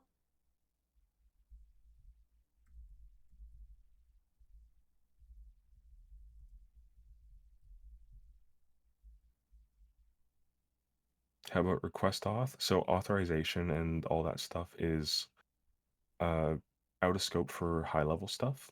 You could simply say, "Oh, we'll have a third party auth," or what is that? "Oh, Can you explain? like Google auth, for example." Oh, yeah. Yeah, that makes sense. Yeah, We wouldn't be I would writing not that put from that in here. scratch. Yeah, no. I mean, you could have your own auth and roll it, but for like high level system design, I would not put authorization in there at all. It's sort of implied that you're going to have it. So, notification service, I would assume that we would be using like a pre-existing email handler, Yeah, you know, but like a well, yeah, wait, let me but we want something to collect the information and then to know when we want to send something out. So, is this actual coding? No. This is system design. So me, I studied robotics and I've worked in robotics. This is not a kind of coding I've ever done before. I I have never done this kind of design, so I don't know if this is what I would suggest to learn coding. I think if you want to learn coding, you should start really simple on a language that gives you instant response output, right? I think that that's comfy. Pseudocoding, but for a system level, I feel like this is a step beyond pseudocode. I feel like this isn't really pseudocode. This is architecture, right? So yeah, architecture. And it's something I've never done before. So it's not exactly coding, but all of these things would be implemented in code, right? And thinking about how your code would be used in a greater system would probably make you a better engineer if you're writing code. Oh, absolutely. So, I don't know, build a calculator in Python? Yeah, I think that's a great intro project. But yeah, we often do coding stuff on here, but this is not a coding stream because I have to prepare for a systems interview and I don't know what I'm doing. So, yeah. Notification service. So it seems like we would have an external like mail handler. I don't know what those are called. Like MailChimp, is that something? So I would say anything coming out of a notification service, you don't need to worry about. It seems like I would. How would I demonstrate it if I wanted to worry about it? Because it seems like we'd have to be hitting their endpoint. It seems like if we have a third-party payment service, we should also have our third-party notification service if we're using that. Well, yeah, but like we might not be using it, but let's just say it's wrapped inside the notification service at this point. What's more important right now is what we're feeding into the notification I'm gonna service. get there. Let me do this first. I feel like it's important to demonstrate this. I feel like it's not clear without it. So... mail out server. Okay, there cool. You go. Thank you. Is that also be like mobile push notifications or some third-party notification service, maybe. What's the name of it? Mail out? Go Sugahing Young, welcome! Yeah. Mail out service, yeah. Mail out service. Great. And I hope because I'm it's not just too an empty difficult. system going empty system, I know that's I'm why very we kind of say stubborn. wrap them up in one. I know I'm very stubborn and I don't know a lot about this. Please tell me if it's ever getting too frustrating. I can turn it down. It's fine. Is it frustrating? Be honest. Not even close. Really? I've dealt with worse. Well, that doesn't mean it's not frustrating. It's not frustrating. I'm just saying I've dealt with 10 times worse, and that wasn't frustrating either. I know you've been frustrated. So, Like 2 or 3 times. I don't even think we need input back from this because, like... Nope. No. No Okay. input needed back. We don't need to know if it failed to update anything. So, then we would need... a queue here.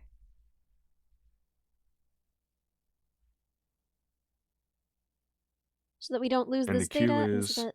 Why do we have a queue here? I was explaining that. I feel like if Okay. we're gonna be updating this, right? We're gonna be... I guess it doesn't really matter because losses aren't that important in data here, but it just seems like it would be nice to have this queue as a way to prevent losses. But I guess it doesn't matter. It doesn't really matter if we lose things here. I think it would be nice to have one. I was trying to get you to explain like why it would be nice. We wouldn't lose data. If things went down, we would still be able to be sending out notifications for everything that we'd already collected, and and other things can read from this queue too if we want. Yeah, I guess that's true. Okay, cool. So the queue would be updated from our honestly order status, right? So I would say you could have your order service status and your inventory service. Okay, our order service status and our inventory service. Why our inventory service? It's out of stock. Notify me when back in stock. Oh, yeah. Yeah, you're so smart. Okay. So you should be going there.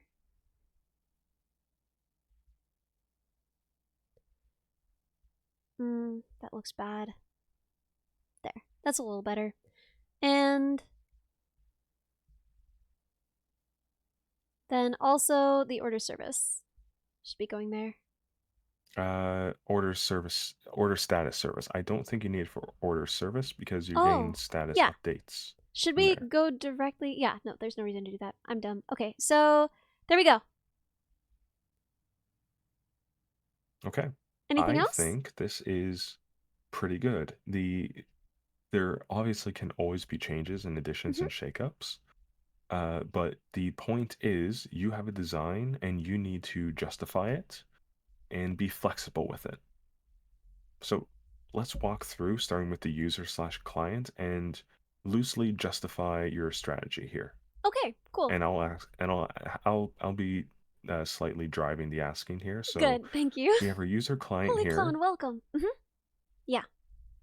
I see the DNS and CDN stuff. I probably won't ask you too much about that because it's honestly not too important Pretty in terms of the self-explanatory. system because it is external. So you have your load balancer. So why do I want to pay extra money for load balancers here? Well, because otherwise you could overwhelm your servers. You wouldn't be making use of the resources that you're paying for already. So you might end up having to pay for more servers than you would need, and it would be cheaper to just get a load balancer for the servers that you already have. Okay. Sounds good. So if I have one super powerful one instead of 10 medium ones, what's the difference? Well, there are some advantages to scaling horizontally instead of vertically. That's how it's said, right? Okay, good. For example, we can get cheaper servers, right? We'd have to pay more for one very expensive server than we would for equivalent resources on several smaller servers. Additionally, there is less chance of everything going down if we scale horizontally instead of vertically. Okay. How do I determine which server to go to then? Well, you have a few options for how your load balancer would choose. For the first connection, you could, for example, cycle through each and choose the one that already has the least load on it.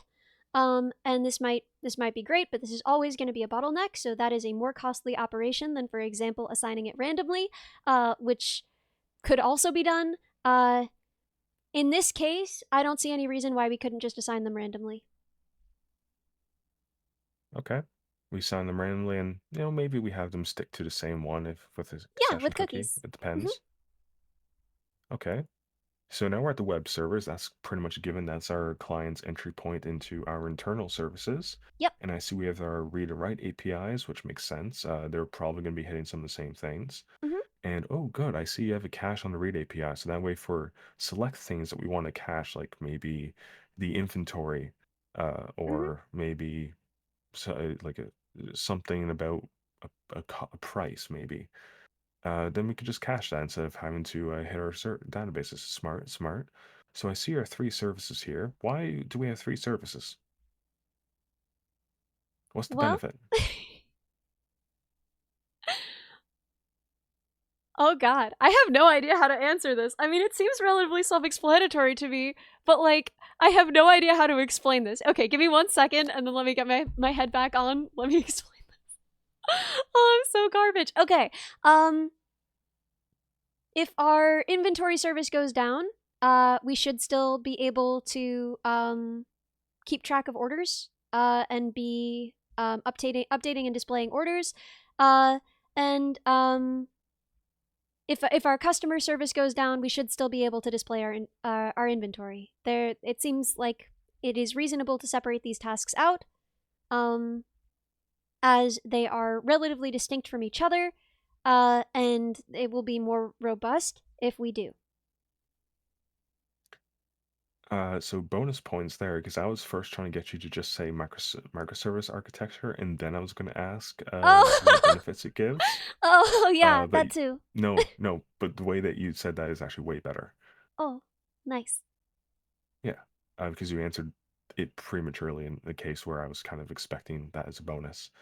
Okay, so they're going to a database server. So I see we don't Mhm. really have any data that's needed for like NoSQL here, which is fine because I don't see why we would need that in this type of service. When would we need that? I still don't fully Um, understand. Actually, give me if you 1 just sec. want to dump I want a stuff, cookie. Give me like 1 second. I'm grabbing a cookie. You can keep talking. You can stay for one. me. It's fine. I'm just waiting away to get a cookie. I'll be right back. Also, hi, Gomi.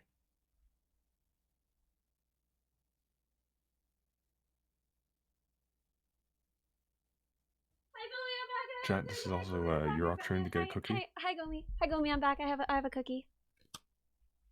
Mm.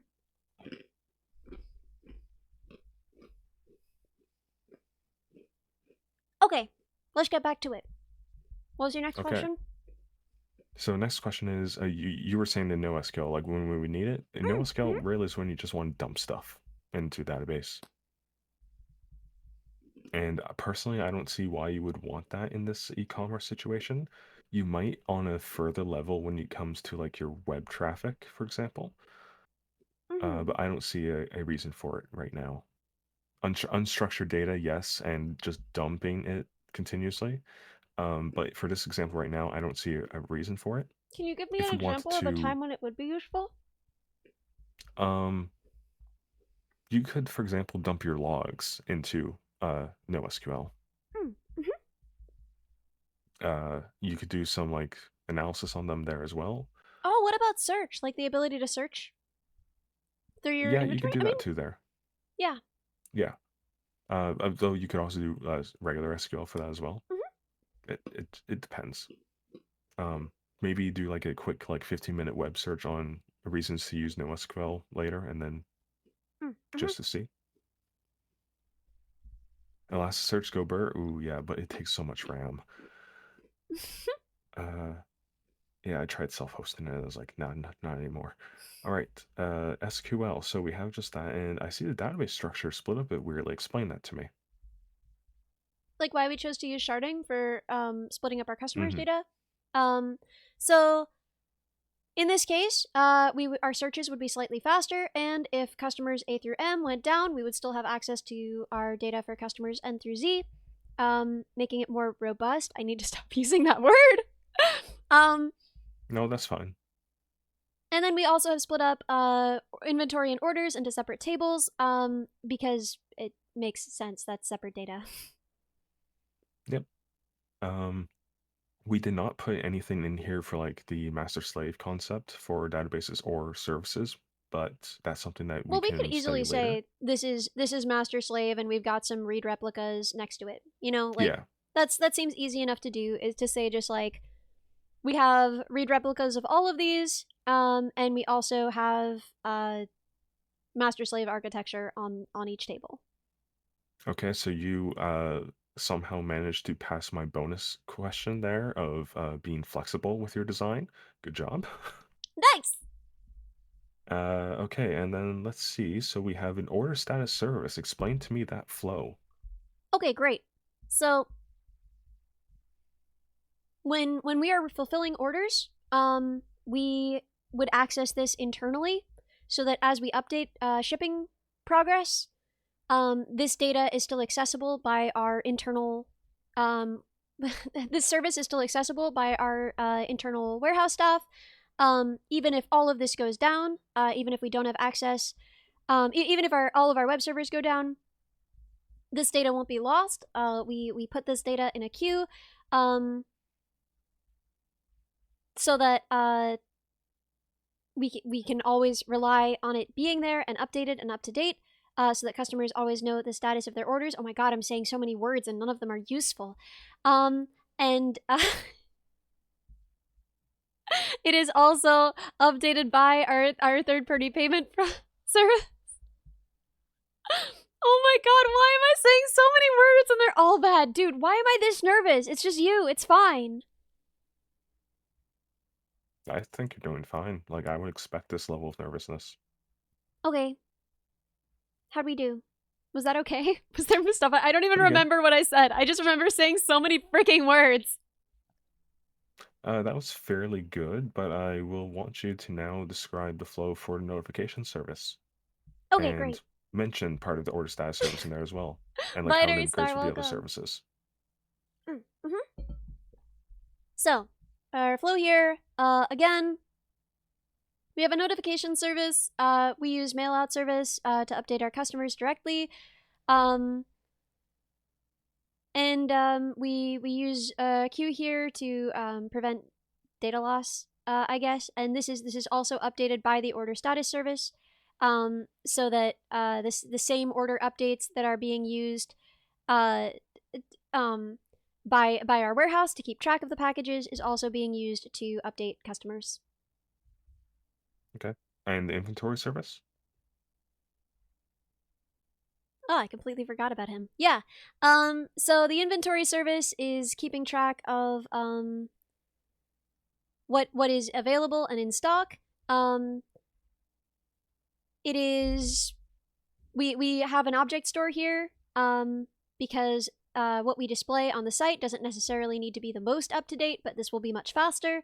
And then when orders are created and placed, obviously they will be getting the most up to date information from the inventory service directly. And also, our inventory service will also be used to by our notification service, to make sure that we can tell customers when things they wanted are available again. Okay. So given that was about an hour, 40 minutes-ish, which is about the amount of time I expect that to take, I would say you're hired. Thank you. I think we should do it again from scratch. I think we should completely rebuild this in a new tab without looking back at this and see how close I can get to what I had here with very little guidance. What do you think? Because I just feel like I'm going to forget all of the things I learned here if I don't repeat them. Save this version at the very least, because this is Oh yeah, I'm not getting rid of probably this. pretty good.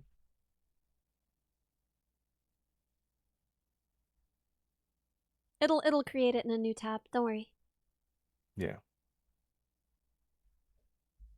Okay. Oh god, this is so intimidating. Will I be writing down I any of will my essays? also be right back, so you're going to do this alone for a little bit. Okay, great. Bye, Wolf. Okay, let's go. Let's go, chat. We remember. We remember. State Farm remembers. Okay. Pepperidge Farm remembers. State Farm doesn't remember anything. Pepperidge Farm remembers. I can do it. I can do it.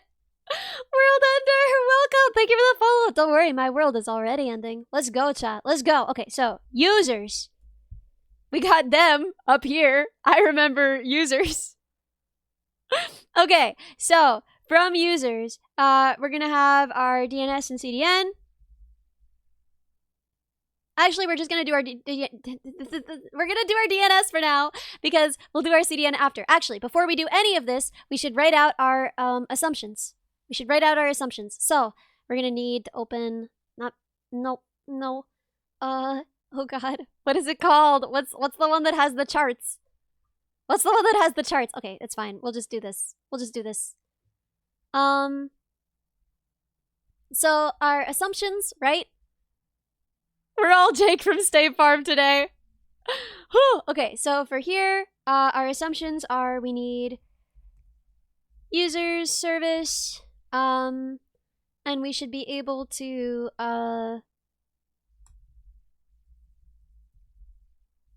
name, address, contact. Okay, let's delete this column. We don't need it.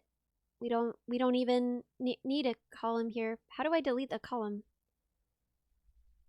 Hi, Angelina! Welcome! Thank you for the follow!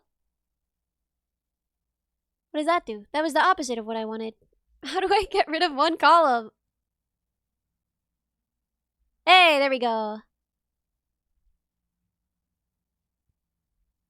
Then we'll also need a way to, orders.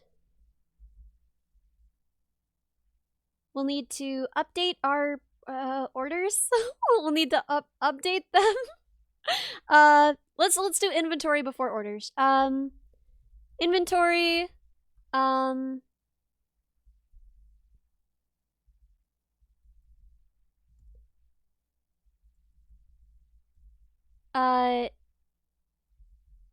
Stock, purchases, and then we'll also need I don't know. Okay, right, orders. And we'll need status, payment. Okay, so I would say shipment payment. Shipment status. No, that's the same. Just shipment status. Okay, shipment status. Okay, so DNS users. Then we'll want to have users goes to a load balancer. There should be a way to automatically resize them. SSBM Defo! Thank you so much for the sub! Thank you so much! So,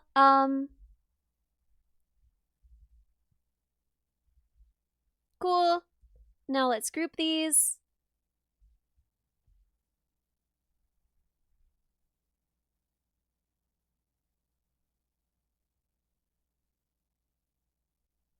And now we also need to copy those.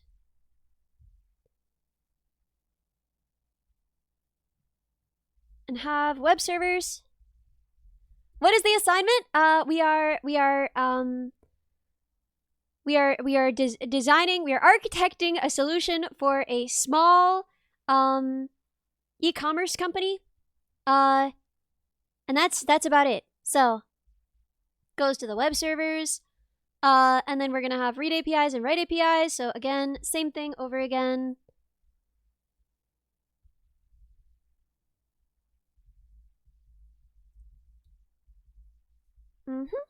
And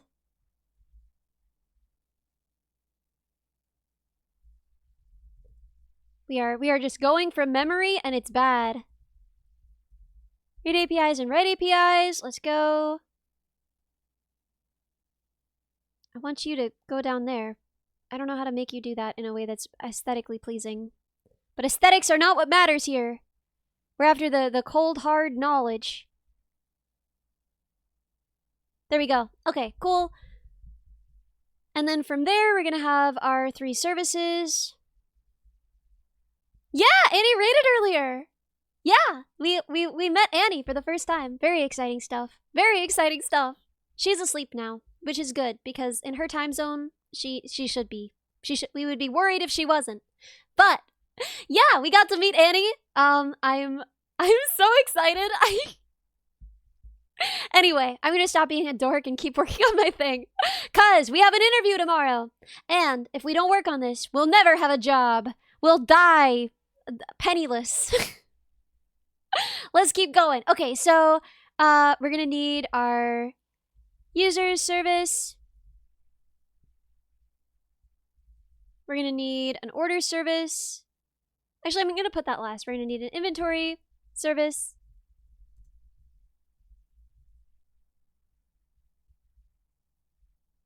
And an order service. Sumac, welcome! Thank you for the follow. So. And Nicknos, welcome! Thank you for the follow as well. So. From here. I'm sorry, this is killing me. It's gonna be how I die. I'm so sorry. I'm so sorry, chat, I've disappointed you. I just can't handle it. It's just so off. Okay, there we go. That's a little better. That's a little easier to look at. So. Perfect off, I won't be penniless now. Thank you. Thank you for the bits. I appreciate you. Keeping me from being penniless. So, read APIs. I can actually make all of these smaller, and they should be. No! Why won't you do it all? Okay, fine. Well, if that's how they want it to be, that's how it's gonna be.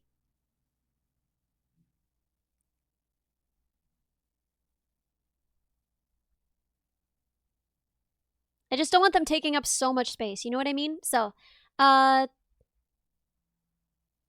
user service, inventory service, and order service. They're all gonna be writing to and from. So, inventory, users. Evoldemia, welcome! Thank you for the follow.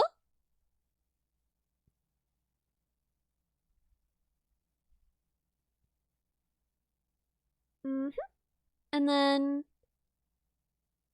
same thing is gonna be true. Why would you do it like that? I don't understand you. It's like you, it's like you're dumb or something. Okay, there we go. Hi, Elsie, welcome. Thank you for the follow. And then the same thing. And these should all really, these arrows should all be pointing the other direction. If we're honest. Like that. And same thing. No, wait. That one was pointing, these were pointing the right direction. These ones should be the same, but pointing in the other direction. Please. Please, I'm begging.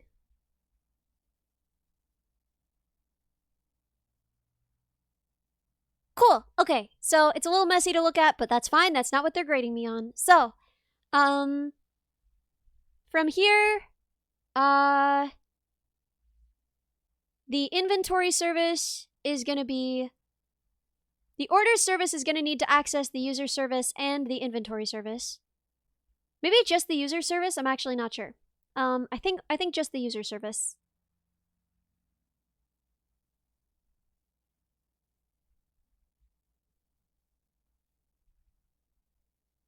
Let's move this over so that we can separate it from what comes out of the order service.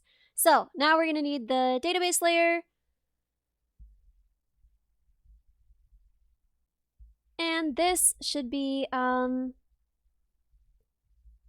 SQL master /slave, the arrow obsession.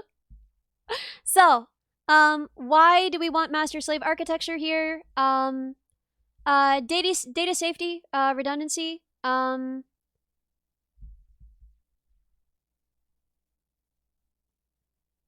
No. Oh my god. My god. No. Okay, well, it's fine. He'll just be intersecting there. Lady, welcome! Thank you for the follow. This UML? No, not exactly. This is architecture. No, I want you to be grouped. I want you to group. Please. Group. That's much better. Okay, now we can make it a little bigger until it actually fits. So, and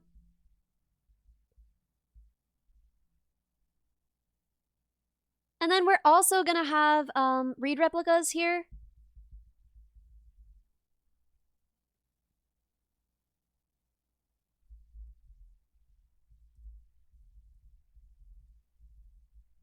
I don't actually think we need to add that yet. I don't think we need to add that yet as an initial thing. So let's put this back where it goes. So we're gonna have an object store coming from inventory service and going to our CDN, and that's gonna be updating users. So let's do that. We actually don't need to do that yet. Do they call them main branch now? I don't actually know. I've never worked on this kind of stuff. This is not the kind of job I've ever had.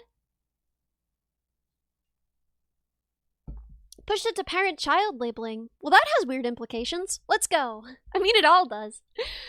It all does. Okay, so... I'm so scared. Okay. No need to be scared, Ellie. You're strong. You're tough. You're formidable. You're robust. Let's go. Let's go. Okay, so, inventory service needs like a two-way connection to this.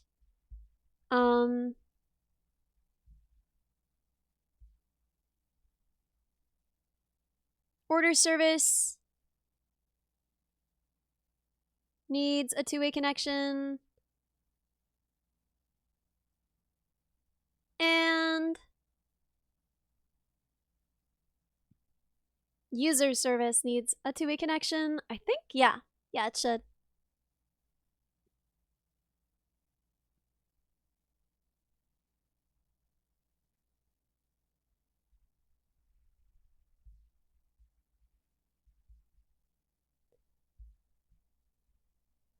So at this point, we have everything that we literally need for this to work. So now everything else we add is, makes it better. Ellie robust bot. Manager wage slave now! Renandril, 10 points. That's incredible. The primary replica in asymmetrical systems are just replicas in symmetrical ones. Whoa, I didn't follow that at all. What? Excuse me? Huh? Good lord. Okay, so,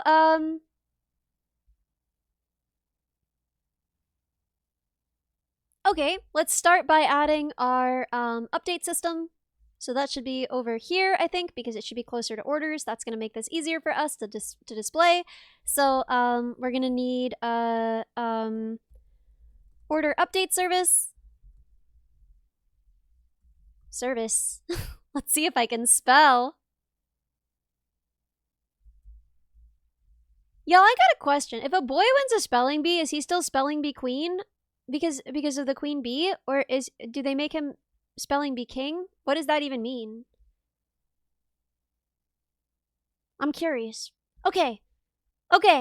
Are all three services using the same DB? Yeah, they have different tables. We're gonna split that out. Actually, let's split that out and display it right now. Just so that we have a good way of showing it. How did I do this last time? This is the best way, I think. I think this is the best way. Purple thank you so much for the gifted sub! Thank you! So, we don't want fill, and the line should be dotted. And let's move it down a bit, just that it, like, captures it in a way that's actually legible. And now, we just want, like, the same thing over here, and we'll demonstrate what's actually in there. And this is where we can add our sharding while we're here. Spelling bee lord and emperor! Spelling bee royal court advisor! Okay, so, boys are dumb and have cooties, so they can't win the spelling bee.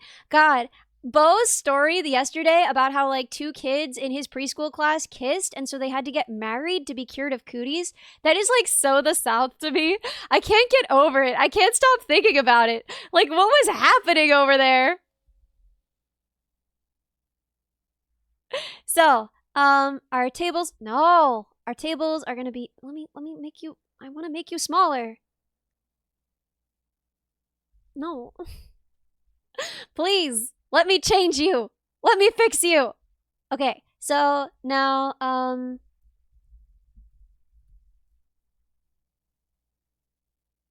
bam. And let's put a little arrow on this over to here.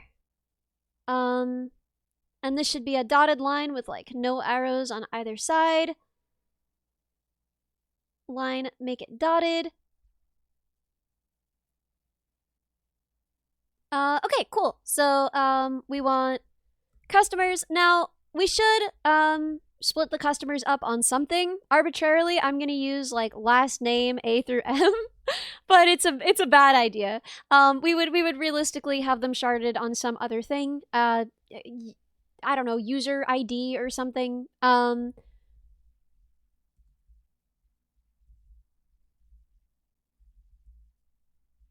And this lowers the load on each of these and also makes it faster to search. And lastly, yeah, that's why I have the when I press control, when I press a hotkey, so you can see when I undo things. I just think it adds a lot. I think it's exciting. I think it's fun. So that's why. I hope that's interesting. And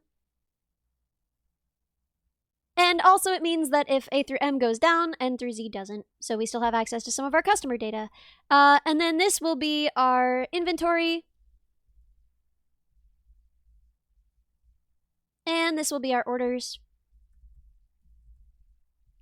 Tuxfan, welcome! Thank you for the follow. Okay, so this should show more clearly what's happening here.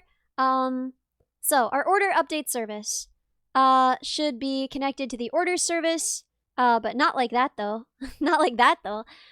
This should be a two-way connection so that we can... Actually, no, I think it just needs to go... I think it just needs to go to the order update service. I don't even think it needs to be a two-way connection. So, our order service will call the order update service. Our order update service will put order updates into a queue so that data isn't lost if it goes down, and so we can still be working off of that queue if this service breaks completely, so that we don't have a lot of downtime. She's sending good vibes. We're sending good vibes! We need the good vibes. We need them so bad. I need this job. Please, God, let me get this job.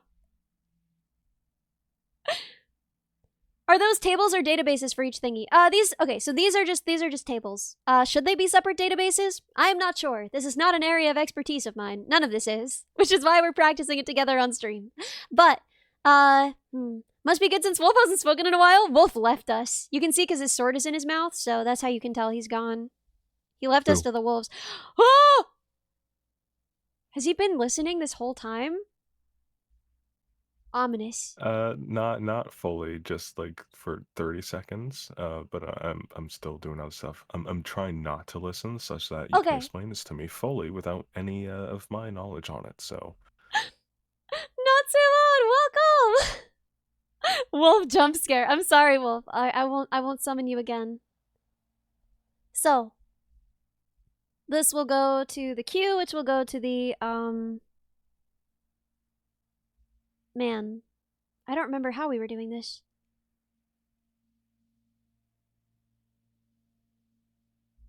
Okay, so this first of all should be a two-way connection after all.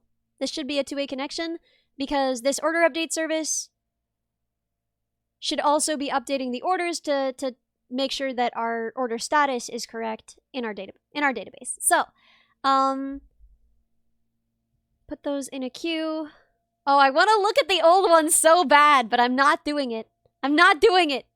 Context. I am preparing for a systems interview. A systems interview in tech is typically when instead of just like writing code, I don't know how to get it to zoom more slowly. I'm so sorry.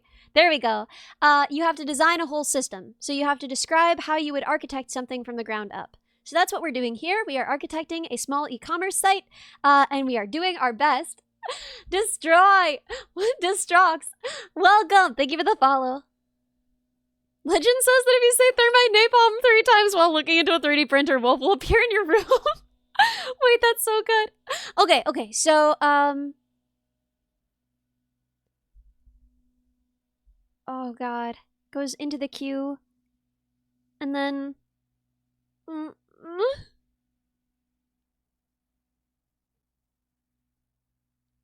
I'm losing it, fam. I'm losing it. I don't remember what we do here. I thought it was going to be something in robotics. It is.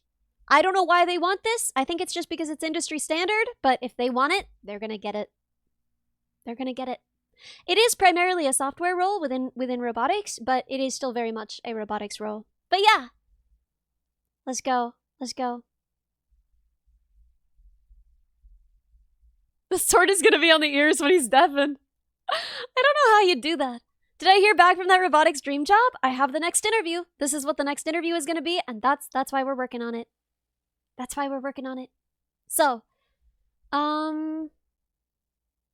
Q. What do we do from there? We have to have like some way to process orders here. I really want to remember what we did. Really want to remember what we did before, but I'm not looking. I'm not. So, instead of looking, let's leave this here for now, and we'll come back to it when we remember what we're doing. In the meantime, we need a way to cache our objects, our inventory service.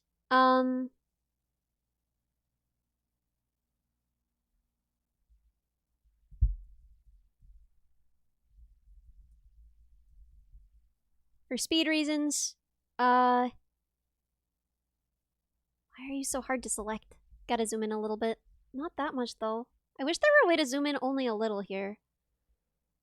Ah, I can just use this. Amazing. Amazing. We've been saved, chat, by a very simple and easy to understand interface that I failed to read. Okay. Why don't you go up here?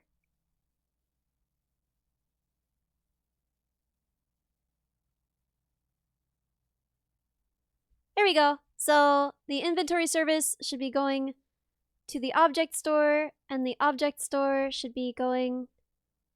You don't need cache if you store the whole database in RAM! Brilliant, brilliant. Bah, you have so much wow, so much to teach me. This should go... not to DNS. Wait, why did I even think that? It should go to CDN, which should be here.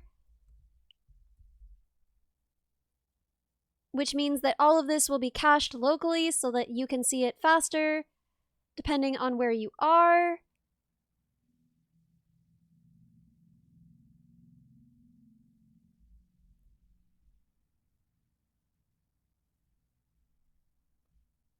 And then I think it could also have a cache here with a two-way connection between it, right? Inventory could just have a cache here. This is not as pretty as the old one. I will say that for it. The old one was very beautiful.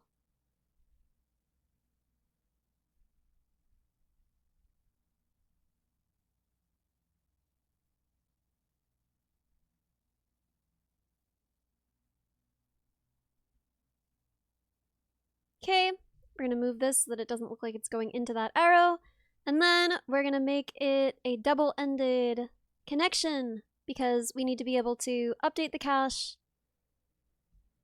and also get data from the cache about the inventory. We don't really need that for users or order service.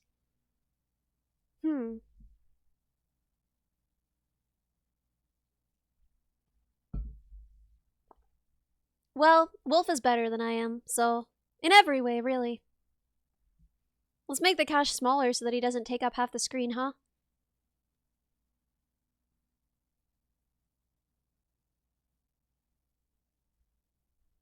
I just want to move this one dot. Please, just let me move this dot. Please let me move this dot. Oh, okay, okay. It's fine. It's fine. So,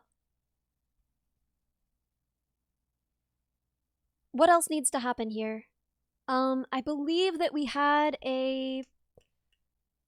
Oh, an update system. So, we should have this be,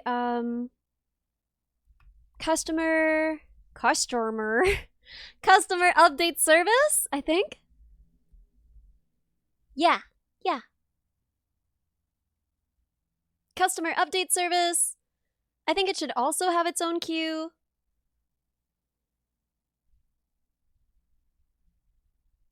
So bloated? Yeah. Real. I've never done this before, so we're learning together. Teorium, welcome! Thank you for the follow. Customer update service. Customer. Custard. Anything monolith is heresy? I mean, there must be some use for monolith designs, even if you are using microservice architecture, which is, I think, broadly understood to be better in most cases, right? Like, it's broadly preferred. I don't know what I'm talking about, so please tell me if I'm wrong. But there are still some cases where you would want to use monolith architecture, right? Albus, welcome! Thank you for the follow.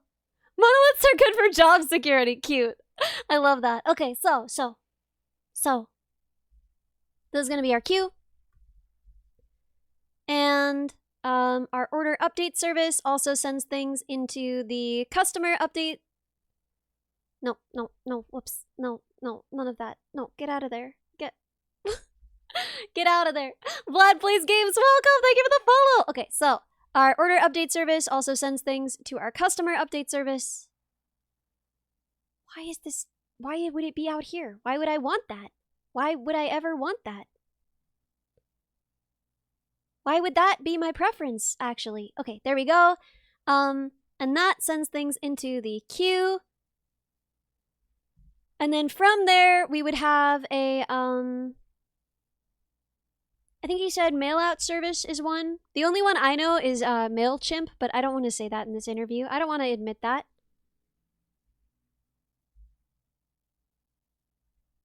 Okay. Sir.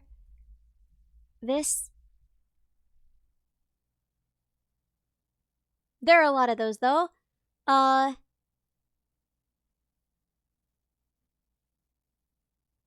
then this would still be from here to there. Why would you do it like that? Why would you do it like that? Right? Because it would still ultimately, it would have its queue. And the queue would be double-ended, I think. I think this is correct. I could be drawing this all wrong. But then it would go to the mail-out service. So we need something here, right? You could say SendGrid. I don't know SendGrid either. That's what happened with DoorDash? Wait, really? You always start with a monolith and then decompose and refactor as necessary. I mean, that makes sense. You can do service-based architecture in a monolith codebase. Okay, but if you have a monolith codebase, wouldn't build times be longer? I mean, wouldn't you lose some efficiency there? That's always seemed like a big deal to me, but I don't know. I've never worked on, like, anything that even comes close to this kind of architecture. The robots I've worked on, many of them were big enough that they were a networked system in and of themselves. But that always works in very specific ways. You know, it's very pub-sub based usually, right? You're using a lot of data streams. It doesn't really follow any of these patterns. Net build time could be way lower.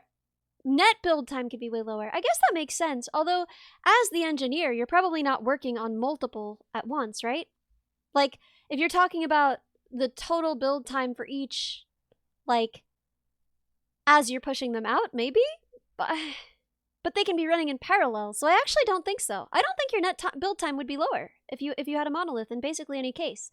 But I could be super wrong. Oh, you're in game dev now and everything is monolith in game dev. That's so interesting.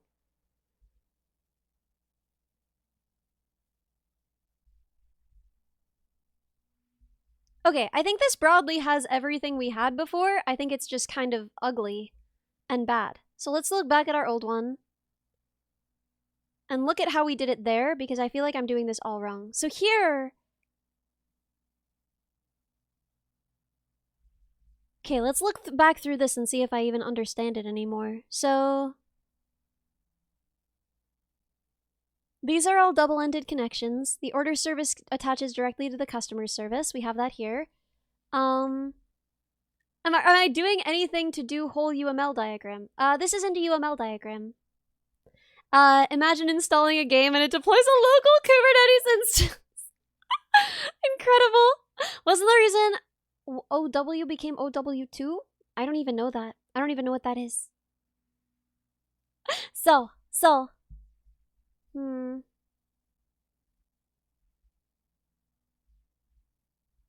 I feel like there are problems with the new design. feel like I messed up severely. I'm okay. The connections between these things. How is the cache attached to the inventory service here? Oh, the cache is attached directly to the read APIs. That makes more sense, I guess. They're the ones caching that information, and then we don't even have to say exactly which things are being cached. That is a better way to do that. So it is a double-ended connection to the read APIs.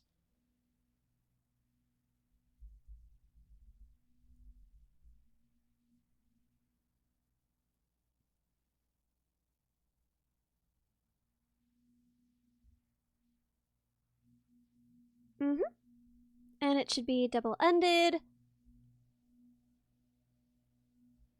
Barely a gamer? Yeah, I wouldn't say I'm even barely a gamer. I would say I'm solidly just not a gamer. I'm really bad at games. But Hey, I'm Ellie, learning. Yeah? do you want a small additional curveball, which is pretty simple, but just something extra that might get you extra brownie points? I do. I want to finish figuring out what I did wrong in the second one first, and then I want that. Okay. Okay, so let's look at this part. The customer update service, the queue, and the mailout service. Third-party payment service. Oh my god. We don't have that in the new design at all. I'm so stupid. What's an example of a third-party payment service? Hey, Wacky! Stripe. That's a pretty common one. Cool.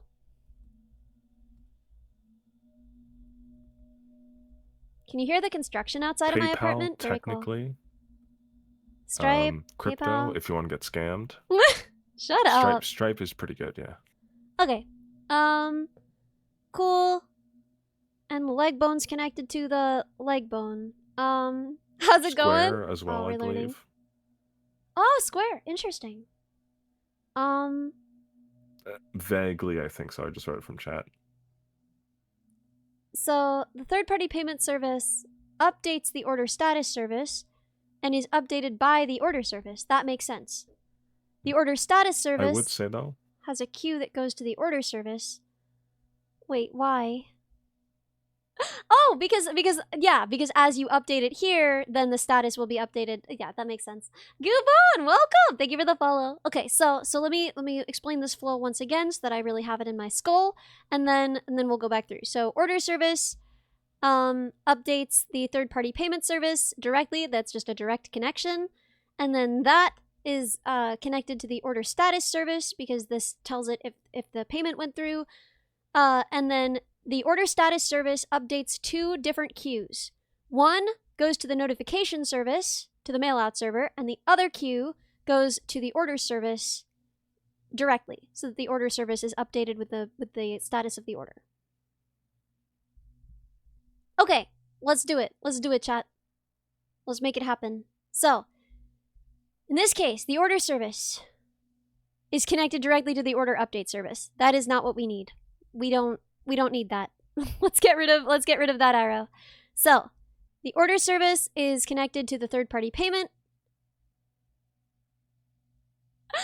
Ella Bobe, welcome. Thank you for the follow. Order service goes to the third-party payment. I need to stop fussing with the arrows. Shiny Biro, welcome. Thank you for the follow.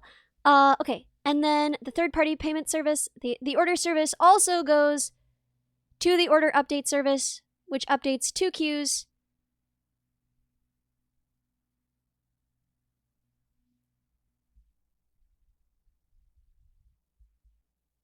This one, and let's delete this arrow.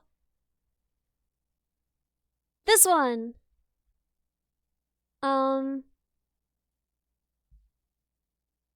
And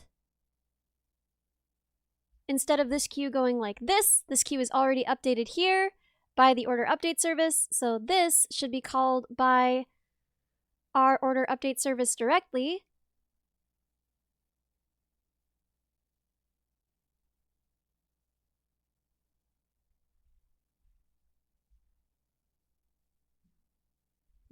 No, this comes from the queue.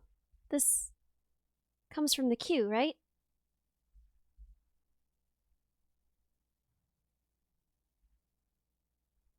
That seems wrong. Let's look again. The order service goes to the third-party payment service.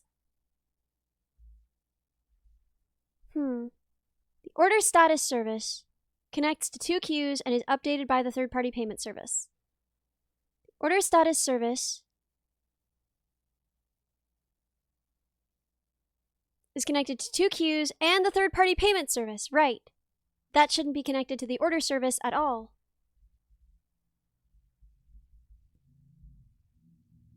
This should be updated by the order service itself. So, not by the order update service itself. So, we have an order update service. Then we have an order. This should be order status service.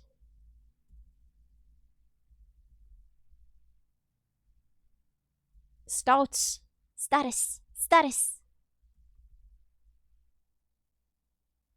So, order service updates the order status service. The order status service. Oh my god, what is happening here? Who's she? That's no good. Good old Draw.io. Order status service goes to that queue which updates the order service. Duh! Oh my god, that's what's happening there. Okay, so why is this so hard for me to grasp? Okay, so the order service updates an order status service, which directly handles the payment. That seems weird to me. It seems like the payment should be handled by the order service. No? What does the payment go to? The third-party payment service. It seems like this should be a direct connection here, not going through here. Why would the order status service? Diagram? Is it that way in the other diagram? Yeah, it is. Take a quick peek. Well, at least I was right. Yeah, that's good. Terrible. Okay. I mean, again, the main thing is that you're able to justify a design and be flexible. Okay, so the order service goes directly to a third-party payment service, which should then itself go to the order status service. Now, do we have that going to a queue? No, it just goes to the order status service, which has a queue that goes to the order service. Should it be the other way around? I don't see why it would need to be the other way around.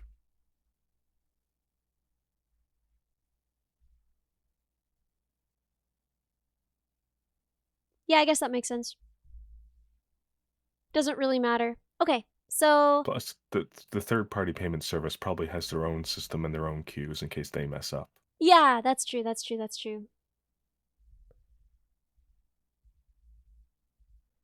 Okay, so... Oh, we do need the this queue. might be a good time once you finish that last bit to explain what Vettel's looking at. What is Vettel? Oh! Vettel, this is our new e-commerce platform. Okay, so this is okay, so the deal right now is I have an interview tomorrow that is requiring it's for it's a systems interview. So I have never had a systems interview before. This is not the kind of development I've ever done. I've never worked on anything like this. So Wolf is teaching me a little bit about architecture. We are building a simple e-commerce platform. And I am so lost. I'm so freaking lost. You did a lot without guidance on this run. I know, but I messed up too. Okay, so let's look at it. The order service goes to a third-party payment service, and then that I need to change where that is. Goes back to the why does the order service go to the order status and the... No, that is correct. That is correct. Because when you place an order, it should be unpaid initially and then get updated to paid by the third-party payment service, by whatever is returned from there. So, our order status service then here would go to a queue, which would then update the order service, right? I I think that's what we had before, and I think that makes sense to me. Yes. Cool. And it then goes to another queue to update the customers. We can move all of this down just so that it's a little bit easier to look at.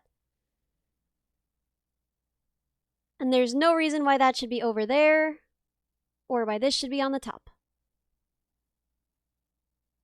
There we go. How's that?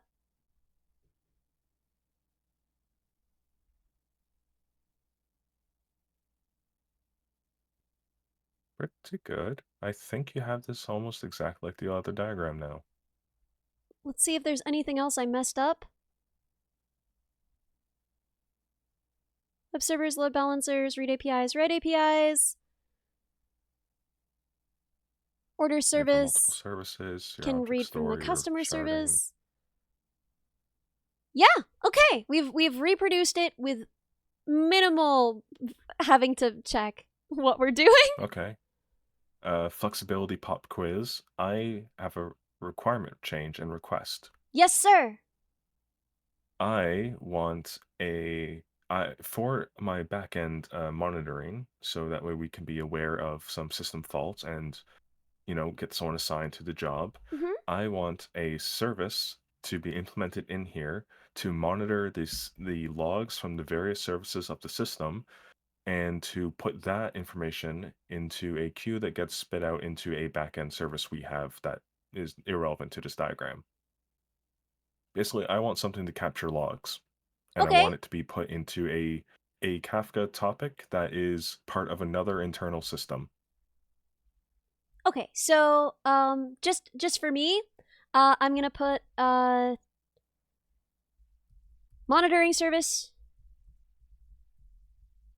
and this is gonna be, I guess, reading from a Prometheus Kafka and stream. Kibana, someone gets it. What? Come here, Prometheus and Kibana. Oh my god. I swear, this software for these purposes is named so stupidly. It's all like Sklunk and Stupel. You gotta like check your Splunk logs and put them in Stupel. I can't. It's so funny to me.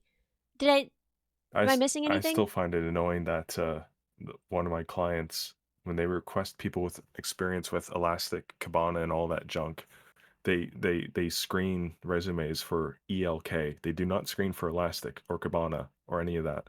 They only screen for the acronym ELK. And I hate it. That's so funny. Well, I guess you know what to do then. Oh, yeah, no. You know how to satisfy them. Okay, so we have our monitoring service. Now, our logs, I guess, should be coming from our various services. So, we should be putting them into, in this case, I'm gonna say a queue, but what I mean is like a Kafka stream. Is that okay? Well, same thing. Yeah. Kafka stream queue. It is, but you specifically requested Kafka, so should I say? I can give you one leeway here. Is that first describe to me how do you think these services are going to be deployed? We went over a few technologies that would be good for horizontal scaling, some of which might be helpful here for different services. Do you have any explanation? Oh, dude, for, like, I'm dead in the water. I am lost. Please help me. Tell me what to do. So, for example, a Docker network or Kubernetes, for example, you could have each of these services as their own container with multiple pods for horizontal scaling. What would it mean to have serverless But as architecture part of that here? deployment, pardon? What would it mean to have serverless architecture here? Serverless? Yeah. I hate that definition. It's Oh. So serverless architecture. Yeah, never serverless. It's tricky to define, really. But it's basically you're providing your backend stuff. Oh, it's just someone else's server. and Okay, so like cloud it's someone hosting, else's I server, guess? but also it's spun up only when you need it. Oh. So it's not always active. I guess that makes sense. That's the idea of serverless, and it makes sense for some things, but for this, we're hosting it, so Okay. it doesn't matter. Well, but what if we weren't? Like, what would be if we weren't hosting this? we would use and we were using AWS. What serverless, would we use from AWS? I don't know the names of all their different probably things. I forget the exact terms, but AWS and Azure both have things for this specifically. Should I look up what they're And called? God, I hate using them. I know. Okay, Um, S3. I only know S3 as like the buckets where you can put stuff. Like I put things in yeah, S3 buckets, and that's all I know. Lambda. and yeah, Lambda is serverless is individual Lambda's for services running that are. functions mostly. Yeah, it's like a function that is called, and then it runs Yeah, remotely on their. So what would the you? mailout service we're considering a mailout service as either like a third party thing or something we have that calls a third Hoopty! party Thank you thing. so much for the Prime sub. Speaking of Amazon. But so so what I'm gonna say here is so let's say we've deployed this locally with Mhm. Kubernetes, something like that. So we have a What is different Kubernetes? I don't container actually for know what it each. is. I'm so sorry. I just feel like It's I should know uh, this. I mean, you know what Docker is, right? Yeah, I mean, I've used Docker. I don't know if I could tell you Yeah. exactly what it is, and I don't know if I've used it for its most common use case. So essentially Docker is you know the concept of a container, right? And when you deploy it, Basically, I'm you can not sure if basically I could offer a tell you its service with it. limitations. Oh no, you don't need to tell me the limitations. Just have the awareness that you can deploy software in a container, and you can have multiple containers in a network that can talk to each other. Okay, cool. Kubernetes is just a fancy version of that. What? Technically, How you could still use Docker images. is it run remotely? You can control it remotely. Yeah, you could deploy it remotely. Hmm. You, Thanks but for yeah, the basically it's hydrate. like Kubernetes server and daemon that all manage the stuff. But So and Kubernetes the has idea nothing to is do with hosting. It is just it's like Docker in that it is you could host it on your own machine. yes, Oh, okay. For to some reason I simplify always it. thought Yeah. Kubernetes was like something cloud-based. No, no, no, no. I mean, there's What is a Kubernetes in the Kubernetes cloud, but there's cluster? also Docker in the cloud. Yeah. What is a Pardon? Kubernetes cluster? A cluster is basically like I Like want a to say it's bunch of basically the same as just a network, a but network like on a being higher level. And a network being like its own collection of containers, namespaces, and all that stuff. Oh, okay, cool. That makes sense. Yeah. For people who actually work with this every day, I am glossing over a few things here because it's the matter of Yeah. understanding it. I'm stupid. We Um, have to be at a high level here. and to be fair, like I've worked with these things for several years. I don't even know half the terms. I just know how it's used, and I've used it directly for years. But yeah, it's basically like your own like collection of the namespaces, the workers, and all the volumes and all that. Which is why I want to get into like let's say we have it deployed on Kubernetes or in Docker or whatever. We have a container for each service, and let's say 5 pods for each to be very horizontally scaled. Same with our databases. You could deploy the databases right alongside the services Okay. in the same namespace. That way they communicate quite fast between them. What I'm going to give you here as a bit of leeway is you have shared volume mounting between your services. What? What And is that? so shared directory. Okay, cool. So they're deployed on a server, but on that server, so containers work in like a virtualization way, Mhm. but on that server you have its own file directory, right? So volume mapping is just saying this folder on my server is this folder in the container. And if I say this folder on the server is the same folder in each of these containers, they So each the can write logging to the service same. should have direct access through the shared file system to those logs without having to read directly from the services. Yeah, so I was saying what I was going to say before you literally got the exact solution Woo! is all the services are writing logs to the same folder that's accessible on Yeah. the host, and your login service also has access. Cool. Cool. It's very Um, typical design to do it that way, which is why I'm giving you that leeway up front. thank you. You're so pretty. You're so pretty. Okay, let's go.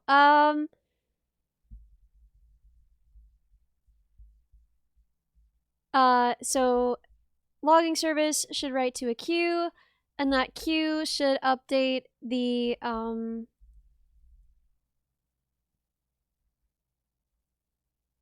Are we going to use something external for looking at that data? Right? We probably don't So have what? a great way to analyze that data, right? We should be using a So service that the requirement that management has given you is mm, that you want the login service Yes? to collect the logs and push them into a queue, which is a Kafka topic that you are provided, but you do not Oh, own that Kafka stream. You own the queues, the Kafka whatevers for your Rippin' update pizza, services and order status boys. services. We're all good. But this Kafka one you don't own, you're just pushing to it. Does Ellie have the nerdiest chat on Twitch or what? I doubt I have the nerdiest chat on Twitch, but I might have the nerdiest chat of any VTuber on Twitch. It's maybe true. Maybe. I'm amazed so many Actually, of you stayed. I can't believe it. When I was like, okay, I guess we'll get back to diagramming, I was like, great, they're all gonna leave. I can't believe that we have over 1,000 people watching this right now. You're all either better at this than I am, or you don't know what this is. or they just want to be here to learn. I guess they could be learning alongside me. That's actually really warm and comforting. Thank you. Chat with like streamer. Oh, yeah, it's true. Blit, welcome. Thank you for the follow. You're just front end. Why would you say just front end? Front end is amazing. Front end is amazing. Front end is a big part of this. Yeah, there is. Everything is part of this essentially, and this is why I actually love like this architecture design so much. Is it's everything really. You have to figure out how everything fits in it to some degree. So you're part of this. You're cool. You're like trying to learn Kafka for an interview right now too? Oh my god, Nya life. You and me together forever. Together forever. 100 years. Ellie and Nya life. It's enjoyable to learn even if a lot of it is going over your head. I mean, a lot of it should make sense at like a broad level, right? Like at the highest level. Yeah. Bed and breakfast, welcome. Like this should be kind of easy to understand, right? Like yeah, and that's the point of these, like broad level with like it's broad level but with considerations taken for specific things. Like, hey, it'd be nice to have logging monitored by our backend systems, and it'd be nice to consider failover safety precautions and all that. yeah. It'd be nice to think of optimization and all that stuff. And Very it'd be nice. nice for maintainability. What do we do for that? And it'd be nice to consider, hey, maybe we have a notification thing for our customers. Anthony, So you're here because you're a Wolf fan? Me too. Wolf is my Oshi. But yeah, front end is beautiful. And I am very impressed by people who build clean, comprehensible interfaces that link up neatly and efficiently with all the rest of this. I don't know. I don't think you're lesser for being front end. I think that rocks. Wolf got cut off? Yeah. I was a full front end dev by accident for like 6 months at one point. Nice. I mean, I am full stack, but there was a time where it was like, oh hey, you did back end stuff. Whoops, all the front end devs are gone. Learn this, and yeah. Gotta love being full stack, eh? Yeah, I'm robotics, so it's a very, very different background. Even though most of the work I've done has been with software, having a robotics background and working in robotics for software means that you're doing very, very different kinds of things, and you're architecting very, very different kinds of designs. For example, this is the architecture for Neurodog. This is kind of an oversimplification. We could draw this in a more complicated way, but you'll notice that this is very different architecture from this. Right? Right? So, there are ways that you we can are learning together. Modify it to be more similar. Like, for example, if you really abstracted the Neurodog setup, yeah. For example, the laptop end, it could have a queue for commands. It could have a message queue for like data it's going to read in for like, oh hey, there's people around me. Yeah. And there's so much information. Like, and we could have drawn out that state machine, you know? We have a whole state machine for behaviors on the dog end, based on sentiment analysis that is sent in. We could have drawn that out. That could be a diagram in and of itself. Yeah. And it's like, you can do this for many things. It's just sometimes, depending on the audience and the intended end, like you don't need to actually do everything here. For example, the Neurodog stuff, you don't need to put in all that stuff because some of it's a given and some of it's minor and some of it's irrelevant to the design, but is a part of it. Yeah. Very nice. Very nice. So, what else? You got any curveballs? You got any other curveballs for me? A really big curveball that they definitely won't ask about at all. Yeah. But me being a devilish little gremlin will probably mention is Maintainability. So, how do we deploy all this? Dude, that is something I know nothing about. I don't even know where this stuff is being hosted. I guess we're hosting all of this internally, but like, bro, I don't know. Yeah, just some server running Kubernetes on it, and then it's some Linux host. That's basically it. Um, What? but Why? Can and you this is explain just why so that I more have an answer if I say that and they say why? um, because it's cheaper to self-host, and we have Really? the control over the resources. People say it's cheaper to cloud host, but that is quickly not becoming true anymore. That's so interesting. A good example is my company. It's internal stuff. We did a lot of self-hosting. It was great. We then did some cloud hosting with a local cloud provider, and that was great. Then we swapped to Azure for a while for some stuff, and also AWS. And initially, it was cheap. It was not cheap. They wanted to charge us like $200 a month to host a single virtual machine at one point Is it that it's that was expensive to running. scale? Um, it's tricky. Like depending on your volume of like traffic and such, Hmm. it can be negligible. But like if you're doing development only, or if you're doing something like only for a few tens of thousands of clients, it's not worth it. Actually, I want more And cookies. I'll be right back. You talk to chat, and when I get back, I want to ask very specifically about like how we would scale this at different points in the business. So when we're first building it versus perfect. when we get to be a larger company, etc. I want to know more about that, but first I want to get milk and cookies because I'm a little goblin person. I'll be right back. Okay, One sec. Goblin. Au revoir. Okay, chat. What do you want to talk about? I will not talk about napalm this time. Not this time. I assume the user service is handling identity management. So for this diagram right now, we're assuming that the user is just the client in this case. And as far as identity management goes, is we're just saying, hey, you have an address and an order. That's basically all we're doing here.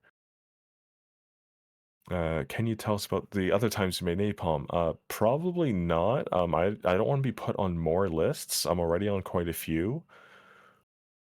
Wolf excited for Dragon Age. Oh yeah, you're not going to see me much this weekend. You have a good voice for streaming? I don't anymore. But thank you. Client-side caching or server-side caching for the web servers. Why not both? You can cache plenty on the client, but also plenty server-side. It just depends on like what data you want to do. Random Linux kernel fact. I actually can't give you one. The Linux kernel I have looked into a few times, mainly for bug issues, but not so much in terms of actually like facts and all that. Um, Honestly, I don't. I use Linux a lot for like work and such, but for like personal use, I don't much anymore simply because problems to solve on Linux are honestly not as fun as solving problems on Windows. That's a hot take, but yeah. If the government is afraid of you, what are you even doing? Fair, fair. Cloud hosting is often a better option for smaller businesses. Yes, although it can get tricky depending on like your development cycle. Has there ever been a language or framework someone has tried to force onto you that you fought hard back against, as Ellie's fought against getting a good share? A few things, a few things. I had a client once that had tried to fight for a certain integration of certain technology into the workflow that ended up making everyone's work output worse and got a bunch of people laid off because their work output got incredibly bad. And they finally got rid of that. Thankfully, I was a client though, and a client I didn't care about. I We're mean, back, this specific bros. We've example Ellie's obtained drawing. cookies. Mm-hmm. You have obtained cookies. Client-side or server-side caching for this specific example. So, for this specific example, client side, you would probably do some caching as we are with the object store and the CDN. So the client side could probably cache the inventory numbers for an expiry of, let's say, 30 minutes. So, but that would be on like the client browser end at that point. But we're also caching on the CDN and then also caching some stuff locally. So you can have both server and client side caching for various things. Wolf, how do I interview for a BE plus architecture role, but without going into microservices? Well, you don't necessarily have to go into microservices, but it's the concept behind microservices that will sneak up on you because the concept behind microservices is to split up the responsibility between multiple independent systems and also potentially save yourself from some failing. So if something failed, other things can still work. But primarily it is to shift responsibility and have them independent essentially, such that you could potentially have different teams responsible for different ones, and then all I need is their API information within the company. I don't need to know the code base. It's something that sneaks up on you. Have I recompiled the Linux kernel in the last 6 months? No. No, not even close, unless you count just setting up a VM. And if that does any compiling, probably not, because it's a predefined Slimy, image. welcome. The poor normal people in chat that don't understand anything, it's okay. I don't understand what I'm talking about 99% of the time anyways. So, when we have this company and they're small, they're just starting out, how are they going to be hosting everything? What's going to make the most sense for them? So what they're going to probably be doing is, I mean, they could be doing stuff serverless in the cloud, but that's honestly really annoying to describe. But at the end of the day, it's just where you're hosting a server at that point. So Can that you doesn't explain actually it like change I anything should here. to an interviewer in case they ask about that? Well, there's two ways you go about it. You could have like the services Mm-hmm. independently on there, or you could just have the whole system up there. I'm going to go with the whole system because that's the easiest and it's the easiest to transfer between things. Bonus points.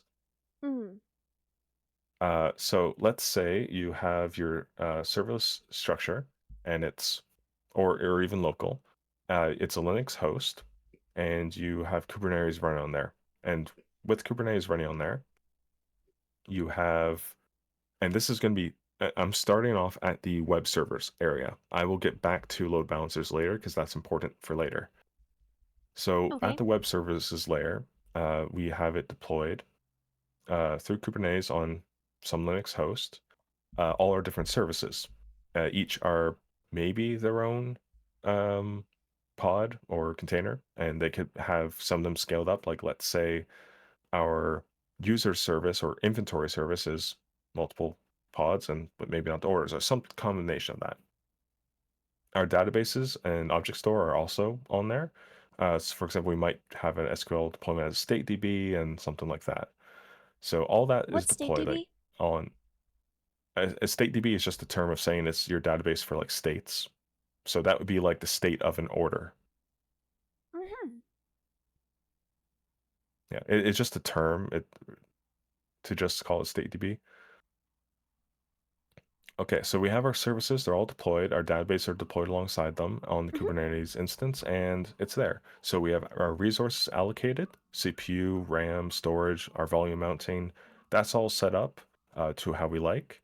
We have proxies set up appropriately to, if they're all deployed within the same cluster and namespace, they can communicate with each other without needing to leave the network at What all, are these which proxies? is great.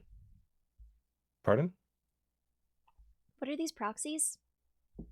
So a proxy and then reverse proxy. So proxy is essentially saying, hey, this address is like in place of a different address. Whereas a reverse proxy is, hey, this service is at this address, but you need some sort of like identifier to tell me which service to go to because this address serves multiple Okay, I think that services. makes sense. Yeah. Kilobyte TV! Thank you so much for the follow. Welcome. Oh, what cookie did I get? I have a bag of chocolate chip cookies from my friend. He made too many chocolate chip cookies, so he came by and gave me some yesterday. They're very good. I've had cookies for lunch, and I feel appropriately gross. Deanna Invocera, welcome. Thank you for the follow. But also, they're good. Listen, I wish Yeah. it was Joe, but he lives too far away, and also probably doesn't know how to bake cookies very well. This was someone in my band. You don't know them. All right. So we have all these things deployed as services. That's good. Tiara, Now, welcome. Okay, sorry. Continue. now we're thinking, okay, so how does it get accessed? Well, someone on their computer has to type in our domain name to get to our website. Mm-hmm.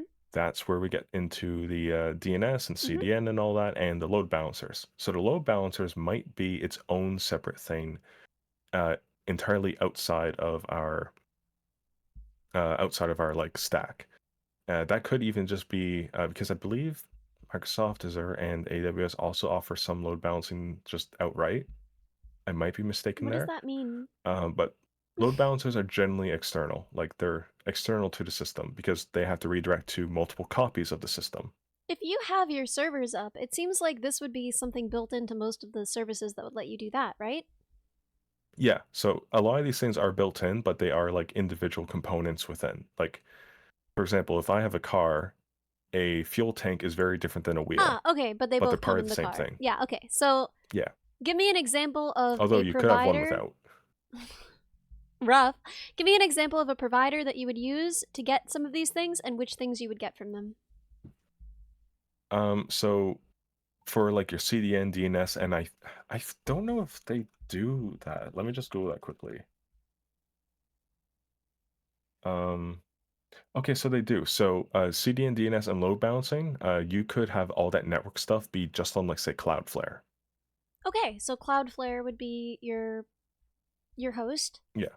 Now, Google, Mhm. they can also handle DNS and CDN. I don't know if they will do load balancing. I don't think so. But you could, if you have serverless, for example, have the load balancing be done by one of those services as well. Additionally, you could roll out your own load balancing if you have like your own like mega server for your company. And it's like that endpoint is being the load balancer. Dimitri, welcome. Thank you for the follow. But in that case, that's where you'll deal with your proxies and reverse proxies a lot more because the load balancer needs to know where to redirect to and where to redirect from. So especially if you're rolling out your own, that's where you'll like really want to pay attention to proxies and reverse proxies. Google has load balancing if you're willing to lock yourself into GCP. What's GCP? Fair. What's Fair. GCP? I forget what the acronym is. I just know Google has a lot of things. Let's see. Speak Google. Oh yeah, the cloud services stuff, right? Yeah, the Google Cloud Platform.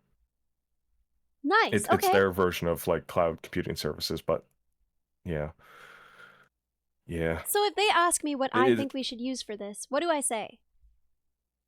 Obviously, we have It options, depends but on the I should be needs. able to. Yeah, I should be able to depends on the propose needs and the budget. at least one and explain why. Bevy, thank you so much for continuing your sub. I would say if the intent is to go serverless, then doing stuff through Azure or AWS, that way the services are more tied together. Okay. When would you actually, before you answer when would you use Hadoop versus AWS, I have to sing happy birthday to Dimitri. Happy birthday to you. Happy birthday to you. Happy birthday, dear Dimitri. Happy birthday to you. Happy birthday, Dimitri! Oh my gosh! Thank you so much for celebrating with us today. Okay, let's go. Let's go. When would you use, was it Hadoop versus AWS? So Azure or AWS? Azure or AWS. My brain is so pancaked right now. Yeah. If you were planning to go serverless, then I would recommend that because then you're letting them handle more of that stuff. You're already letting them handle like the instances and the DNS and CDN. You might as well also let them handle the load balancing. That way you're not overcomplicating your setup. If you're doing it yourself, then the load balancing could do just through Cloudflare, or if for like and Cloudflare would reasons also for your be company. hosting our servers too? No, not necessarily. They could just be handling the CDN and DNS and load balancing, but they don't necessarily need to be hosting your actual application. Okay, so our servers would be local. We would be maintaining them ourselves. We would reach a certain size where that would no longer be realistic anymore, right? It depends. You could, with self-hosting, fairly reasonable. In fact, there's also a bunch of like other companies that just let you have be able to spin up a server that's not AWS or Azure. Several of those out there. You could just have one of those too. I don't want to name names because the only names I know are of medium, the small ones that companies I've worked for have either invested in or work with. So I don't want to name those. Yeah, let's not dox you. Let's not dox you, buddy boy. Yeah, but That's no. bigger So than there's several different options, and self-hosting is. And if you really wanted to go hard, you could have your own load balancer. In fact, my current client, for one aspect, they do have their own load balancers. But those load balancers are purely for region load balancing, uh, not for anything else. Hmm. For that one service, that is. Okay, cool. But they all self-host their own stuff for everything. They're all on their own servers, and they do have like the entire population of Canada and some of the US and some of Europe and some South America are the clients, so numbers are not an issue in that case. So can you ask me some like hosting and service questions about like where all of this is going to be deployed, where it's going to be hosted, how we're going to do it, like questions that involve those kinds of answers, because I'm really not knowledgeable about those, and see how I do. Okay. Thank you, So Hero. let's see. I've already said if I get this job, I'm buying Wolf dinner twice because No, you're not. he said no the first time. So 2 dinners. I'm gonna keep saying no. Yeah, it's gonna be 3. No. 3. No. 4. No. 5. No. That's so many dinners! You can simply just say 0. That'll No! end this. Yes. We're No. capping it at 5 for now. No. 0. Capping it at 5 for now. So, come on. -1. Okay, so. You're testing my edge cases? You figured it out. What the frick?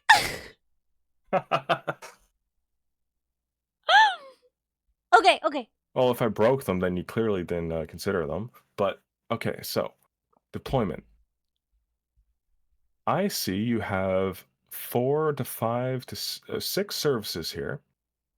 6 services, and at 1, least 2, 2 database clusters, 3, and 4, 5, 6. potentially, because of some sharding, you Daddy, might have a few welcome.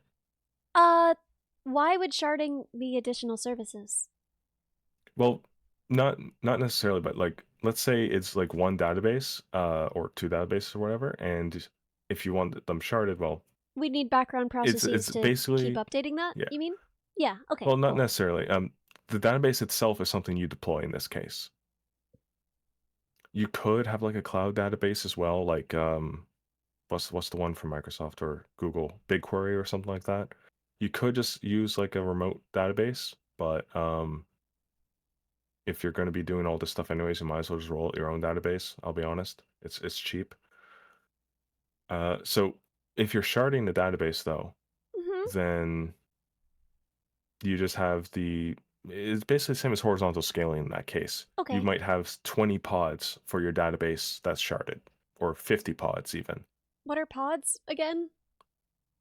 So like it's a terminology from Kubernetes here, which is just how you deploy different containers, and a pod is just assuming every pod in your deployment is the same service. You could theoretically have a sidecar in there that does something else. What's a sidecar? It's something you deploy alongside something else that's different. A pod is an environment to run a container. Cool. Yeah, and that container, let's say you have that one container and 50 pods, you scale it up that much. Okay. So you're running 50 instances within one deployment. Okay. Why? Yeah, and if you're sharding, it's essentially the same thing. Why Like that's would we not do exactly that? how you do it. Why would we be running 50 more instances? optimization. You have more things that can handle stuff. Okay, so we're scaling horizontally? That's what we're describing? Yes. Six! Yes. Welcome! Thank you for the follow. Cool. Right, so... Ewing, welcome! So, we have the different services and the databases. They're all things that we want to deploy.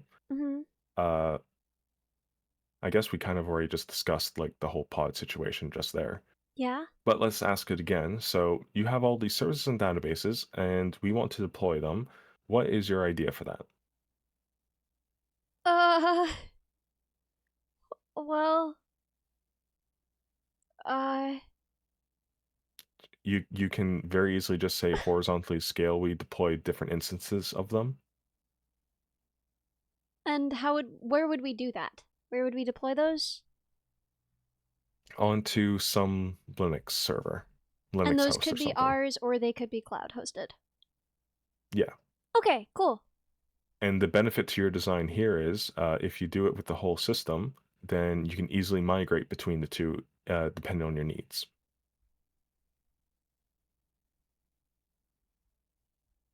Okay, yeah, because we're scaling horizontally, we could have some locally hosted and some cloud hosted. Yeah. Okay. But then they wouldn't all share an environment, right? No, but that isn't necessarily Well, a what bad thing about our because, for logging? example, so the logging Mhm. could be going to a Kafka topic that's going through a proxy that's all being in one central place still, and you could theoretically in your other deployments not deploy the databases and have those be proxied through like a config. Like you could configure through a config file the URLs that they're going to, Oh, and they could be okay, going yeah, to that some makes sense central to me. database. So each would Yeah. have its own config file anyway, and in that config file, we would specify where to store the logs, and so all of the logs would still be in one central location, even if some were hosted locally and some were hosted remotely. No matter how Yeah. they're hosted, we still get all of the logs in the same place. And the login service could still point to the same Kafka topic that's in one central place, and that's basically that. Yeah. Yeah. Yeah, that was going to be a given Same for anyway. databases. Yeah. Same for databases? Yeah, Okay. okay, cool, that makes sense. So can you ask Yep. the question again and I'll give a better answer? Jack of the Dead Pirate, Okay. welcome! Yes, sorry. So how are we going to be deploying the services and databases? We are going to be horizontally scaling to meet our needs, and we could. I don't even have to specify that we could do it locally or in the cloud, do I? I Not probably really. should say which one I prefer, though. If we're a small Not really. company, at what point does it make sense? Should we? Okay, are you going to say that we should never do cloud hosted? I will say, Welcome. the question of asking at what point for a small company or a large company is not the right question. Okay. It is depending on your needs, your current costs, and all that stuff, especially if you already have infrastructure to do it, Mhm. or if you don't. If you already have the infrastructure, it might still make sense to offload it if you have resource issues internally currently, or if you want to migrate, or if you It makes sense to do self-hosting see. once you can hire at least one person to manage it full time. Is that true? Um, I would almost argue it depends because the Okay, but people I need to know building what it it, depends if you're doing on. it, if you're doing it locally, the people building it are probably going to be also the ones learning how to manage it. Mm-hmm. Um, in my experience, but Okay. like I was saying, like even if you have the ability to do it all locally, you might still do remote. If, for example, there's something like Azure offers that you want to use and to minimize your management and your like time spent on it, or even if you have like a contract with them for them to give support, which is very valuable, Yeah. then you might go with that just to offload some work from you. And it might cost more, but to you, it might be worth it to offload that work. So it's Yeah. entirely dependent on what you currently want and your needs. It's not a question of scale, in my opinion. It is an argument scale, but it's not a question of scale. So when would you absolutely say, yes, you should have this hosted remotely? And what is a case, just like give me examples of cases where you would absolutely say yes and absolutely say no? If I am a small company spinning this up without any of my own resources, Mm-hmm. obviously I will always go cloud. Okay, great. And what would you go for cloud? Just AWS? Probably Azure, because they're a Why? bit more friendly. Is it Azure or Azure? I think it's either. Okay, cool. And what makes them friendly? Is it cheaper? Better support? Personal opinion. Okay, cool. For your sake, just say AWS or Azure. If they give you a reason like to Mm-hmm. pick one, just say I would look at depends on pricing. what else we want to use. But it would require research based on our needs. Cool. It would require research based on Yeah. compatibility with other services we decide to use, Yeah. and pricing. Yeah, AWS is way more popular. Fun fact, AWS is actually going down in popularity right now. Really? That's so interesting. Yeah, people are not liking their scaling costs right now. At least from what I'm seeing. Shh, don't say it. But Bezos also will like bonk me. yeah, but also like Microsoft right now is offering just so much bloat that is like spreading stuff out that everyone's like having to pick and choose right now for services. And because they mostly work together, that's why more people are shifting over because they're finding more niche stuff. Okay, cool. So, ask me the question one more time, and let's see if I can give a good answer. Okay, how do you imagine we deploy this hunk of junk? Okay, well, based on our architecture here, it seems like we already have a customer base. It seems like we're already shipping out orders. I think that we can probably self-host. And oh god, dude, I'm so dumb. I'm so dumb. I've forgotten the beginning of this. Just remember, each service can be its yeah. own little deployment that you Yeah. can horizontally scale each one. And Okay, just say we tell could me if use this sounds something like like gibberish Kubernetes. because I don't remember what anything means, but yeah. Kubernetes instances? Is that the right way to say that? I don't remember all the terminology. I never learned this. You could just say Kubernetes. Okay. And yeah. Kubernetes You can be very loose on on terminology and local like avoid servers? some of it. Is that right? Yeah. Okay. Like a local server. On a local server. Kubernetes on a local server. And then if we don't have that infrastructure, then let's cloud host it on AWS or Azure. I would have to look at compatibility and pricing based on what else we decide to use. Yep. And only thing I'll add to that you can add for bonus points is that due to us deploying it that way, Frogman, thank you so much each for 6 months. Sorry. Each service or database shard or whatever, we can easily scale up or down based on available resources. Would we, and that's regardless of whether it's local or cloud-based? Correct. Okay, cool. Correct. Cloud-based just means you can get infinite more resources for infinite more money. So in Kubernetes, for example, there's literally just a scale command. And it just means like, hey, this is currently running with 2 pods. I want it to run with 10 now. And it just means there's like 10 mini instances of it running now. Oh, awesome. Very helpful so for like web APIs. We can directly scale based on usage in our Kubernetes instance cluster. What would I say there? Cluster? You could say cluster. Cluster. Yeah. In our Kubernetes cluster. Okay, cool. Does the user service also take care of customer logins? We are ignoring logins and we're ignoring logins. How would we if we were gonna do it? I would say that's actually not important for system design. Security and authorization are important, but for system design, those are things that you solve. If they ask, you just say, we could start out with a third-party authorization, such as Google Auth. In which case that takes care of most of our problems. Or Okta, right? Isn't Okta an option? Am I making that up? Is what? Is Okta an option for that? That's SSO. That's dumb. I'm dumb. Put me in the garbage. No, that's fine. I mean, basically any third-party auth, like you can integrate with, like it's fine. Like you just say to start off, we could do that. If we want to get more custom and do our own auth, that would have a bit more research need to be done there. Look at me go. Look at me knowing one thing. Yeah. But yeah, and also like for this design, like we're not even considering External users IDP. being a thing really. We're more thinking of like, hey, we're just tracking like a name, an address, and an order. Yeah. Like, okay. You don't technically need users for this, and that's just sort of like a given. Like if we want that, then we would have its own thing there. Like you might have a whole other like API for like updating the user information, like their name, their profile picture, their yeah. Why would they have a profile picture on an e-commerce site, idiot? Why would they want that? Why would they need that? In case they want to then become a seller on that site. Are we making an eBay now?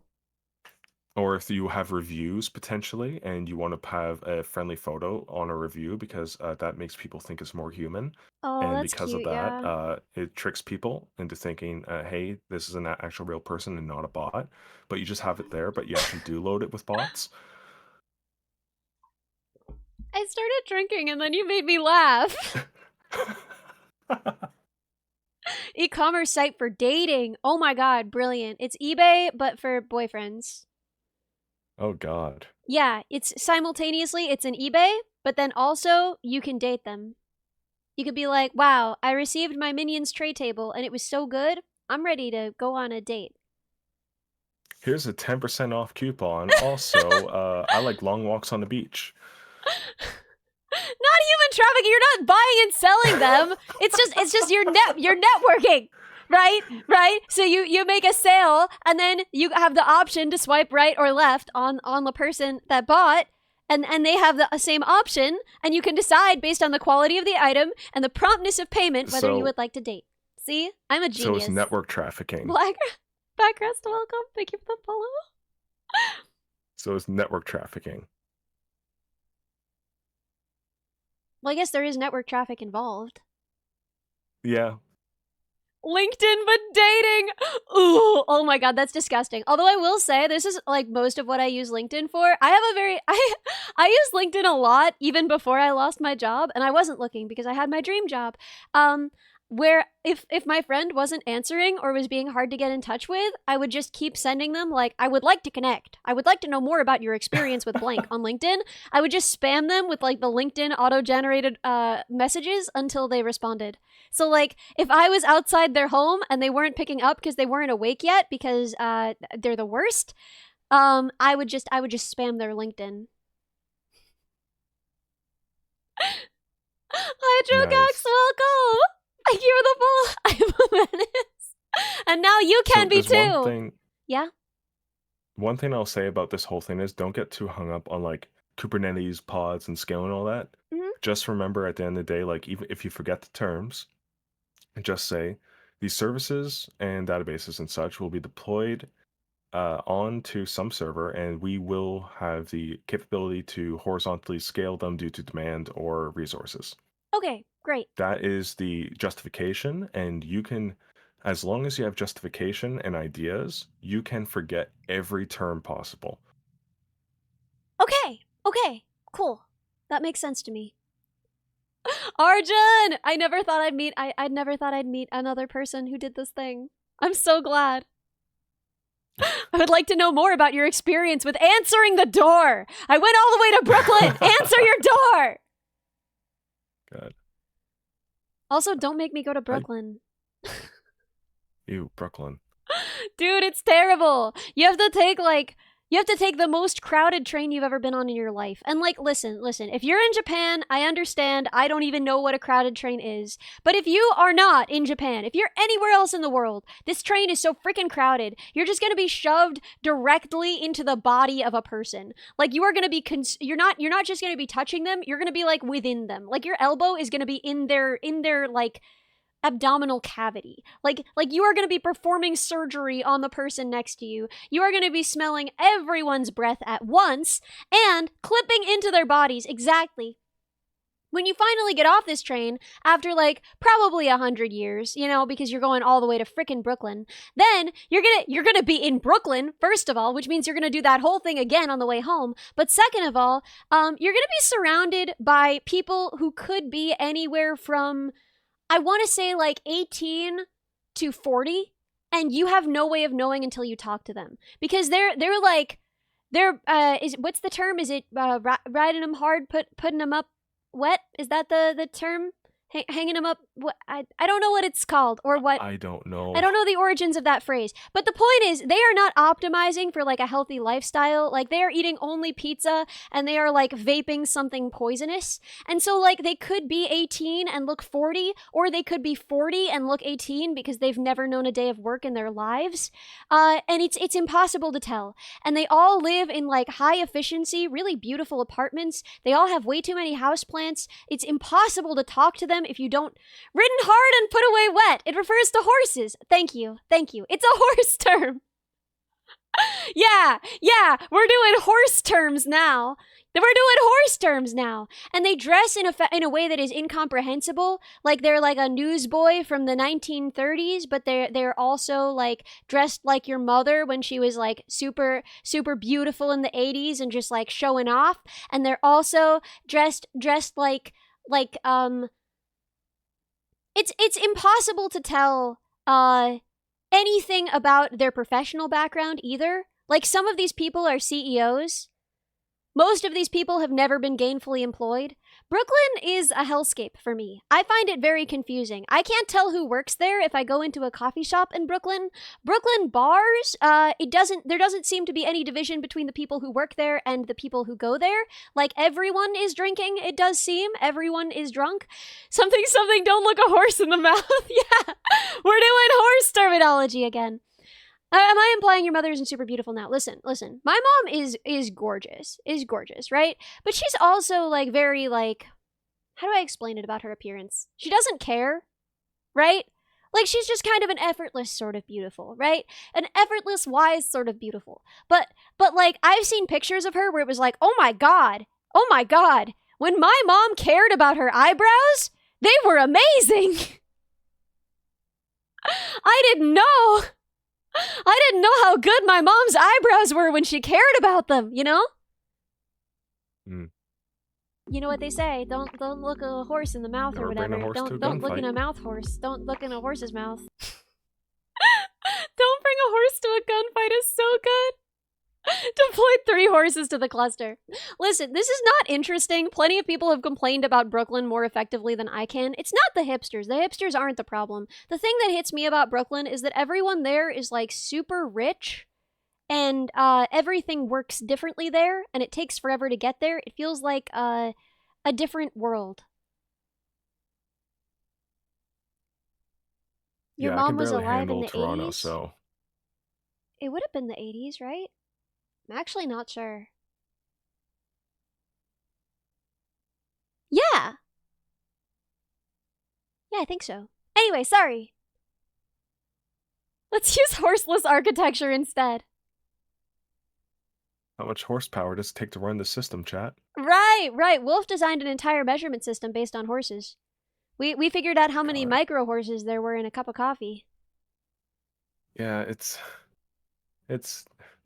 4 bored university students in an apartment decide, hey, let's convert as much of the world as possible into horses using statistics, averages of lifespans, and like work output. And I wish I could find the papers of all that stuff, but I just volume remember too, right? You could just use the oh average yeah, volume 2 volume and weight of a horse. And I only remember like one of the measurements that we calculated, and it was like, yeah, 1 horse is equivalent to 17.909 terapascals in terms of like atmospheric pressure and all that. And that's based off of like an average horse, based on all horse breeds, of the average like time of like modern era, 727 in addition to the average microhorses. lifespan. Yeah. Horsepower is the 20th century equivalent of girl power. I love that because it makes me imagine, like, yeah, you go, girl. Go, horse boss. Show it. Go, horse boss, go. Go, horse boss. And now I can't stop picturing it. I love it so much. Sage, welcome. Thank you for the follow. Don't horse failure, just horse boss. The horse boss versus horse failure dichotomy. How much girl power is Ellie? None. I'm a disgusting wretch. Straight up 24 volt DC. Yeah? It's how much girl power? Well, I guess 1 girl power, theoretically.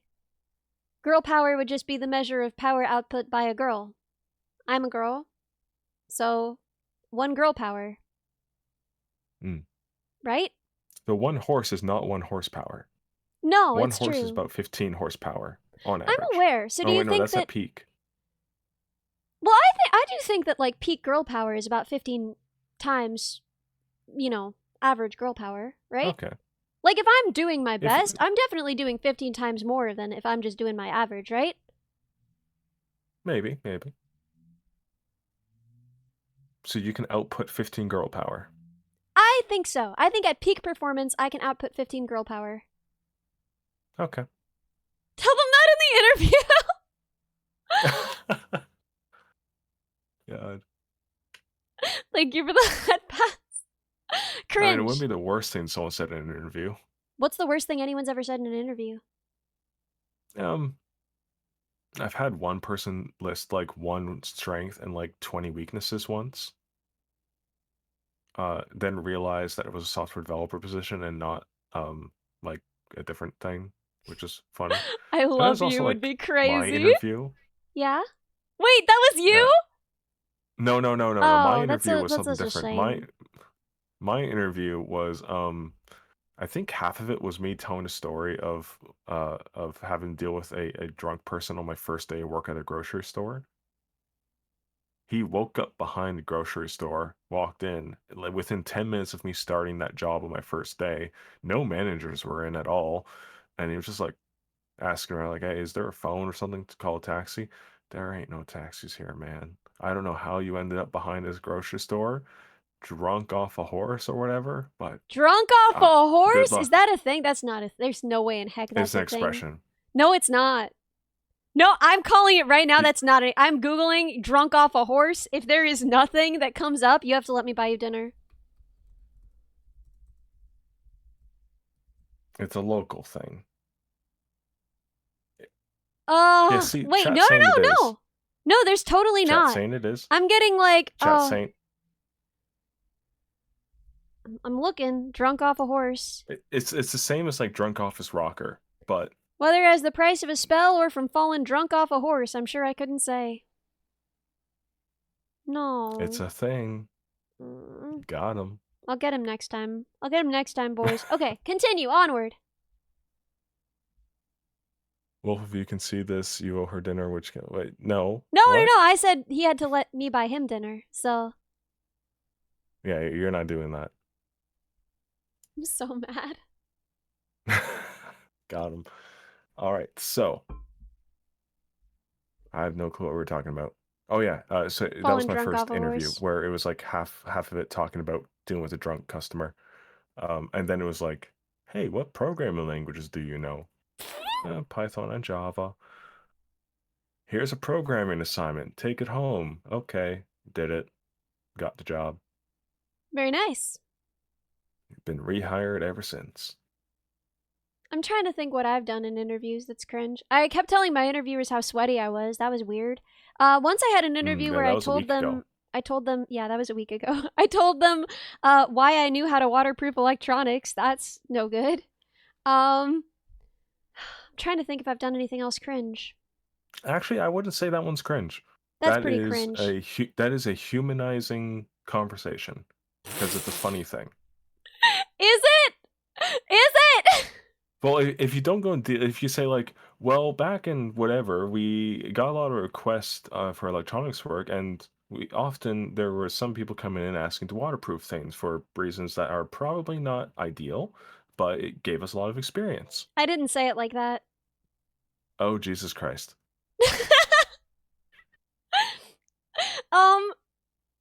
Okay, for those of you who don't know, I had a small electronics company. We made on commission various small projects, me and my friend. And we got a request to make a sonic screwdriver adapted for various purposes. Um, uh, at some point during this process, we decided we couldn't do it. We looked at each other and we were like, nope, we can't do it. But we'd already done all the research on how to waterproof the electronics. And it needed quite a bit. You know, you'd think that wouldn't be a lot of electronics, right? Like a simple transducer, and that's kind of it. But it's not. First of all, they wanted many different settings, and they wanted it to be Bluetooth compatible, to be able to be controlled from a phone. So we actually learned a lot about waterproofing electronics that day. So anyway, then when I was in college and joined a robotics team there, we were building an amphibious robot, and they were like, "Does anyone have experience waterproofing electronics?" And I raised my hand immediately, and they were like, "Why? What projects have you done with that?" And I did not answer, but I did explain this to an interviewer, something I should not have done. Well, that was a thing. Yeah. Maybe cringe. But I would still say it's slightly humanizing. Mhm. Yeah, I would almost argue like any interview where it's like completely tip top professional, I would like put them at the bottom of the stack. So having some humanizing thing in there is good. Hi. I'm Ellie. I'm definitely a human, not a robot. Ignore my antennae. You won't have any problem humanizing. I guarantee that.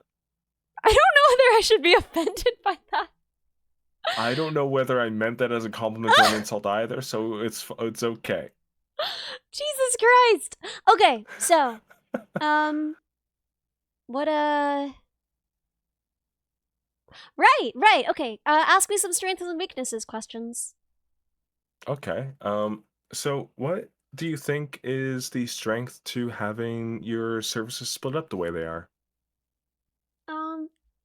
Thank you, Purple Cop. For 6 hours. Don't strain my voice. I need it for tomorrow. I know. I'm being careful. I'm speaking softly. We'll be okay. I've split up my services based on what they do. I think it is better to. Oh my god, that's so dumb. Like, duh. What? How do I? Continue. I have one service per task, per kind of task, per like domain area, per area of domain. I don't know how to put this. Isolated action, like isolated thing. Isolated thing. Separation of responsibility, concern, domain, all that kind of stuff. Concern is good for me. I like concern. Yeah, I've separated my services based Bookie. on based on areas of concern. I think that separating them out more, and we would be duplicating some work between them because they would overlap so greatly, and separating them less, we would be prone to failure. Like if one failed, it would knock out more of what we were able to do, and also we would be overloading them. Okay. What are other strengths of it? I think that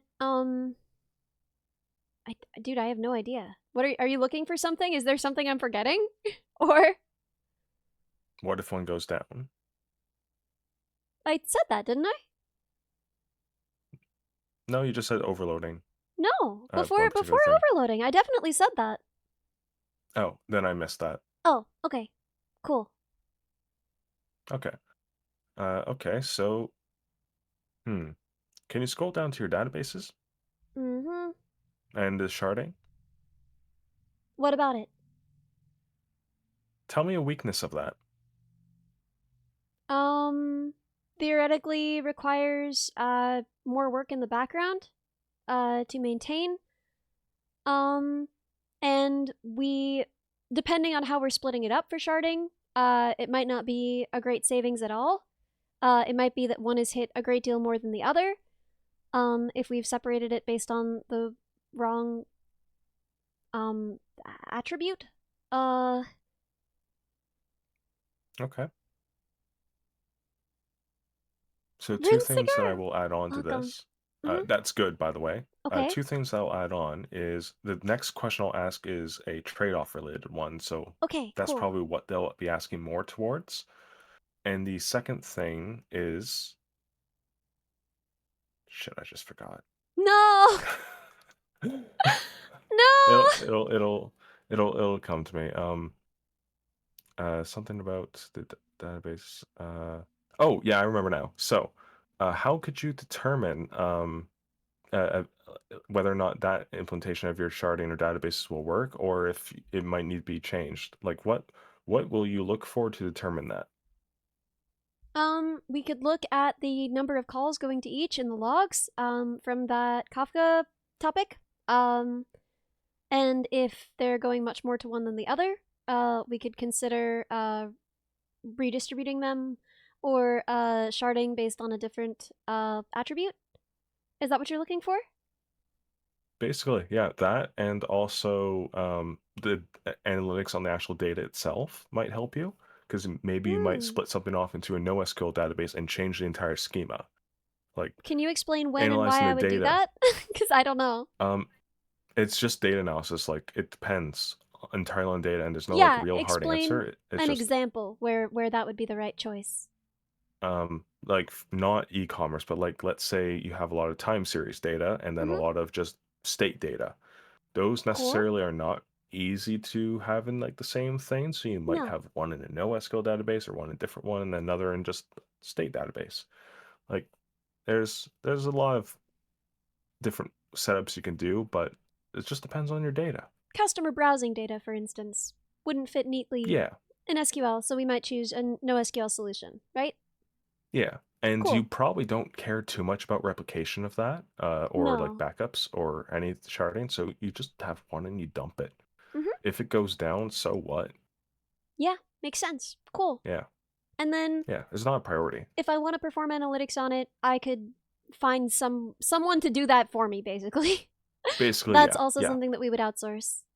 Searching might require Yeah. a different solution, for example. So, Yeah. Yeah.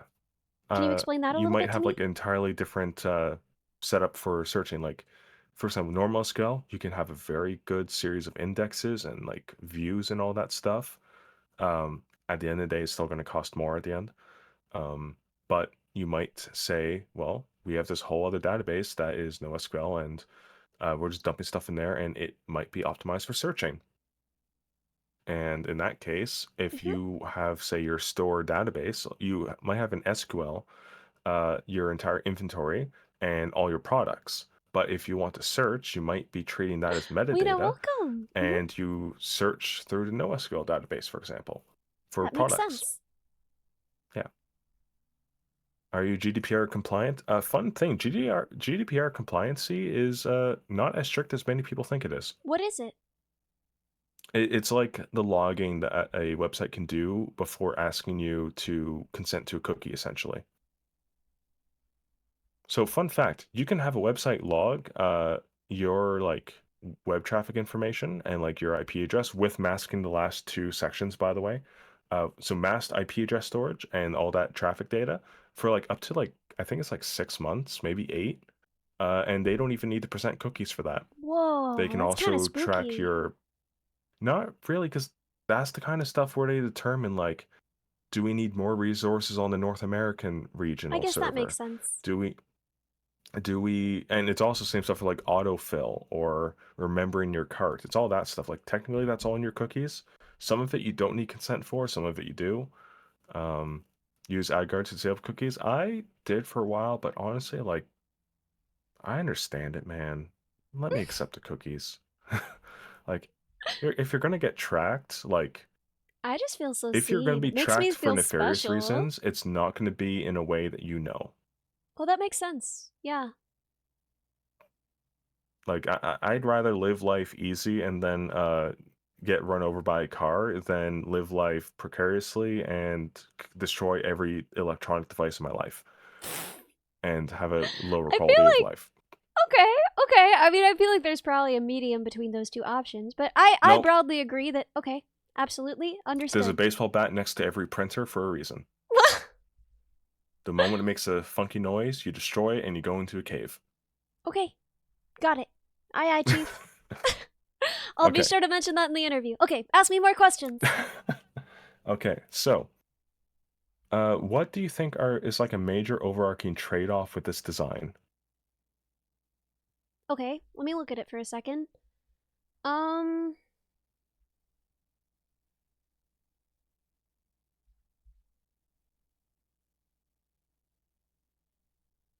well, I don't know if I would call it major, but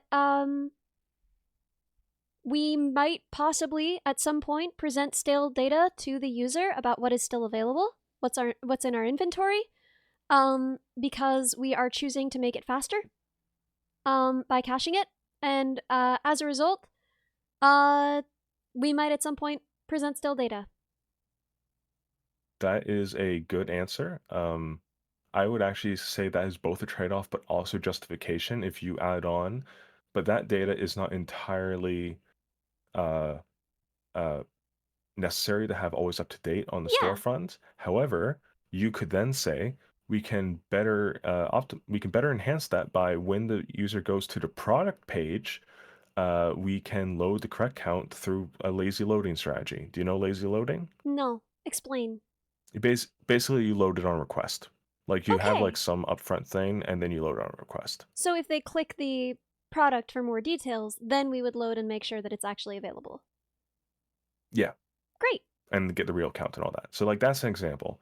Another thing, I only load when you have to, which is basically when you request when you have to. Yeah, that makes Um, sense. yeah. And yeah, as opposed to eager loading where you load the things all up front every time someone goes to your browsing page. That Talk about probably a isn't system necessary slowdown. here. Yeah. Not at all. It is a huge slowdown. So one thing I was also looking for was potentially for you to talk about just overall and in the same vein, like speed and optimization and scalability in like a broad sense. Like it's a trade-off between all of those things, and what you have in this design is, in my opinion, really good. You're not focusing on one or the other overall, but in each little subsection, you have different parts of like speed optimization versus throughput optimization versus reliability and scalability, and like all these little things here and there that build together to be quite solid. So Oh, discussing that's your true too. trade-offs and decisions for that is probably pretty good. Amagog has a great But point that just too. comes through We're justification. doing microsystems architecture here. That is increased complexity in terms of like getting to our minimum viable product and getting it out over monolith design. And we could always build it as a monolith first and then split it up into microservices afterwards. Yep. But also like a benefit to the microservices then is also, well, different responsibilities can be taken by different people, and Yeah, that's also true too. it's more abstracted, so you're not relying on always knowing the exact data. You could just call an internal API, for example. Mhm. And if one goes down, the others are still up. If a monolith goes down, you're working at 2 a.m. with people halfway across the world to try and fix prod again Yeah. without getting paid. Mhm. I did not like that client. I'm so sorry. It's I'm fine. so sorry. Wolf trauma dumping. Pulling microservices into a monolith is a pain.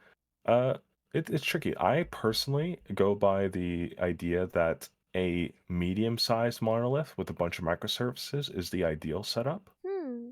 because at the end of the day, you have a focus for your system, and that focus is going to be whatever that monolith ends up being. It will grow into the monolith, and that's when you realize what your focus is. But you will have microservices because eventually you're going to realize you need to split things off. Cool. Honestly, it's just natural. Makes sense to me. Yeah. Also, they don't horizontally scale easily, correct? Which is why you kind of do want the microservices a bit to horizontally scale a bit more. Because you might realize you have a bunch of people hitting the inventory service and almost no one hitting the user service. Mhm. Would you really want to waste 50% of your of your CPU resources on a monolith that is barely servicing your users, but is only servicing your inventory? Or would you rather have 2% dedicated to your users and then 30% dedicated to several pods of your inventory service?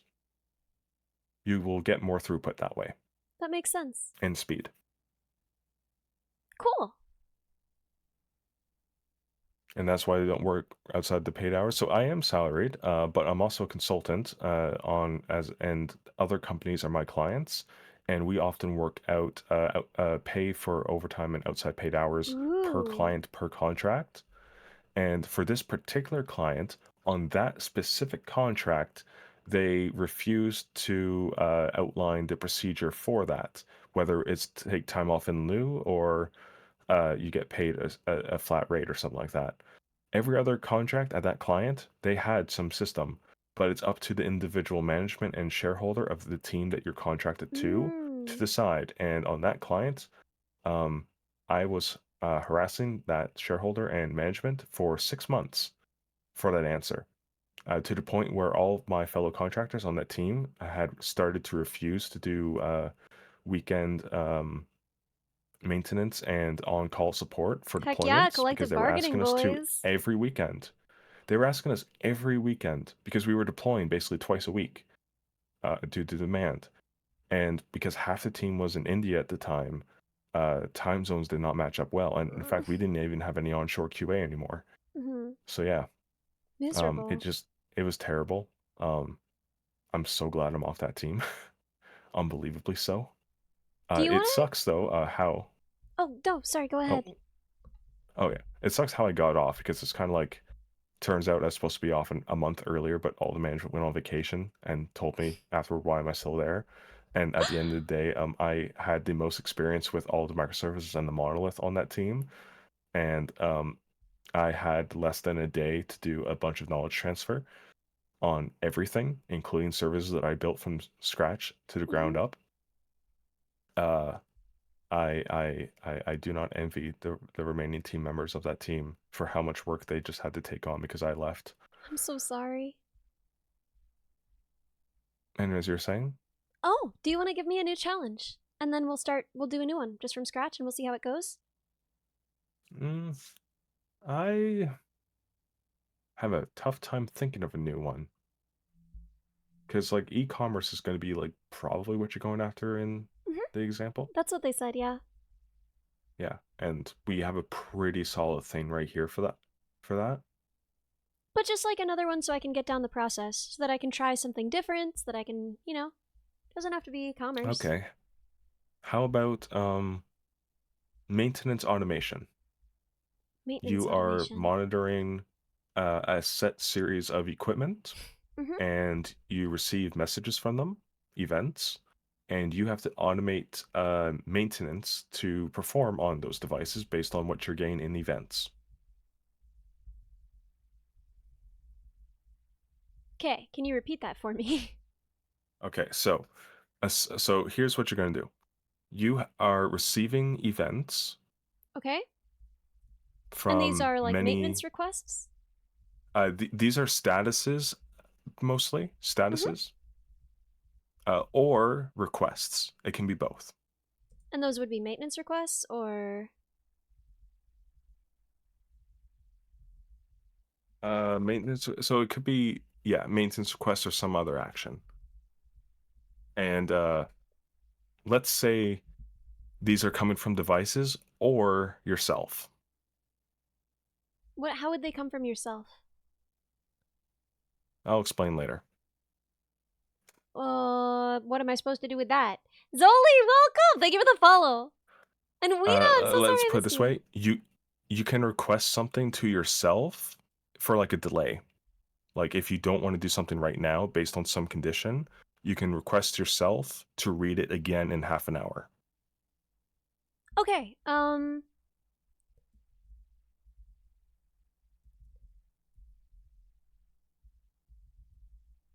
Okay, so that's how you're doing that. Maintenance requests have various conditions and all that, like time and all that, but let's just say what do maintenance requests have? They have so they have information about the device as well as the type of issue.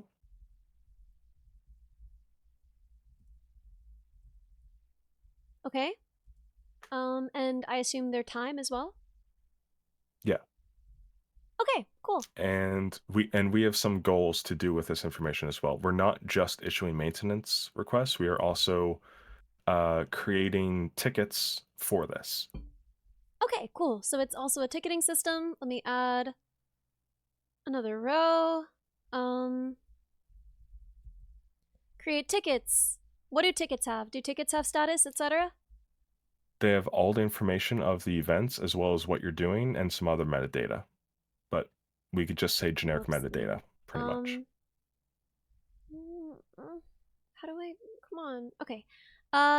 Tickets have...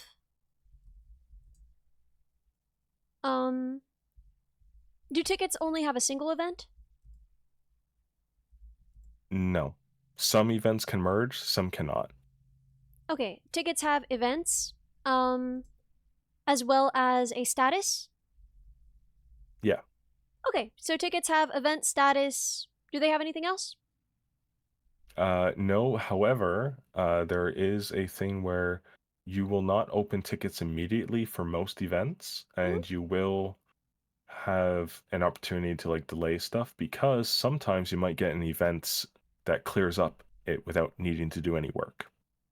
Okay, I mean, that seems like this still satisfies that, right? Yep. Cool. Okay, so let's get started. This is something that's going to be largely internal. I'm still going to put the user on there, Oh Is yeah, this this is even a web entirely internal. service? Yeah. Is there No, even? this is entirely internal. At Mhm. most, I will say all those events are coming in on a Kafka stream. Okay, cool. So, And you read them every minute. cool. And they're all timestamped. Yeah, we actually have that right here. We actually already accounted for for them Actually, being timestamped. Thank you. Okay, so we have an event stream. We don't even need a user really, but I guess we could yeah, have there's no one. user. There's no user. Okay, cool. No So user. we have an event stream.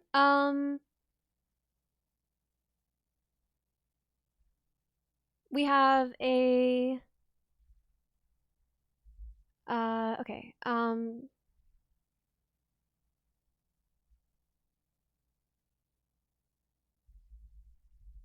Event service.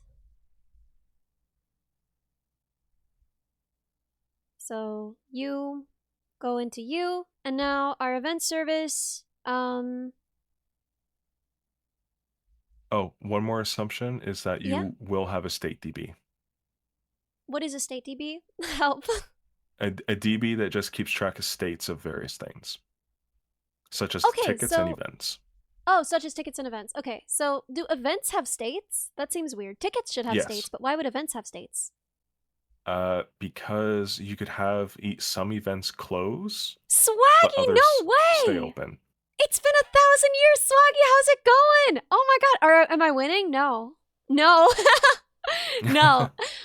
Okay, why do tickets have why do events have states? I'm sorry.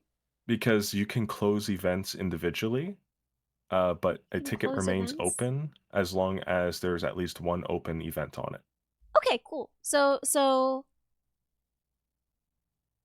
But events can be closed. Yeah. That seems weird. Personally, if I were designing such a thing, I would have it such that events were just things associated with tickets, and they could be removed from tickets, but there wouldn't be anything external. But you want to have a history. The ticket is going to be given to a field technician. Mm-hmm. And shown to higher up management when they want reports. Swaggy, thank you so much for the sub. Who am I hiring? I am hoping to be hired, ideally. Okay, so explain. Okay. So events have states, Mm-hmm. tickets have states. I don't understand why events need states. Because an event could be cleared or fixed, but not all events can be fixed at the same time. Well, but it just seems like if an event warranted fixing, then it would be attached to a ticket. Yeah, it's on the ticket. And then you would have the history in terms of that ticket, right? Why would you need the history of an event that wasn't attached to a ticket? No. It's going to be on a ticket. But Yeah. also internally, you will sometimes merge events onto a ticket based on states.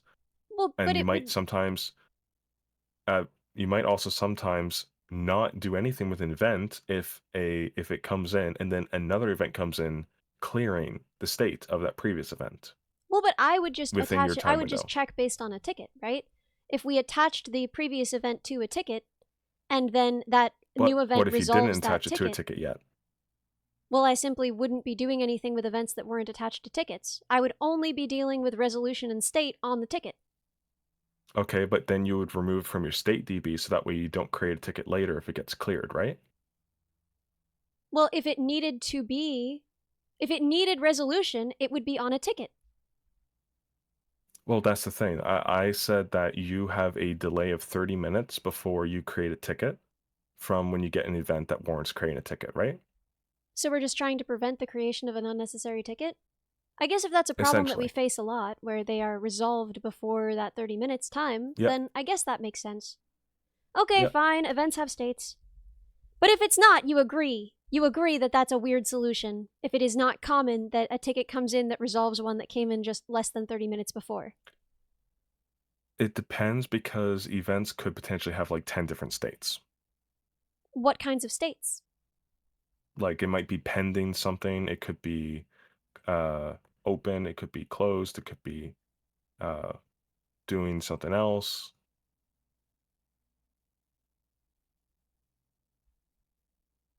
Those all seem Think like of it ticket like states. think of it like the ticket is an overarching epic or like story, and then the events are tasks. I hate Think of it that. like that. The tickets should be tasks. That's what tickets are. No, it's a ticket. It's like an issue. Tasks go under an issue. No, I get what you're saying, but it doesn't seem like that should be a task, Okay, right? well, it's an assumption for the system that they Okay, have states fine. because you need it for the state DB. Well, also, like we said, if it is frequent that events will come in Mm. and invalidate each other within 30 minutes, then it makes sense. Yeah, very frequent. Okay.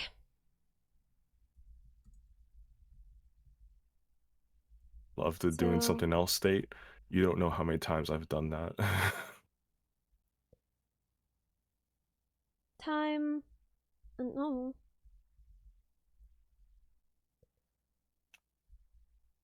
Why can't I just edit the text? Just let me edit the text. State.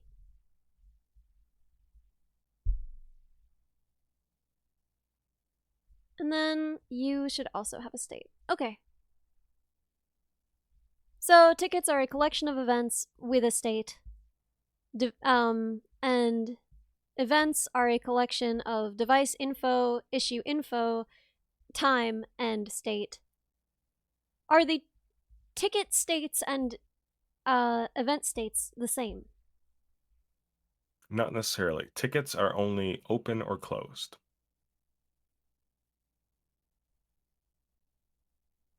Or canceled. Okay, cool. These are different states. Okay, and there are users, I assume, that read out, that get tickets, choose them, close them, etc. Those are all things that a user is doing somewhere over here. And by the user, I mean someone internal to our company. Yeah. So, you have an Okay, event cool. stream going to an event Yep. service. Yeah. So now we're gonna have okay, so we're gonna need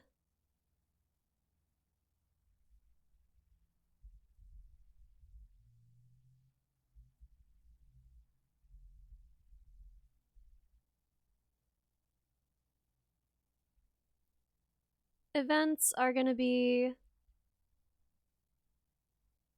stored by the event service. And we're also gonna have a separate ticketing service because this runs every 30 minutes.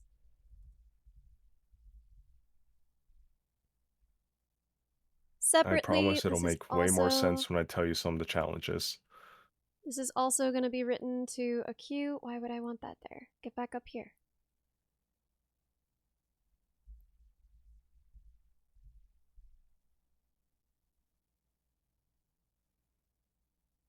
And then this ticketing service is gonna, no, is gonna read from that queue.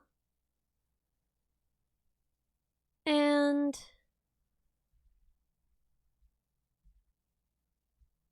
And the way I'm going to treat this is I'm going to keep adding a new thing for you to add Okay. one by one. That way I test your flexibility with all this. Cool. So this is gonna be tickets.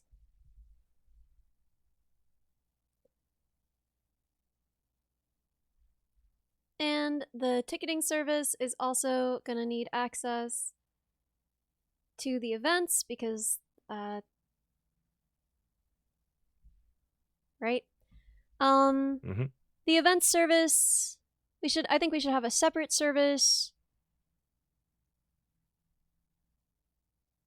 to, no, that can be done by the event service. So as events come in, the event service should check whether they invalidate some recent queue of events, I think, within the last 30 minutes. So we should have like a... We can actually use this queue for that, I think. Yeah. Okay, so we're going to get rid of this connection. we might put that connection back, but the event stream is going to have a queue of about the last 30 minutes. And that is what the event service is going to receive. The event service. Okay, so then the ticketing service one is thing, also... the event stream is also a queue. Okay, cool. I mean, that's just what an event stream is, really. It's just a queue. Yeah. Good point. Okay, so event stream goes to event service. And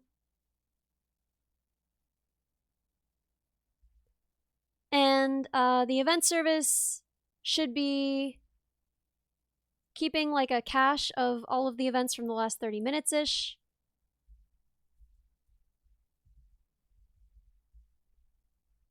To check new tickets that come in against. And this should be double-ended so that it can check for resolution, and it should be doing that at a fixed rate, basically. Then it should save things to events once it's verified that they are not redundant based on what's just come in. And if something makes them redundant, then they should be able to fix them while they're in event storage. The ticketing service should probably not even be reading from the... No, I think it should be reading from events, because that's where we've invalidated things. That's where we've removed things. Ticketing service is going to read from events every 30 minutes. It's going to take the last ones, and it's going to dump them into tickets. It should also get updates from the ticketing service on any that have been invalidated. Okay. Is there a way to optimize that a bit? Yeah, I think so. I want to think through it first, though, just to make sure that I'm doing this right. Obviously, this should be double-ended. Thank you. Oh, I didn't realize you could do that. How did I do that? Well, we'll never know. Okay, so updates to tickets, and then rights to a stream. And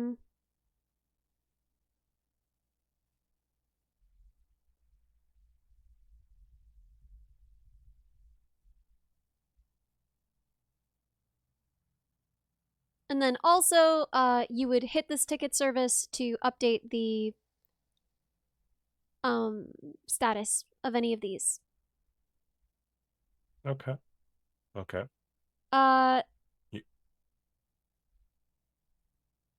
You ready? Yeah, I think so. We should optimize this a little bit first. Why not? So the event service... Do you want a hint for an optimization? Yeah, that'd be great. Because I only great. see really one.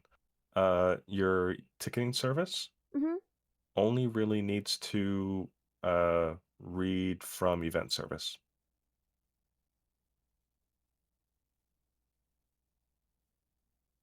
In this hypothetical, the event service Yeah, no, dude, will you're so call right. You're the so ticketing right. You're so service. right. You're so Yeah. right.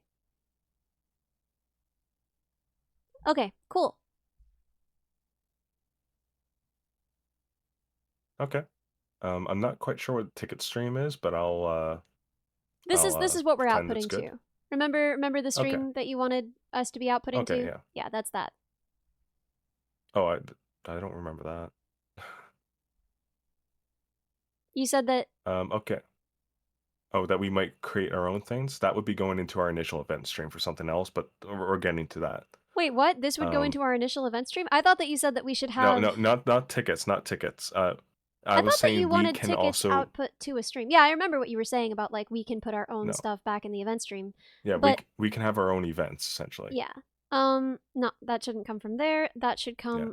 This should just be double-ended. But... No, it would be event service putting in for those cases.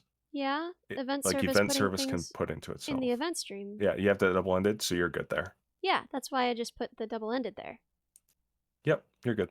So, here's the first thing I'm going to add is we sometimes have issues with our event service. Well, wait, I'm still confused. ticket stream. How do you want tickets outputted? I thought that you wanted them output in a stream. I honestly, I don't know how they're going to be outputted. I would just say like they get published to some service, and then that's out of our control. So a stream is fine. Okay, cool. Okay, Yeah. continue. So first thing I'm going to say is Mhm. we project that sometimes we might have issues with our event service. It runs every minute, but if it runs on an event, and it's scaled horizontally, so it could be running 20 instances at once, but it also runs every minute on everything in the queue that is older than current timestamp. That's how we're processing the queue. Whoa, wait, can you Anything repeat that? I kind of lost you. it runs every minute for things that have a target timestamp older than the current second. Why? Because that's how we're consuming the queue in the event service. Okay, so everything older than 1 minute that is still... In this event stream is what we're actually processing. Why wouldn't we just process everything? Because we want to potentially have stuff in there with a target time in the future, and that wastes processing. So if we see it's in the future, we immediately reject it. Okay, but why only after a minute though? Like, no, we process it every minute just because it's a common time scale. Yes, no, that I understand. But you said we're not processing anything from the most recent minute? Oh no, it's like including the most recent minute. I'm just saying, Oh, like, we're not okay. processing anything with a So target we're time in the processing future. anything that has happened in the past. Old. Okay, cool. Yeah. So what I'm going to say is we project that there will be issues with event service, sometimes crashing due to unforeseen data or some bug. Rather than just fix all those bugs immediately, we need a backup strategy, because the result of almost any issue is we will have events and or tickets in a wrong state. Mostly events in a wrong state. So the proposal is to implement a service that runs every 10 minutes that looks at the queue coming in and then the databases and views the states, and if things are per some logic that I am not going to describe right now because it's complex, we can choose to forcefully change the state, or we read the queue and notice, hey, this thing's self-resolved, and then we can finish it up there. I mean, I don't know the kinds of tickets that are coming in, but can we even assume that we would get multiple events over the course of a minute related to the same issue? You could have two within a second, probably. Well, you could, but would that be likely? Would that be common? I guess there just aren't that many things we're monitoring here. I've had to deal with it too many times. I mean, I don't know this use case. 1970 is very chatty. Yeah, I know. So Geo, welcome. What I'm asking for here is a service that runs a new service that just cleans up data. Okay. And it reads from your input events and your databases, and it does all its logic internally. Cool.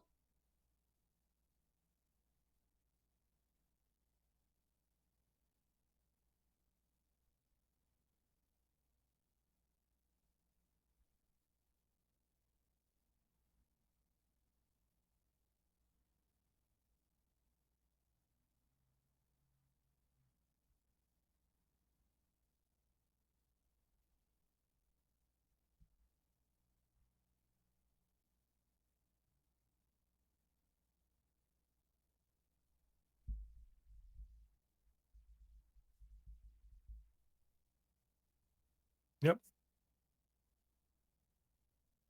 Okay, so next edition. We want to enrich the event and ticket data with more information on the devices. However, our events don't give us all the information, but our friends at the other side of the company have this marvelous API Wait one moment. that will let us...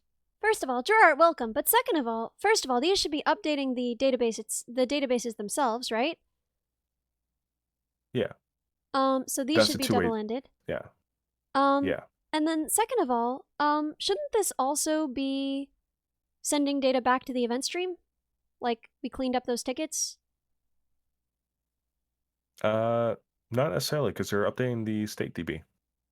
Yeah, they're updating the However, DB, but that isn't gonna there are change. some cases, you are right. There are some cases where, for example, we might want to inject a new event based on what we cleaned up to then process. So there is the possibility. So yeah, make that double-ended. Yeah, because the event service and the ticketing service, they're not reading directly. So Yeah. Yeah, so in that case, we would make our own custom event in this case, and we delay it for like say 10 minutes. And because we prefix it with something saying, "Hey, this is our event, not a device event," uh, if we error on it, we could just have it be not consumed and just stay in that event stream queue until we fix our bug with event service. instead of dumping it back into the event stream, why wouldn't we directly update the ticketing service? Uh, Because we could have people Potentially right now who because, are working on tickets that are outdated. well, that's the thing. We could update preliminary, but there are some things where the idea is here is that the event stream and the event service might still work for those events. It just might be erring on something else. Okay, cool.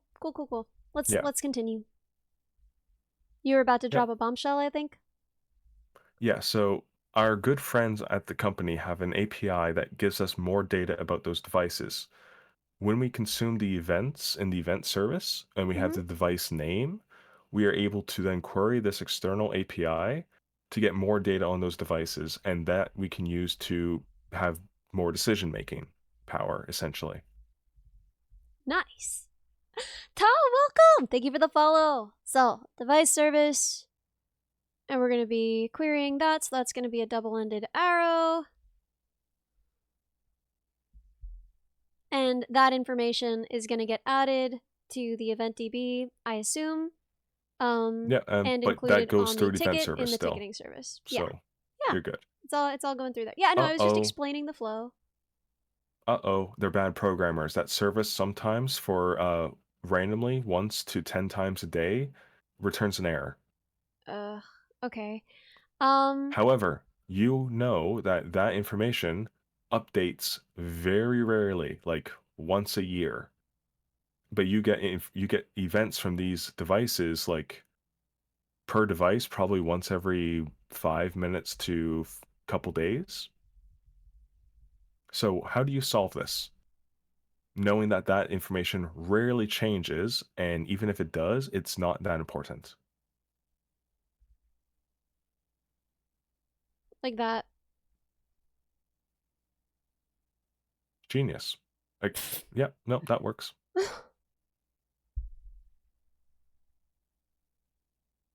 Okay, what's Okay. next?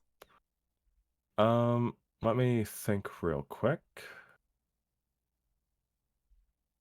We have the external Our cleanup service has a service. memory We leak, have but it's cheaper that. to just restart it regularly than fix it. Me with VRoid Studio. Yeah. Let's see. We have the caching for external service. We have that. We have ticketing service. We have the databases. We have the bi-directional link from event stream and event service. That takes care of the. Yeah. Any other questions I'd have for this would be more like actual code logic-y for like changing states and doing stuff based on states, but that's not important when it gets to system design. Yeah. Plus, This is a state very small, machines compact system. are actually Yeah. something you learn a lot about in robotics. And if they ask me about state machines in this interview, I am home free. Yeah. Uh, Event service is will not be point, but it is. That's why there's a cleanup service. This Mhm. isn't necessarily a microservice, but this is also not a monolith because it's a very simple pipeline, essentially. Yeah. But we have a cleanup service for that reason. And there might actually be 10 different types of cleanup services once you look at your needs. But the idea is we have a cleanup service and we might introduce a second in the diagram if we have like a distinct need for it. But the idea is because event service runs every minute independently on its own and it just consumes all that old data, if it fails, it can still run and probably succeed for a bunch of other queued items. If it fails completely, well, then that's when we all work on it and do stuff. But if it fails at some point and then can progress past that, that's where the cleanup service helps. Additionally, we might have something else that's also on a timer to be like, hey, here's a new timer service to check for events that we want delayed or to do some extra action on after every hour if they're still there without updates. But that's all other stuff with timeout, but that's not really needed in the diagram. But yeah, no, this is a very simple diagram, and this is as far as I think it will go, really. It's very simple, and it's here's a spoiler. This is a real world system that I have worked on for over a Woo! year. And this is similar to how it is laid out. Very similar. The only difference I would say is for us, the ticket stream is actually an external endpoint, like an Wings, API that we welcome. publish to, Okay, cool. but also its own database. But how we manage the database for events is we have the concept of like a fake ticket, and that fake ticket holds all the events related to it, as well as any events that clear previous events. So that way we can have like a count of acknowledgement for it. And that ticket might not even ever create a real ticket. But also we have this concept of a cache, which is also in the state DB. So in the state DB, we have a cache for all device events, and we can always refer to that cache in the state DB for the states. So we have a fake ticket if we're intending to make a real ticket, but if we haven't confirmed that yet in those 30 minutes, Lucky, we welcome. just have the states in the DB, and we will look at those states independently for the cache. That makes But sense, no, I this is a suppose. very quick and small system, and it covers everything that I think it would need to cover. You could go into like some of the database sharding and replicas and all that here. I don't think that's necessary for a small system. In Okay. reality, you could just have replication just for scalability reasons, and you don't need to dive deeper than that. Okay. And Cool. I would, yeah. Ooh, box full So of I think bees. this is What would good. you do differently? Let's talk through a different solution. Box full of bees. How would you picture it instead? Yeah, how would you picture it? That would be Because there awesome. are some constraints that I haven't mentioned, which I am probably just forgetting about based on this system. Incredible. I mean, I've worked with the system for over a year. There are some things that I forget that I take for granted. Like, we're just getting random information from devices that were built like 50 years ago or 10 years ago. It depends, and they all have different formats, and we just need to ingest them all Yeah. and basically automate what the work that would have taken 100 people 100 days to do and do it Yeah. in seconds. That's essentially what this is doing.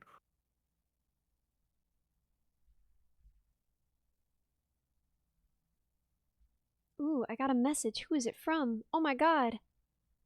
Shumimi is live? Wow.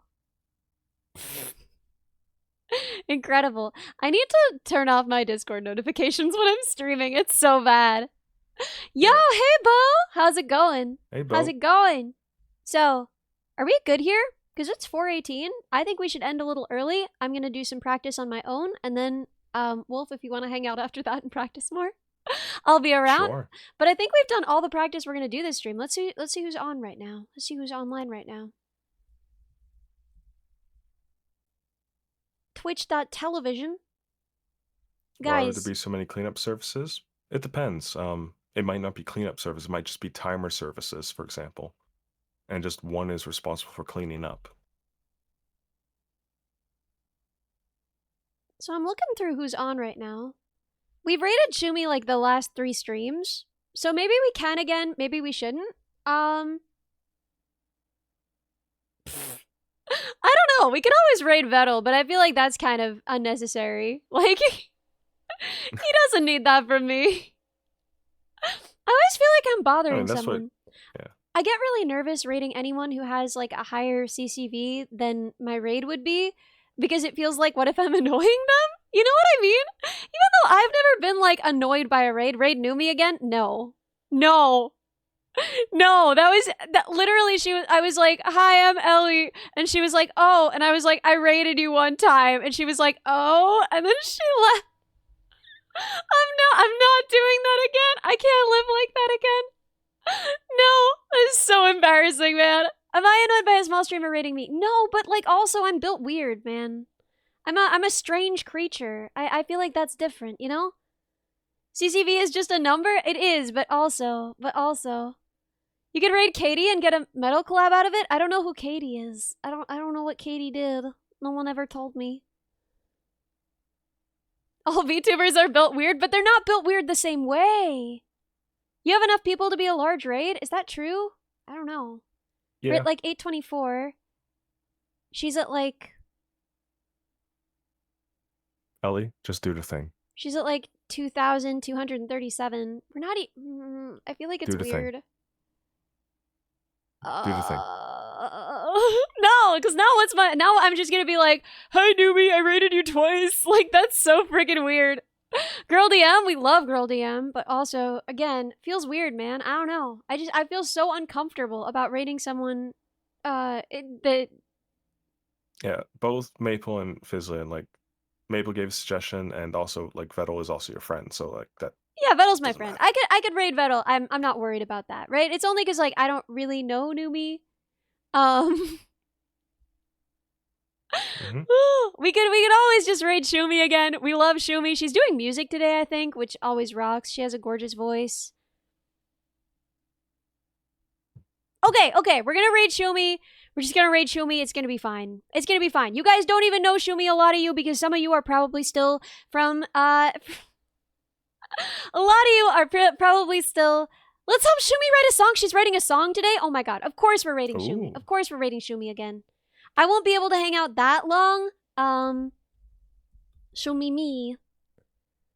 She's a musician. She's a neuroscientist. She's brilliant and she's lovely and you'll like her. And she's wearing a Halloween costume. How cute is that? Okay.